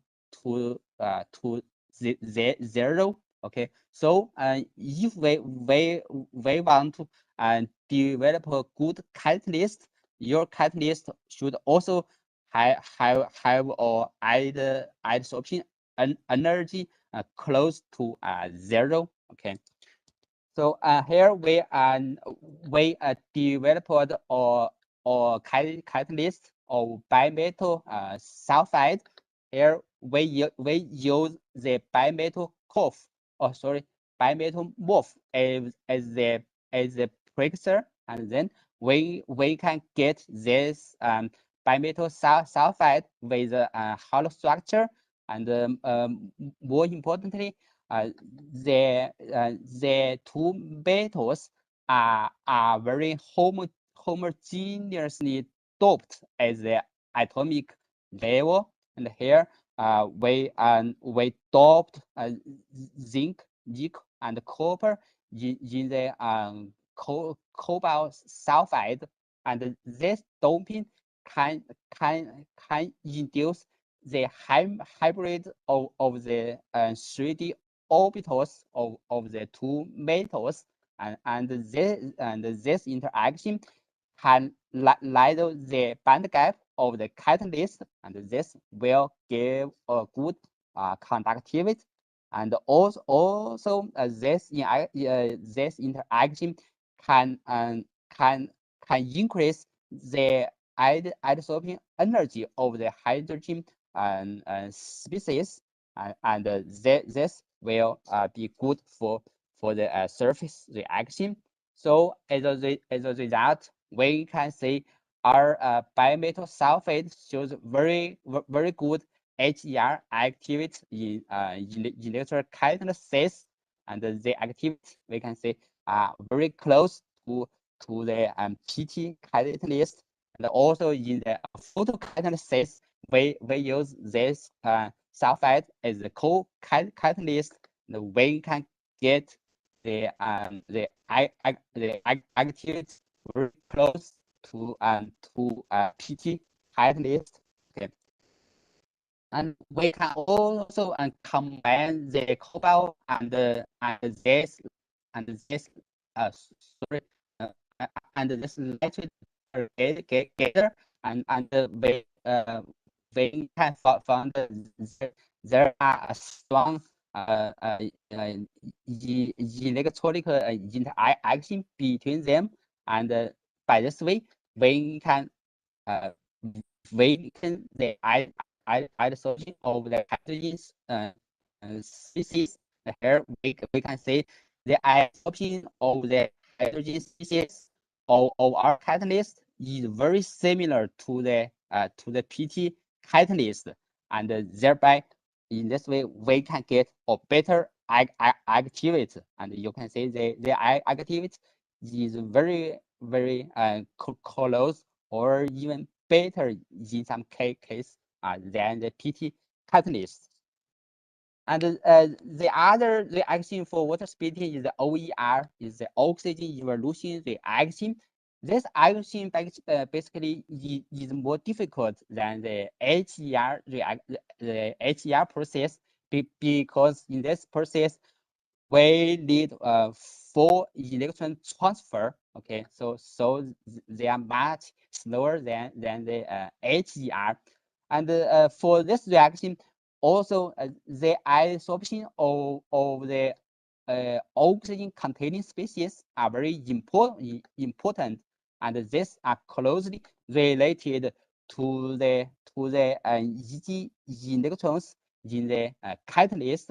And here we say if there are too much electron in the EG orbitals, we call it as high spin. The adsorption will be too weak. On the other side, if there are no EG electron, we call it as low spin, and in this case, the adsorption will be too strong. So both of them are not good for the OER. So we should try to modulate the spin to a moderate level, and in this way we can get moderate adsorption, and then we can improve the OER activity. So here I will show 2 examples. First is to how to get low spin catalyst. Here we use iron as an example. Here we can see basically the iron oxide in high spin. Here you can see it has two EG electrons, and this catalyst is basically inactive in the OER. But we found that if we can make the iron species in atomic dispersion, and there will be a Sorry very strong. to interrupt you. Okay. You have 2 minutes left. Okay. Okay. I see. And there will be a very strong interaction with the support, and this design can get iron catalyst in low spin, and so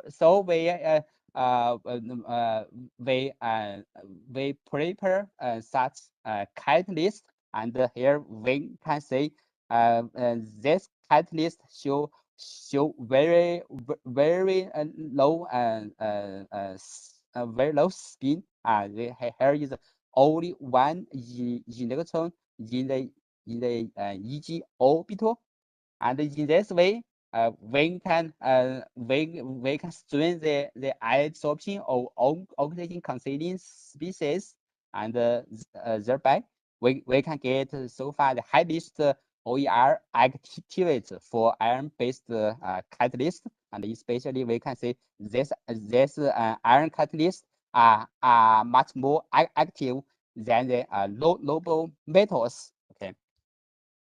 Okay, another example is to make high spin catalyst. As we say, this catalyst basically there is low EG electrons, and it's in low spin. But if we disperse them in single site, we can increase the number of EG electron. So we can change them from the low spin to high spin state. Okay, and this change can make the adsorption of the species weakened, and finally we can with the Eugene number of this, we can get a high list OER activates. Okay. So is I have no more time, so I will learn to show our third part. Okay. So finally, I will say based on our result for catalyst research, currently we are also cooperating with some industry department to develop the technology for hydrogen production and hydrogen storage and hydrogen release. First, we develop a technology to produce hydrogen by water electrocatalysis under industry conditions that is at high temperature and high current density, and our catalysts show very good performance in the industry device. And then we develop the technology to for hydrogen storage by the hydrogenation of hydrogen with liquid chemicals, and then these liquid chemicals can be transported to any place, and finally we can supply the hydrogen by the dehydrogenation reaction, and finally we can use this hydrogen for fuel cell or to synthesize some other chemicals. And okay, here are some review papers on the materials for photocatalysis and electrocatalysis. And finally, we would like to thank for the financial support, and also thank for our group member. Okay, thank you. That's our talk. Thank you, Professor Ji Zhou, for this excellent presentation. It was really informative. The discussion now is open for questions, and we have the time for only one question. So any question?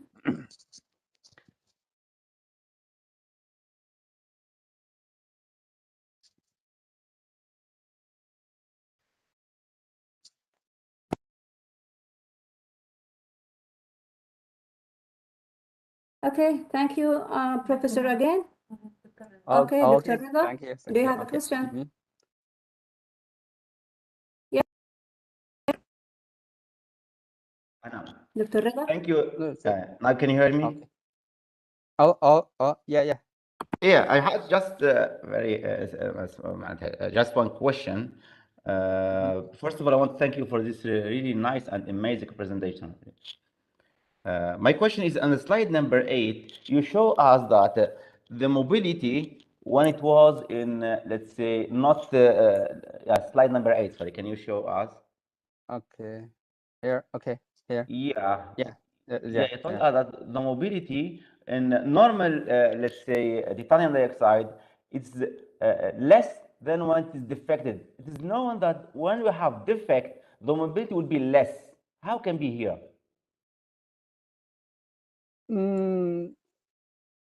Sorry, but here, as you say, with the metal vacancy, the mobility is higher than the normal. Yeah.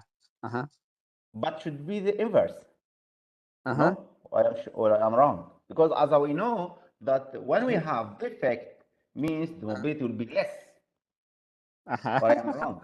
Yeah, but as we say, our catalyst has metal defects. This is very different from other catalysts with the oxygen defect. And as you see here, we here here in this work we explain why the metal vacancy can increase the charge transfer, and if you have higher charge transfer, you will have higher mobility. Yeah. Thank you. Thank you. Okay. Okay, you're welcome. Okay, thank you, Dr. Rida, and we would like to thank our speaker again for his excellent presentation. We will move now to our next speaker, Professor Muhammad Imran Asgar. He works in the Department of Applied Physics at Aalto University in Finland. In addition, he is a professor in the Faculty of Physics and Electronic Science at Hubei University in China. He has expertise in ceramic nanocomposite fuel cells, dye sensitizer solar cells, crystalline silicon solar cells, and other energy technologies. He has published more than 80 papers.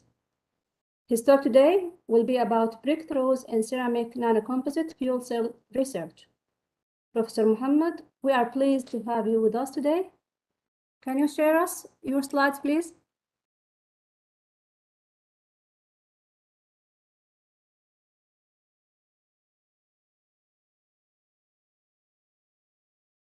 Sir, please mute your mic, sir. Unmute, please. Yeah, okay. I hope you can hear me now. And I'm just trying to, so you can see my screen, and I go to my presentation and I go to slideshow.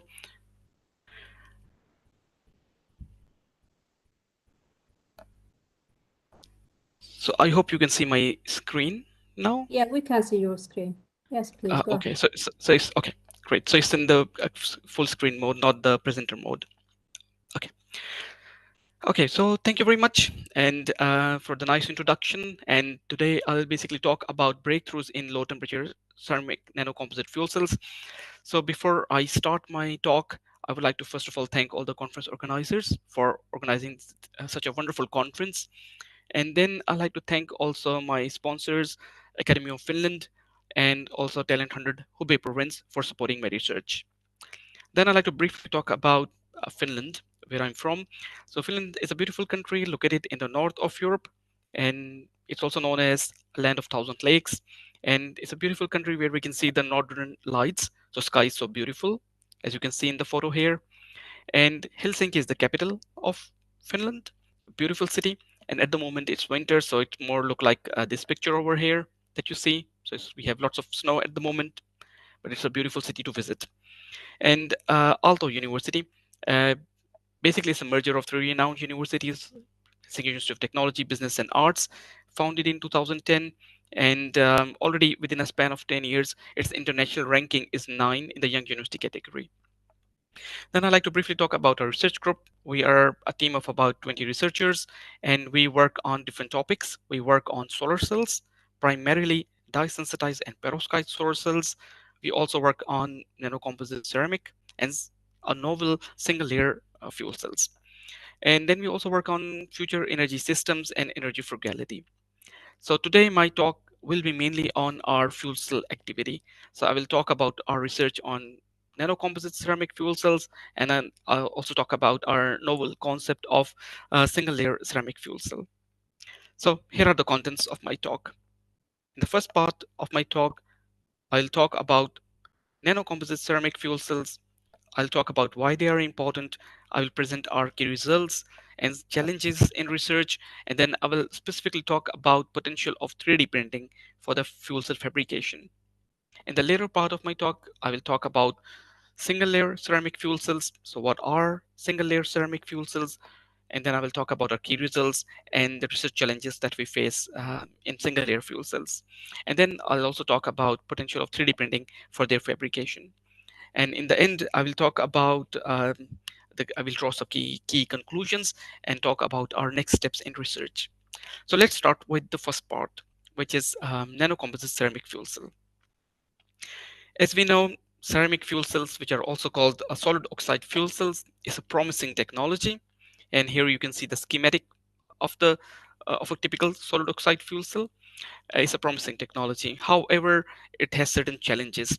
First of all, it requires high temperature for its operation, something between 700 to 1000 degree. And because of this high temperature, there are several degradation issues, limited choice of material, and sealing issues. So the main idea is that if we can decrease the temperature, we can solve so many degradation issues. However, the problem is that when we reduce the temperature, the performance also goes down, primarily due to limited ionic conductivity. So basically, in the electrolyte that we see here, the ionic conductivity goes very low when we decrease the temperature.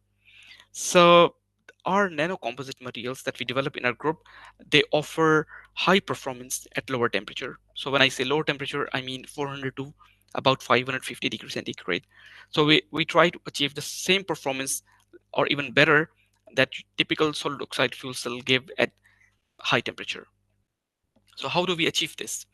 So our nanocomposite materials consist of doped ceria and alkali carbonates, and with the help of this multi-ionic conduction, as you can see that in the electrolyte, in a typical solid oxide fuel cell, we have only oxygen ion that moves in the electrolyte, but in our nanocomposite electrolytes, we have multi-ionic conduction, with the help of which we can achieve better ionic conductivity. So there are different reaction schemes to explain the working principle. So I don't want to go in detail, but the main idea here is like that the main reason for getting better ionic conductivity is due to multi-ionic conduction in the cell. For example, if you look at the first reaction scheme, when we supply oxygen and carbon dioxide on the cathode side and hydrogen on the anode side, so this, due to the reduction reaction, we get carbonate ions, which transport through the electrolyte to the anode side, where they react to give carbon dioxide and water, and we can reuse this carbon dioxide in the cycle. So this is one possible reaction scheme for these kind of fuel cells. We synthesize our nanocomposite materials by various methods. We use co-precipitation method, sol gel method, and Pecini methods. And by optimizing their composition, we get the right properties of those materials.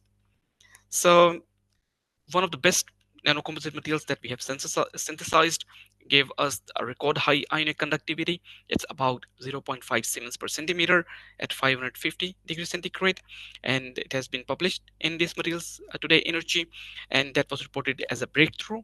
And utilizing this record high ionic conductivity electrolyte, we achieved a milestone of 1.1 watt per square centimeter at 550. So that's a remarkable performance. However, we would like to go beyond state of the art. So on the left-hand side, the cross-section of scanning electron microscope that you see here, that's basically coming from one of the best results reported in literature, where we get 2 watt per square centimeter at 550. And our performance is almost half, 1.1 watt per square centimeter. However, if you look at the thickness of the cells, their cells is about 120 micrometer thick, and especially the electrolyte, where most of the losses happens, they are only 9 micrometer thick. Whereas our cells are almost 5 times like thicker. It's about 600 micrometer, and the electrolyte is about 300 micrometer. But on the other hand, if you look at the ionic conductivity of our cells is orders of magnitude better than the best results reported in the literature. So if we can decrease the thickness of these cells, we can reduce to ohmic losses, and there is a potential that we can achieve performances beyond state of the art. So how to do that? So typically on the lab scale, the most of the cells, they are prepared using pressing methods, isostatic pressing methods, and with the help of those methods, we have achieved 0.5 Siemens per square centimeter, like quite high ionic conductivity, and the power densities that we have achieved is 1.1 watt per square centimeter at 550. The problem with the conventional method is that it's very difficult to control the thickness of the cells during fabrication, and this method is not suitable for upscaling of the technology. So we have to move to the printing methods. And typically for solid oxide fuel cell, the conventional cells are fabricated using tape casting, screen printing, so low cost printing technologies. Recently, Digital printing, especially inkjet printing and 3D printing, have been becoming more popular for the fabrication. And with the help of those, so here we can see how a 3D printer is used for making the cell. So here a 3D printer is extruding a nanocomposite ink for the fabrication of ceramic fuel cells using 3D printer. And with that, we have achieved the ionic conductivity of about 0.31 Siemens per centimeter at 550, and we have achieved over 1 watt per square centimeter, but our target is to reach above 2 watt per square centimeter at 550. So that's our current challenge that we are working on. And the main challenge there is about making inks of our nanocomposite materials, because when you are using different phase materials, different composite materials, then the formulation of ink is a bit challenge. But fortunately, we have been able to do it, and our initial results shown promising results. And we have achieved already over 1 watt per square centimeter, but with certain optimization, we are expecting that we can get over 2 watt per square centimeter. But that's basically about our nanocomposite cells. The materials itself are quite stable. So we have done this high temperature XRD, and we don't see any structural changes. And we also do thermogravimetric analysis and differential scanning calorimetry, especially to see the carbonates that we have in our cells. And what we see is the carbonates that we synthesize using, let's say, by Pekini method, using freeze drying method, we do not get any peak over 200. So the peaks below 200 are due to the physically absorbed water and the crystal chemically absorbed water, but there is no peak over that one. That shows that this material is quite stable structurally. From our differential scanning calorimetry, we get the melting temperature of the eutectic mixture of those carbonates, and we notice that it's over around 390 degree, where we have the eutectic temperature of those, and when at 550 they are in the molten state, and they contribute in the ionic conductivity, so that improve the mobility of those charge carriers in the electrolyte. Here we see the 3D tomography of our nanoparticles. Okay, so these are high resolution transmission electron microscope images and the 3D tomography of those. And there you see cluster of our nanoparticles, and the size varies between 100 to 300 nanometer. And if we give it a closer look, we see different lattices and different surface topology. And the color here is showing the surface density. So we investigate the mechanisms like more deeply with the help of this 3D tomography. Electrolytes, they should be very dense, and as we can see in this scanning electron microscope images, our electrolytes are very dense.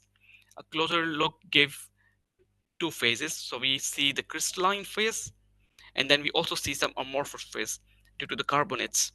And we also see these hydroxides in the cells, these needle-like structures. And the average size of these particles that we synthesized is around 50 to 60 nanometer. We also investigate their stability, and what we found is like there are some degradation issues, and the performance decrease with time. And primarily with the cross-sectional elemental analysis, what we found is that these electrolytes, especially carbonates, they are very aggressive to electrode materials, and by improving the interfaces, we can reduce those degradation mechanisms. So we have been doing lots of experiments on those, and those blocking layers have already shown quite much improvement in the stability. So that's what's one part of the presentation.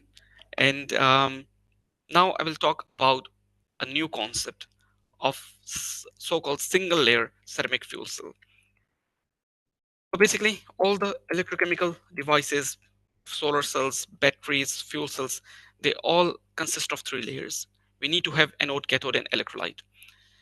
So in a typical fuel cell, we also have anode, electrolyte, and cathode, where we supply fuel on one side and oxygen on the other side, and we get a working fuel cell.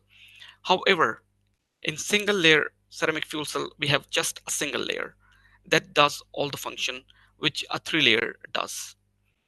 So, and interestingly, performances up to 1 watt per square centimeter have been reported. And this single layer design has lots of advantages over conventional 3 layer cells. For example, lower manufacturing cost because now we have only a single layer to fabricate. Then also system design can be simplified because when we switch the gases, the fuel cell still works, it just changes its polarity. Similarly, improved thermal stability, because when you have more layers with materials with different thermal expansion coefficients, at higher temperature you have higher thermal stresses, but with single layers you have low stresses in the cell. So these cells shows a better thermal stability.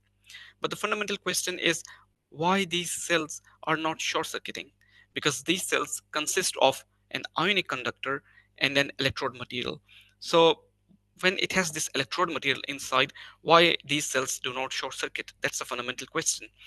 So there are different speculations made on what stop this electronic leakage, and there are different speculations. One of the speculation is that basically these materials are basically semiconductor materials, and when we supply these gases, it forms a p-n junction, and the built-in voltage of this p-n junction prevents the electronic blockage. Similar concept has been tried to explain with the help of a Schottky junction that we have. Basically, when we supply hydrogen, the metal oxides, they are reduced to metals and they form a junction with the metal oxides, and as a result it forms a Schottky junction, and the built-in voltage of that Schottky junction prevents the electronic blockage. And similarly, there are different concepts using bulk heterojunction, for example, can be used to explain the working principle of these devices. So here is one schematic just to show how these fields work.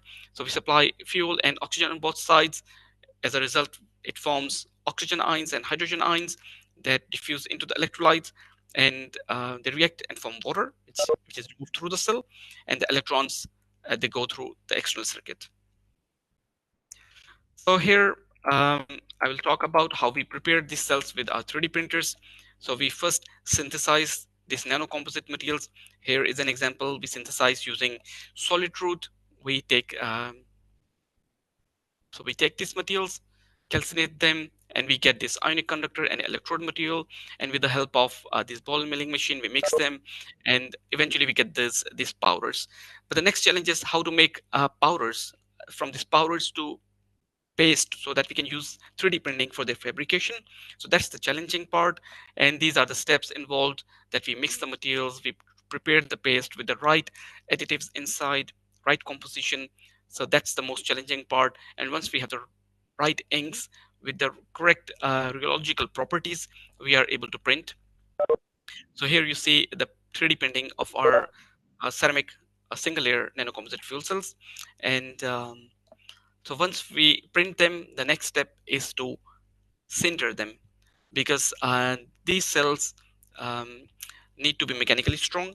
So when we do sintering, it gets mechanical strength, and at the same time, it has enough porosity and enough density so that it can function as a fuel cell.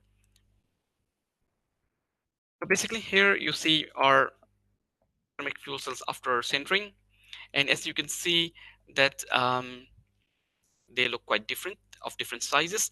So basically the key challenge for single layer cell is that if it's too dense, then the electrode processes in the cell suffer because they need higher surface area.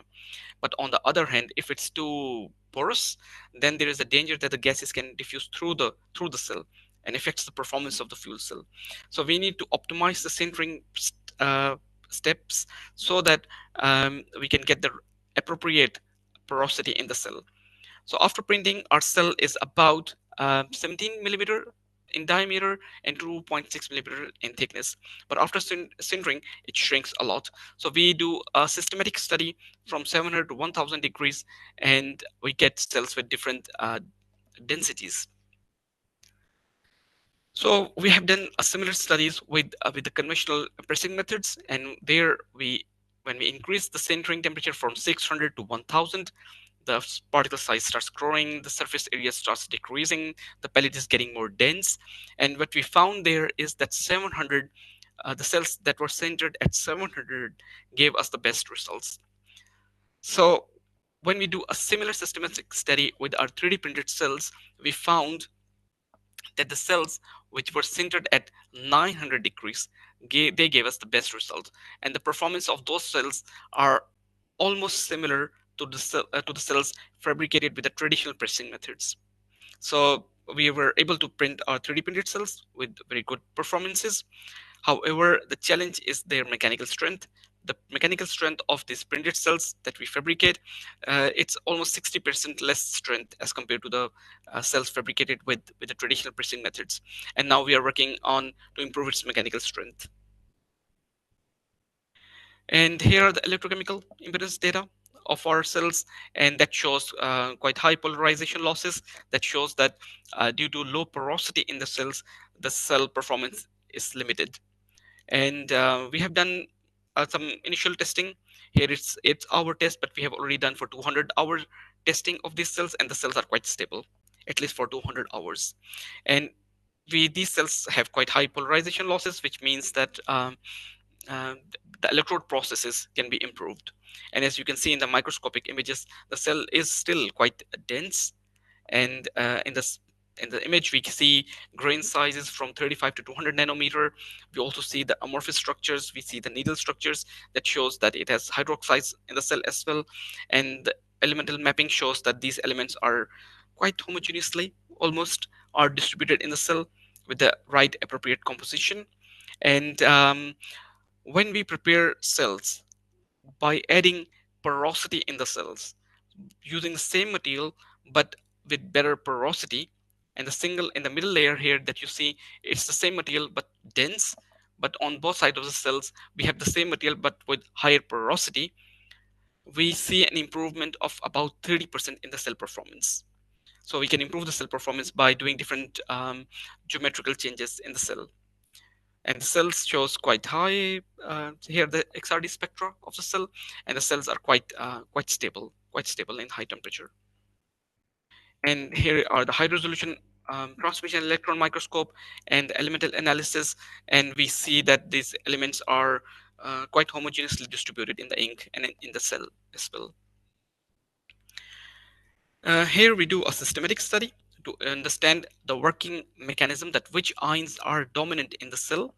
For example, when we prepare our cells with and we supply only nitrogen and air, and we prepare cells with 3 different thicknesses, what we see is that cell has quite high resistance.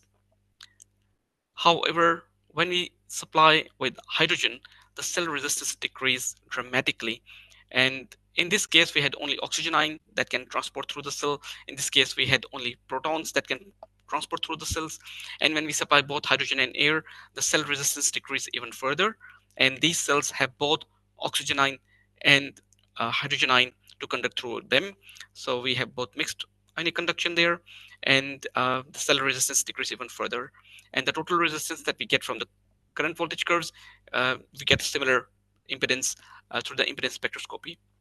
So from these results, systematic results, we've concluded that these cells also show protonic conduction, and these hydrogen ions, the protons, they dominate the conduction in these cells. And we also did systematic study by using different current collectors. And what we found is that when we use this inert gold collectors, the performance is about 350 milliwatt per square centimeter.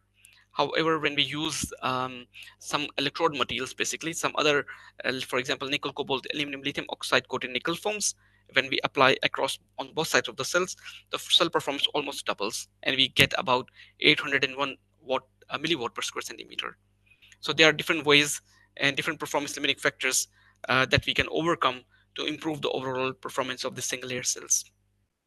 So finally, I would like to go to the conclusions.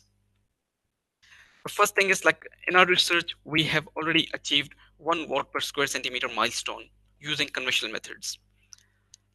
The next is, like, with the help of these digital printing methods, 3D printing and inkjet printing, we have a potential to achieve beyond state of the art of 2 watt per square centimeter. However, to achieve that target, we have to overcome some challenges, especially related to the ink development, because development of ink of this nano composite material is quite challenging. And however, if we can overcome that challenge, there is a huge potential to achieve performances beyond 2 watt per square centimeter. And then we have to also study performance limiting factors in the devices, the geometry, all the processes that go in the cells, finding out the right performance limiting factors and then overcoming them. So for example, in single layer cells, we see high polarization losses, and by improving the porosity on the cells from both sides of the cells, we see 30% increase in the cell performance. So similarly, by using better ionic conductor, we can improve this cell performance. And finally, it's very important to understand the degradation mechanisms in these cells, and especially the interfaces are quite important. And that's one area where we are focusing at the moment, because we are also fabricating these cells on metal substrates, and there we have to also study the long-term stability, that how stable they are with these metal substrates. So with that, I'd like to thank you for your attention, and I'll be very happy to answer your questions. Thank you. Thank you, Professor Muhammad, for this very interesting talk. And we have the time now for a couple of questions.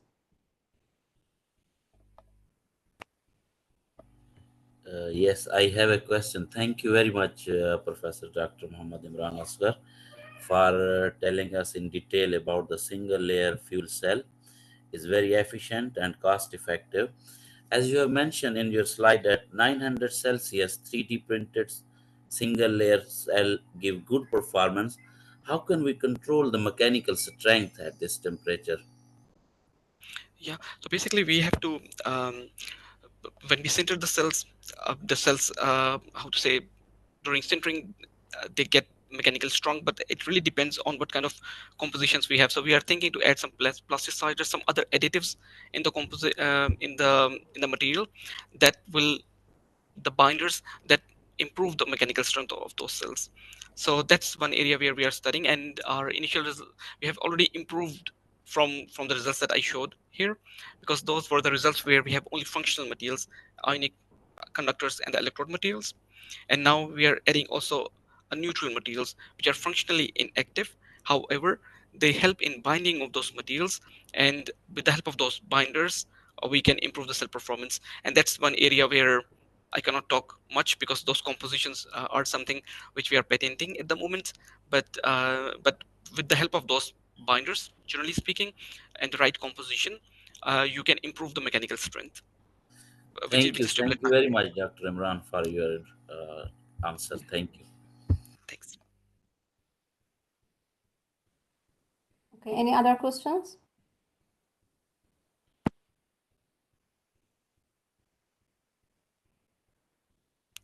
Okay, thank you, Professor Muhammad, again for this interesting talk. And we can move now for our next speaker, Dr. Devish Pathak. Dr. Devish Pathak is a postdoctoral researcher at the University of Seoul, Korea. He received his PhD from the MAD lab at Indian Institute Technology in July 2021. The main focus of his research was to deal with a change in optical property through electrochemistry. His talk today will be about electrochromic smart window, the necessity of modern future. Welcome, Dr. Devish. Yeah, thank you.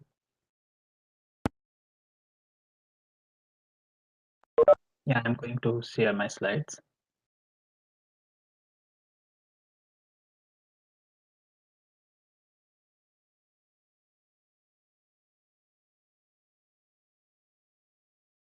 Yeah, is this visible? Am I audible? Yes. Yes, we can hear you, Doctor. Yeah, thank you. Thank you for a nice introduction.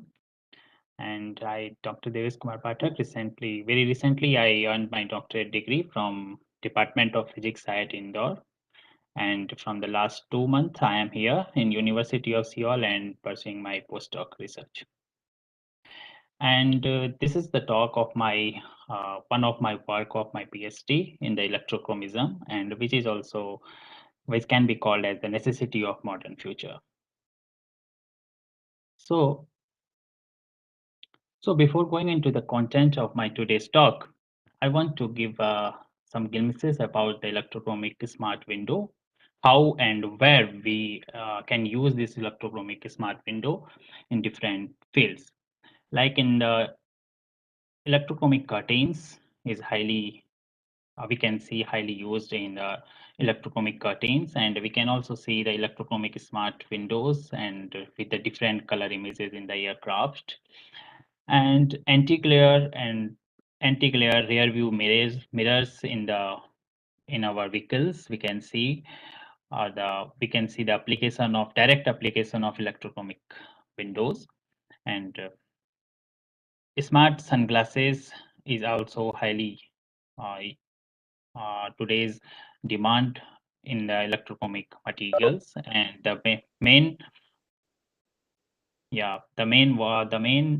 theme of the electrochromic work is to cool the temperature inside of the house, to cut the IR radiation from any electrochromic devices. So in the different aspects, we can see the electrochromic materials with the different applications. So this is my today's outline to give some introduction, basics of what the electrochromic materials are in the different organic and inorganic fields, and how electrochromic device fabricate in a lab, and how we can find the different color combinations from different electrochromic materials, and is there any nature's gift that we can find to apply the material for direct electrochromic application, and what are the other multifunctional application of the electrochromic devices. So once we are talking about the introduction part, so the electrochromic materials are called oftenly exhibit some new optical absorption band when the material goes for its redox reactions, means some undergoes reduction and oxidation process. So some optical changes happens, and these optical changes we can see in terms of colors. So different materials can come into the category of organic and inorganic materials, and people are also searching a different derivatives and modifying structure to tune the electrochromic color state of the material. But however, the materials can also be divided into the cathodic and anodic part, depends upon the polarity, and means once the material those material shows their chromic modulation, some color changing phenomena under the effect of negative bias can come into the category of cathodic material, and those material which shows its chromic modulation under the effect of positive bias comes in the category of anodic material, and some other material also exists which can show its chromic modulation or electrochromic phenomena in the cathodic, in the positive biasing or negative biasing. Since the material can also show its chromic effect in the liquid as well as solid state form, but once we are talking about to require a solid state film, we need to fabricate our material into a solid substrate. So we need some requirement like FTO and ITO conducting coated glass substrate, which should be transparent and highly conducting. And people are also using the ITO coated PP flexible substrate and PDMS conducting PDMS layer to make the electrochromic device in a flexible and stretchable way. So there are some synthesis method which I have used actually, but many other methods are also exist to get the solid state thin film, but only one way to requirement. There should be highly noticeable that once we are getting a solid state thin film, we should have a homogeneous film and with a good transparency, a robust film and highly stable film should be there. Here I am showing one basic example of electrochromic device which is showing a two color state, transparent and a bluish color state, and we can see the direct image of the IITI, which is my institute from where I got my PhD degree, and this is the vilogen molecule inside of this material, inside of this device, and upon the reduction process it shows its bluish colored state. And we can easily see these two colored because of their high color contrast. It means some execution parameters are also exist to get the performance of any electrochromic device, and which is like high contrast color is faster switching speed and better coloration efficiency should be there to get to call electrochromic device as a better performance. But however, many modifications are also exist to define or to get the better performance, like in the double layer material, inorganic, organic layers, and heterostructure formation. And obviously, due to the nanostructure formation, we can get high performance of the device. Here I am showing two inorganic and organic materials. Inorganic one, cobalt oxide, here the deposited by electrodeposition method, and showing two colored state. This is the pale yellow colored state, and here the blackish and brownish colored state.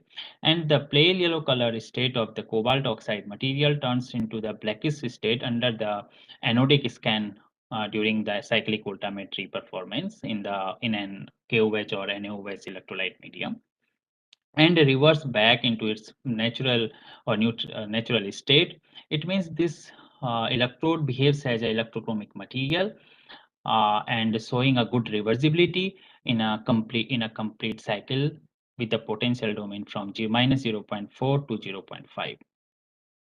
And once we are talking about one inorganic material like vilogen here, and under the cathodic scan, it shows its bluish colored state from its transparent colored state and revert back to its natural neutral transparent colored state. It means both two organic and inorganic, means cobalt oxide and ethylene vilogen, shows its electrochromic electrochromism in reverse biasing, and one is showing in the anodic scan, so other is showing in the cathodic scan. But the organic material, the ethylene vilogen, also known for its poor coloration efficiency and taking very large time to switch from its transparent to bluish colored state. It means there are two possibility or many possibility to form electrochromic device, means the inorganic and organic materials we can use to get the better performance, overall better performance of any electrochromic device. And we can also combine these two material as a hybrid form. So this is the way actually in the lab how to fabricate a device. Firstly, once the electrodeposition method I have used to deposit the cobalt oxide material over the FTO conducting coated glass substrate, and a double-sided tape, using a double-sided tape, EV means ethylene vilogen mixed in the PEO matrix, drop casted in a few amounts over this double-sided tape, which has been peeled off from the middle side, and other bare FTO coated glass substrate was just fixed over this, and the two terminal was connected to the battery to see their chromic effect combinedly. So the question arises that how to analyze the performance and the mechanism of the device. Here is the real picture of the device, which we can see at the 0 volt, the device was showing its transparent yellowish colored state. And once the application of plus 1.8 volt, which is applied to the cobalt electrode, it means the vilogen is taking obviously the minus 1.8 electrode, and the opaque blue colored state was coming. So the two colored state was probed by UV visible spectroscopy and Raman spectroscopy. And once we can see in the UV visible in situ UV visible spectroscopy at the plus 1.8 volt, the device was showing the larger absorbance near the 400 nanometer wavelength, and higher and somehow higher absorption near around 600 to 700 wavelength. Means it's somehow opaque nature and it's showing its blue colored state. And once the device is coming into the transparent yellowish colored state, it is showing the less absorption compared to the black curve.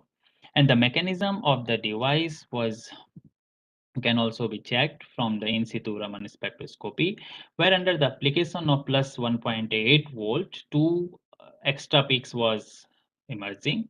This is due to the happening of the radical, to the formation of radical behavior of the vilogen molecule, and no radical formation was coming at the 0 volt of the material.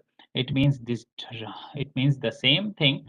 The radical behavior is the blue cover is governed by the radical behavior of the violation molecule. So the switching performance of the device can be taken, and every time in every device, the performance has also been checked using the kinetic measurement absorbance with respect to time, and the one cycle of this absorption spectra is showing that the device is taking a very less time to switch from its yellowish color to the bluish color state, and in the less potential domain from -1 volt to plus 1.8 volt. This is due to both the materials actually behaving as a counter electrode to each other and giving a better performance to the overall electrochromic phenomenon, electrochromic performance. And the current profile during the electrochromic changing between these two color state is also obtaining from the kinetic measurement, and the current is also used to get the coloration efficiency just after to calculating the charge, how much charge is utilized to give the colored two colored state.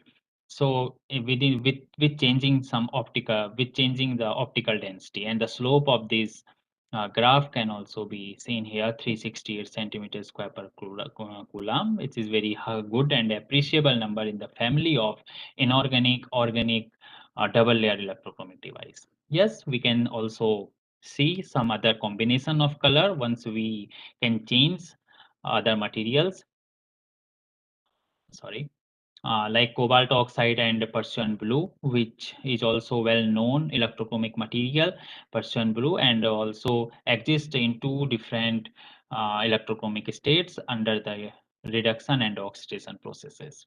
And once we can combine these two electrodes as a solid electrode with the incorporation of lithium perchlorate in the PEO matrix, the device combinedly can show its dark green, light green, and light yellow colored state.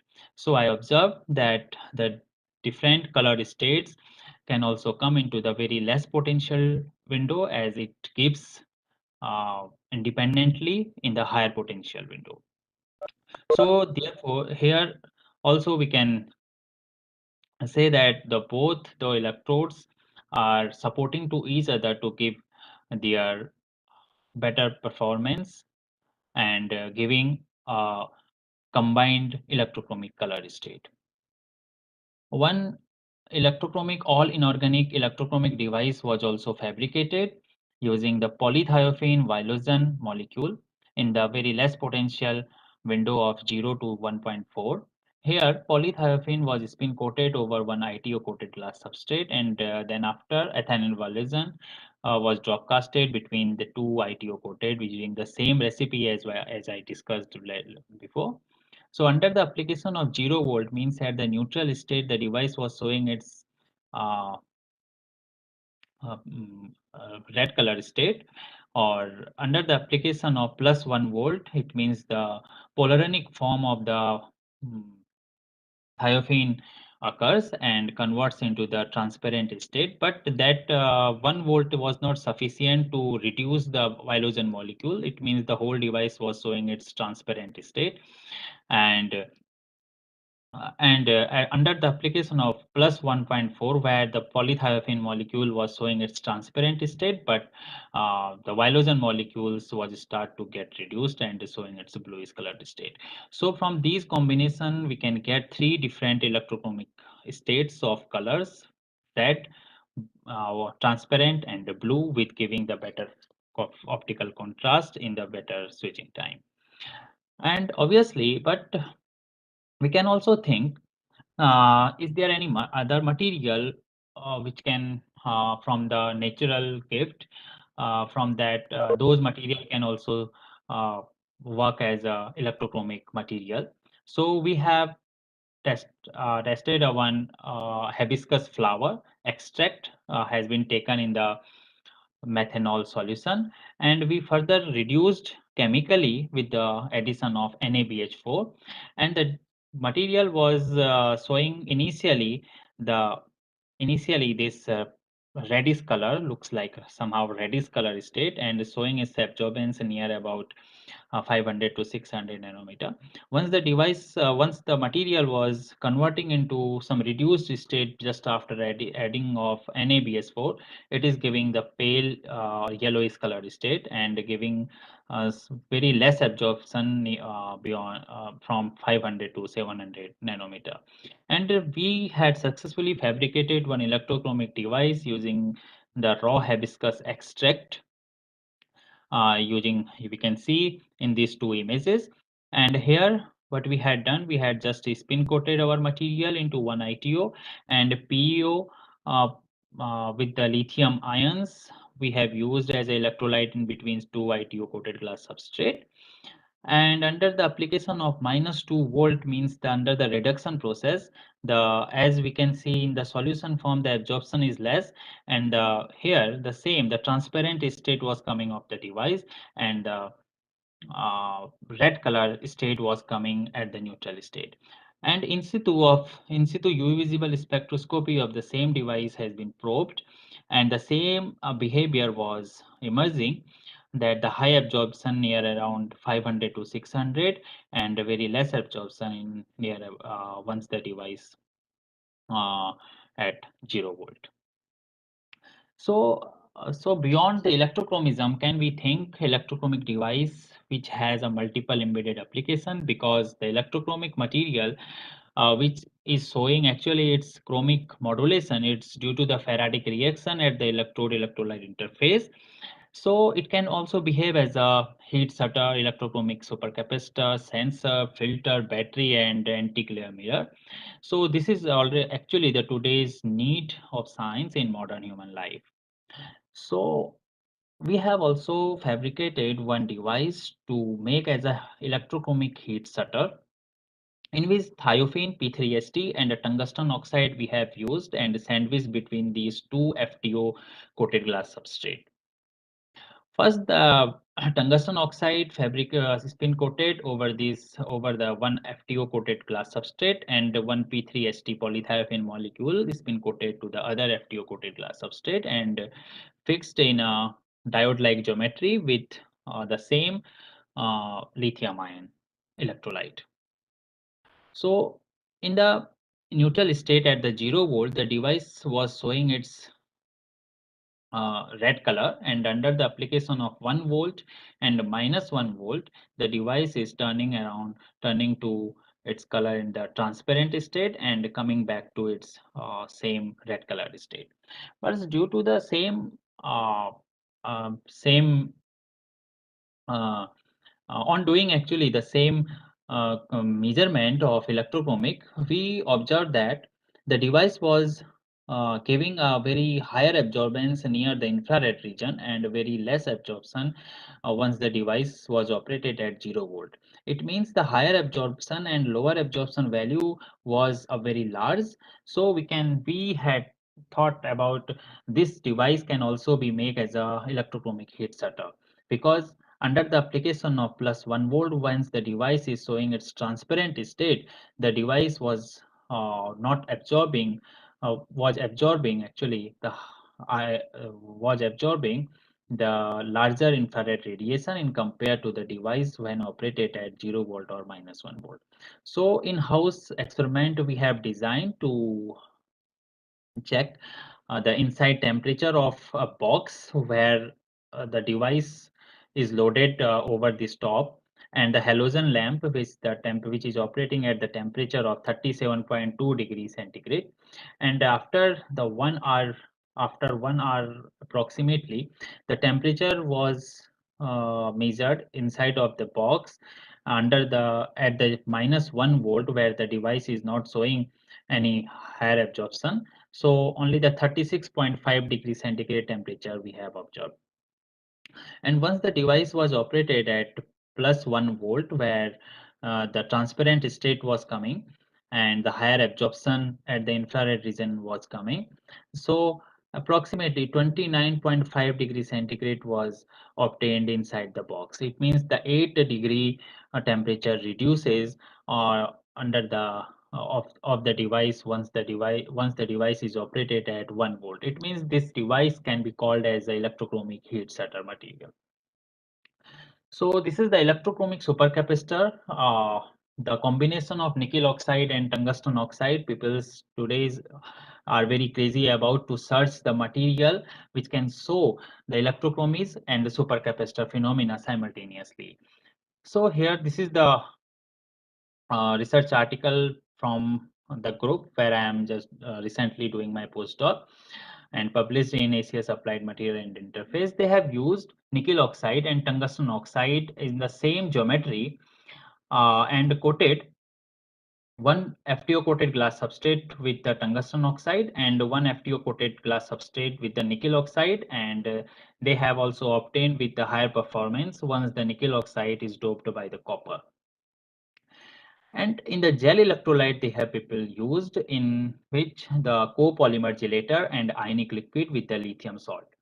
With the application of external biasing, the device was showing its bluish and transparent state, and with giving the excellent and good performance, good electrochromic performance. And once the charging and discharging profile of the device was probed by the galvanostatic charging discharging method, so the cell potential is also gradually changing from 0.02 to 2.0 volt, and on the same time the transmittance of the device was decreasing from 90 to 0. It means the device is also showing some discharging or charge some coloration effect once the device is charging, and the reverse process was happening once the device was discharging. We can see also in this picture that the device, once the charging phenomena is happening, the device was showing initially in the transparent, or we can say the white color, and once the charging state is happening, the device is gradually changing its color, and the same thing, the same reverse phenomena is also happening once the discharging process is coming. It means the device, the charging and discharging process of any device, we can just see and we can probe to just see their color. Means suppose the color is showing the light blue colored state, so the device is charged up to that level, and once the device is showing the transparent or white colored state, it means the device was fully discharged. So it is a very good way to think about the charging and discharging level of any device to just see our eyes. So this is some other work which I had done in my PhD, some electrochromic non-enzymatic glucose sensor. And here I have fabricated the nickel cobalt oxide nanoneedle using the hydrothermal technique. And this was initially shown its translucent white color state and showing the very high somehow large transparency. And once the device was operated at the plus or positive voltage, the device is showing the electrode was showing actually the opaque color state in, and gives the blackish or brownish color state. And in the electro, Dr. Davis, yeah. Sorry for the Yes. interruption. You have 2 minutes left. Yeah, only this is the last slide actually. So spectroelectrochemistry I have measured to get the performance of electrode, electrode of the nickel cobalt nanoneedle. And the electrode was also showing its very active behavior to sense the glucose. Once we can add, we add the glucose with the same amount, the gradual increment in the current we have observed, and no current measurement was obtaining once the device, once the electrode was come into the contact of other passive materials. And this is also happening due to the redox activity of the nickel and cobalt atoms at the electrode and electrolyte surface. So thank you everyone for attending my talk, and thank you to all webinar committee team to give my opportunity to discuss my work. Thank you. Thank you, Dr. Davis, for your excellent talk. And we can open the discussion now for the questions. Yeah, I have a question, Doctor. Yeah, sure. Thank you for this amazing and nice presentation. Yeah. My question, what about the stability of this electrochemic material? Are they stable? Because if they are organic material, they will be not stable. Yeah, this is the main actually issue. But the people are using to make some polyionic liquids and some hydrogels instead of some liquid electrolyte. So they can sustain for a long time and with temperature also. Okay, another thing, since you show us that they has biphenyl, let's say, they have biphenyl, yeah, or not? This electrochemic material. Sorry, pardon. They have two, let's say, hexagonal shape, let's say, two phenyl and biphenyl molecules. Yeah. I am wrong. Yeah. So if they are like that, when you apply electric field, since you apply voltage, so it is mean more or less electric field. I think they will rotate. I am wrong. Okay. No, actually, we didn't check actually the rotation of the molecule. Yeah, this is interesting. Yeah, because sure, since they have more or less a rod-like shape, so they are anisotropic medium, so they have birefringence. So since they have birefringence, when you apply electric field, sure they will change the color, they will change the optical properties. Okay. I am wrong? No. I have to check. Actually, this is the thing new for me. I didn't think about in the way to rotation of the molecule yet. Another thing, since if they rotate, I think the surface treatment will play a good or a big role. Okay. So did you check the surface treatment, for example, planar or homeotropic orientation or something like that? Okay. Yeah, I will check. Okay, thank you again for presentation. Yeah, thank you. Any other questions? Okay, I would like to thank Dr. Davis again for being with us today. Thank you. And now we will move to our last speaker today, Professor Angelica Maria Bina. Professor Angelica works in the Laboratory of Applied Electrochemistry at National University of Engineering in Peru. Her research focuses on the development of carbonaceous materials with different levels and sizes of porosity, with potential application in supercapacitor and as support for nano electrocatalyst for fuel cells application. She is also interested on fabrication of nanomaterials-based sensors for the use of hydrogen production. Her talk today will be about polyaniline and manganese oxide electrochemically synthesized on carbon cloth as binder-free electrodes for high-performance supercapacitors. Dr. Angelica, we are glad to have you with us today. Can you please share us your slides?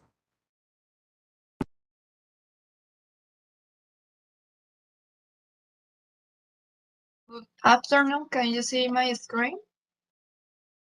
Yes, we can see your screen. Thank you. And good afternoon. I'm glad to be here. Thank you for the invitation. As mentioned before, today I'm going to talk about polyaniline and manganese oxide electrochemical synthesized on carbon cloth as binder-free electrode for high-performance supercapacitor. I am Angelica Baena. I work in the Research Laboratory of Applied Electrochemistry, in the Science Faculty of National University of Engineering in Lima, Peru.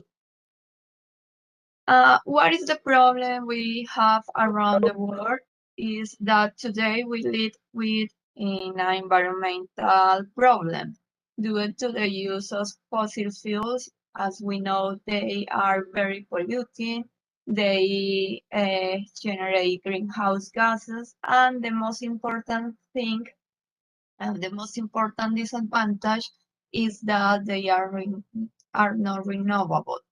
So we need to change to alternative energies. We have some example here of some alternative energies like solar energy, eolic energy, hydroelectric energy, and biomass energy.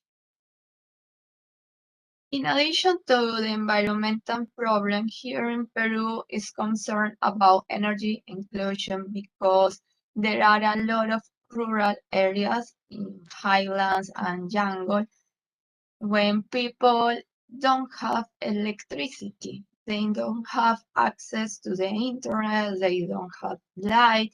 So it's our obligation to give to this population energy. What is the goal of our work? Why we are working on this specific topic?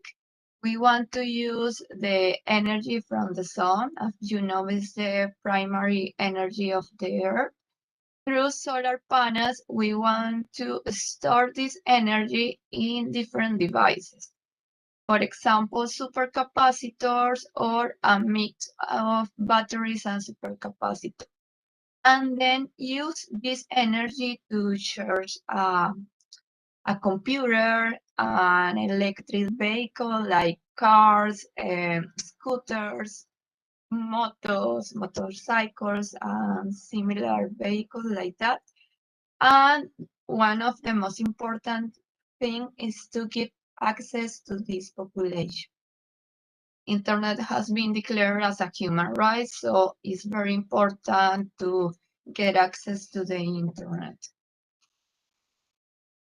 Here we can observe the Ragoni diagram for different systems that store energy, and we can see also very different about combustion engine and gas turbine. As we see in this picture, they present a very high specific energy and a very high specific power.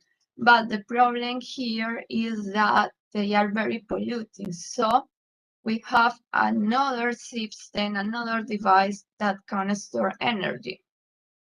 For example, here we have fuel cells.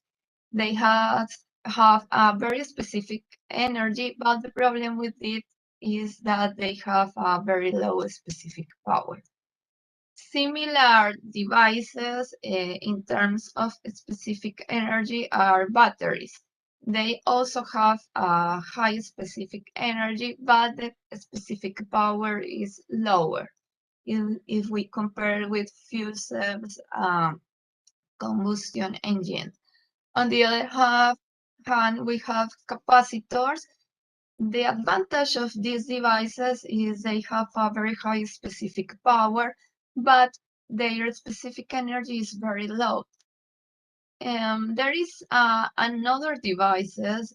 They are called supercapacitors. They are between capacitors and batteries. They have an intermediate specific energy, but their specific power is low. So this kind of device are very important, and there are a lot of researchers that are working in these devices, developing new materials. And also a lot of researchers are working in hybrid supercapacitors to combine the properties or the advantage of both supercapacitors and batteries. Here I want to show a basic supercapacitor that is composed of two current collectors. That collectors can made of stainless steel, aluminum, graphite, and similar materials like that. The most important thing in supercapacitor devices is the material. Carbon materials are very important because they present a very high surface area, have a very good conductivity, and it presents a lot of porosity.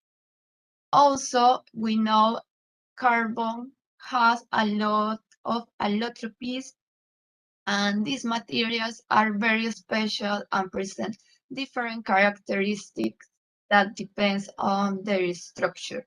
For example, we know about carbon nanotubes, graphene, graphite, fullerenes, amorphous carbon, and similar materials like that. The idea here is to use carbon material with a high surface that permits to store high quantities of energy. Also, in this kind of devices, we use a dielectric to separate both electrodes. Here we have a negative electrode and a positive electrode. Also, in these devices, it is needed an electrolyte. The commercial supercapacitors use organic electrolytes and they are very polluting too. So here we want to use aqueous electrolyte because they are more eco-friendly. Thinking about these problems in our research group, we are working with biomass-based carbon electrodes. And we use different types of biomasses like cocoa pod husk. And in addition, here in Peru, there is purple corn that is very delicious and is something that is not found in other countries, only in Peru and Mexico. And we can use this to make some juices and some preparations, some meals. And the waste, the biomass, can be used to prepare activated carbon. Also, we work with cotton, banana peels, coffee husk, pecan shells, pineapple leaves, cotton textures, orange peels, and also we are working with commercial carbon cloth to make some comparison. But the idea of our research laboratory is to work with biomass to prepare carbon electrodes. How we prepare these carbon electrodes? Well, the first step is to wash the biomass with water, and in some cases we have to use hypochlorite to eliminate some bacteria, some contaminants. Then the biomass has to be dry in a oven between 60 to 80 degrees. After that, we have to grind these biomasses and then sift them to separate them in different particle sizes. After that, the next step is the activation. We can use different activators like phosphoric acid, sodium hydroxide. There are different activators that we can use.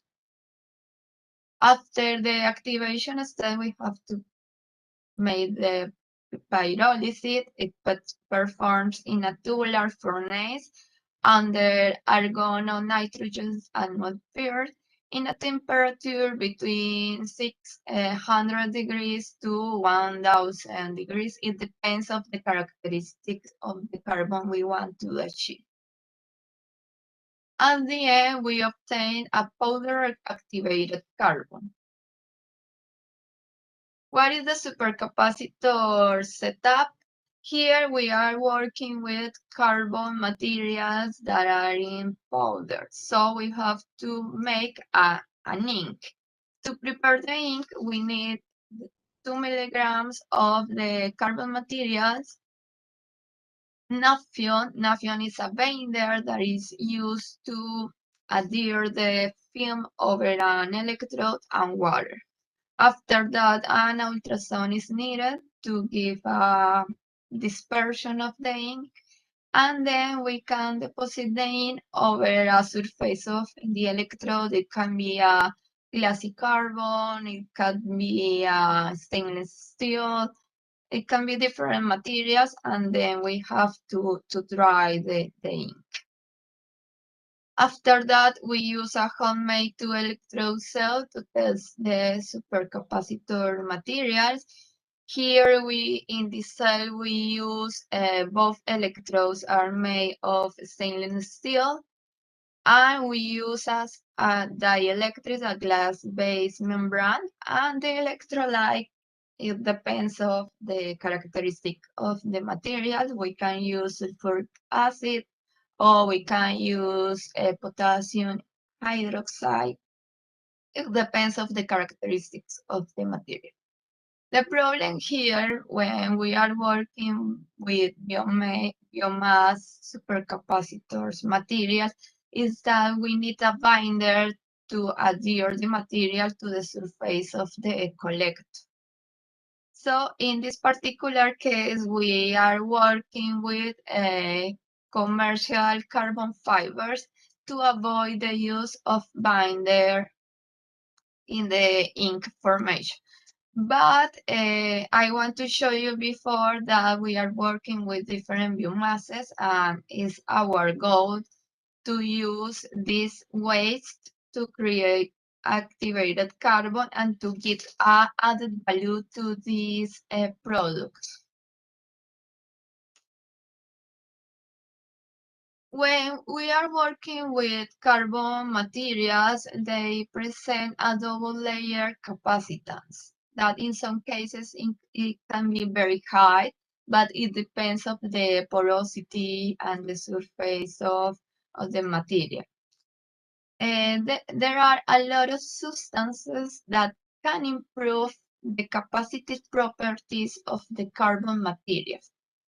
These substances have pseudocapacitive properties, and we have a lot of examples of these substances, but today I'm going to talk about conductive polymers that are different. Here we have some examples like polythiophene, polypyrrole, polyaniline, transition metal oxides like ruthenium oxides, cobalt oxides, nickel oxides, and manganese oxides.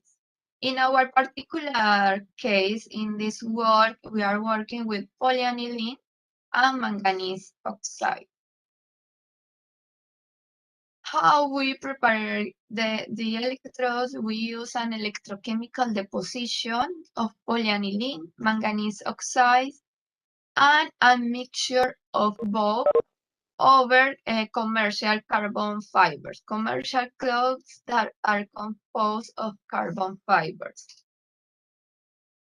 We use the technique cycled voltammetry. We perform 20 cycles at 25 millivolts per second, and we use as electrolyte sulfuric acid.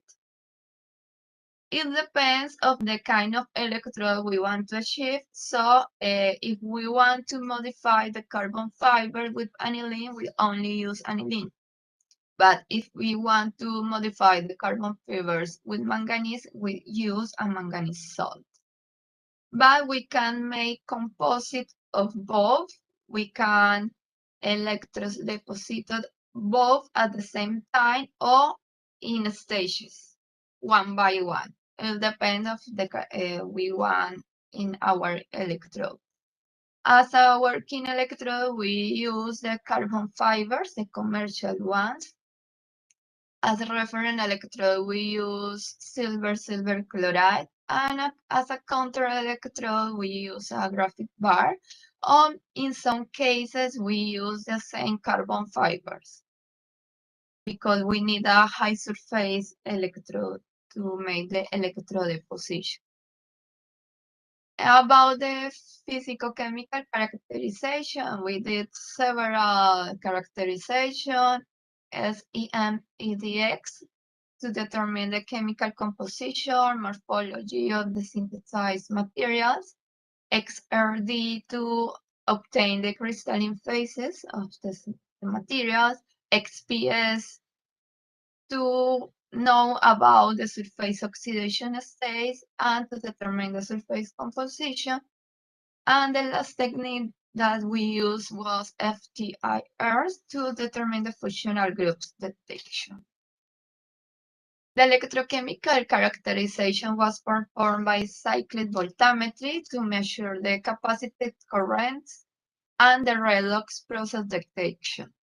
And to charge the charge curve, we evaluate the double layer capacitive and redox pseudocapacitive behavior.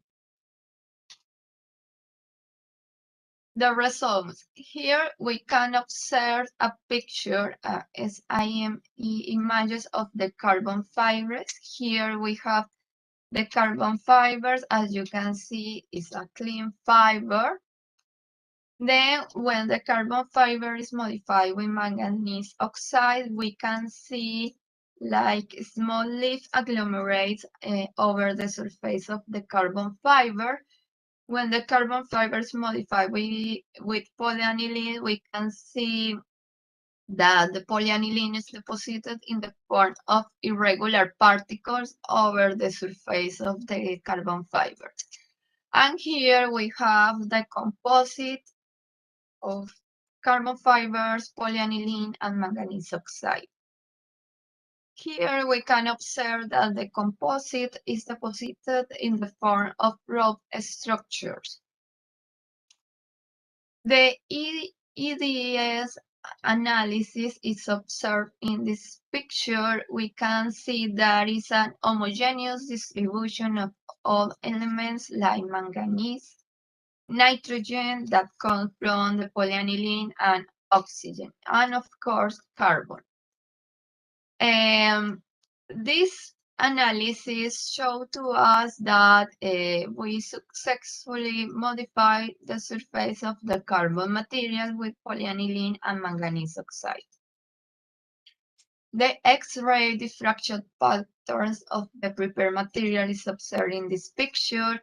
We can see here in black line the carbon fiber. And here we can observe the reflection of the hexagonal planes of graphite in 002 and 100. And when the carbon fiber is modified with manganese oxide, we can observe a shift or a displacement of this band due to the presence of the manganese oxide over the surface of the carbon structure. In the case of the FTER spectroscopy of the prepared materials, here we can observe all the samples.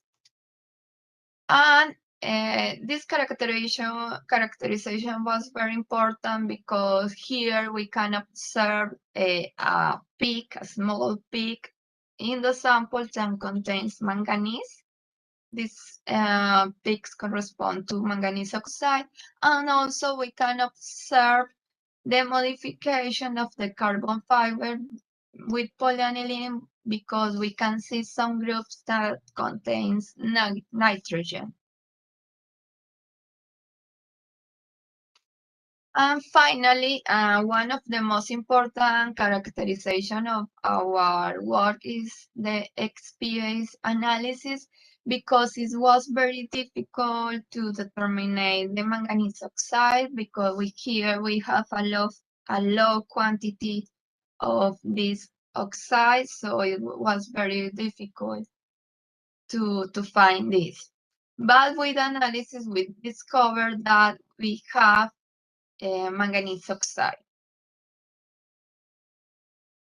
The electrochemical characterization was performed by cyclic voltammetry in sulfuric acid, and here we can observe the materials that we synthesized. In black line, there is the voltammetry for carbon fibers. We can observe here a rectangular shape that is characteristic of carbon materials, but also we can see here like shoulders, and these shoulders can be due to the carbon fiber is a little activated, maybe could be the presence of quinone groups or similar. When the carbon fiber is modified with manganese oxide, we can see an increment of the capacitive current in red line. when the carbon fiber is modified with polyaniline, we can observe an increment in the pseudo-capacitive properties of the carbon fiber. And also we can see the redox couple of polyaniline, the form of emeraldine and leucoemeraldine redox forms in polyaniline. And the composite materials, carbon fiber modified with polyaniline and manganese oxide. We can see here an increment of the capacitive current. And the last characterization, and an important one, is to observe the dependence of a specific capacitance with the scan rate for the different materials. And we can observe here in carbon fibers a capacitance of 130 was achieved farads per gram. And when this fiber is modified with polyaniline, we can observe an increment around 200 farads per gram. Also, when the carbon fiber is modified, we can achieve a capacitance around 225 farads per gram. And the most interesting thing here is when we have the composite materials, carbon fibers, polyaniline, and manganese oxide, there is an increment of almost 300 farads per gram. So here we can say that the modification of carbon fibers was successful, and also we can observe an scan rate dependence with a specific capacitance. And this is characteristic for porous materials in the case of carbon materials. And the last characterization that we made looking for an application in the future was the charge-discharge curves of the materials. Here we work, I show you here two different current densities, 1 ampere per gram and 2 ampere per gram. Here we can observe in the first picture that is in an improvement of the charge-discharge time when the carbon material is modified, and we can achieve a long time of charge and discharge. In the case of a high current density, 2 ampere per gram, the behavior is a little different, but we can see here that it is an enhance of the capacitive behavior of the synthesized materials. We can achieve higher current densities, higher times of charge and discharge using the composite materials. As conclusion, we have here that we can modify the carbon fiber with polyaniline and manganese oxide and a mix of both materials by a simple technique that is electrodeposition. And the modification of carbon fibers with this material can induce the formation of surface groups based on nitrogen and oxygen. And also we can observe the presence of manganese oxide by XPS analysis. The deposition or the modification of carbon fibers with polyaniline and manganese oxide improve the electrochemical properties of carbon fibers. We achieve around 300 farads per gram with this modification. We think there is a synergistic effect between polyaniline and manganese oxide that favors the capacitive properties of the synthesized materials. And that's it. Thank you all for your attention. I want to thank you to consider that give the money to do this project. Here there is my email address if you want to make contact with us. We work in different fields in electrochemistry. We work with electrocatalysis, methanol fuel cells, microbial fuel cells, supercapacitors, lithium-ion batteries, and sensors. Thank you for your attendance. Thank you, Professor Angelica, for your outstanding presentation. And we have the opportunity to take some questions now. So any questions? I am really thankful to Prof. Angelica for joining us in our webinar, and she is working very nice on a biomass-based electrode using polyaniline and manganese oxide. As you have mentioned, Prof. Angelica, that high capacitive current develop in the presence of manganese and polyaniline, manganese oxide and polyaniline. Have you measured that value of current? How much high it is? Sorry, can you repeat the final part? I didn't listen well. Yeah, my question is that you have mentioned high capacitive current developed in the presence of manganese oxide and polyaniline. How much is the value of that current you have measured? Well, in our case, we here can see an improvement of the capacitive behavior. We can achieve around 300 farads per gram. And the stability test show that it's very stable during time. However, here we use manganese oxide in acid medium. Yes, and it's not stable, but we are in a composite with polyaniline. It can improve the stability of the material. Okay, thank you very much. Have you tested the electrodes? Yes, we work in homemade cell. Let me show you a second, please. Here, we are working this setup is homemade, is made of Teflon and stainless steel, and also we have worked with I don't know the name of there is a self with a material similar to glass, but it's more resistant to basic environments. But I know the word in English because it's used here in Peru. It's okay, no problem. Thank you very much, Prof. Angelica, for joining us, and thanks for the nice talk and sharing your research with us. Thank you. Any other question?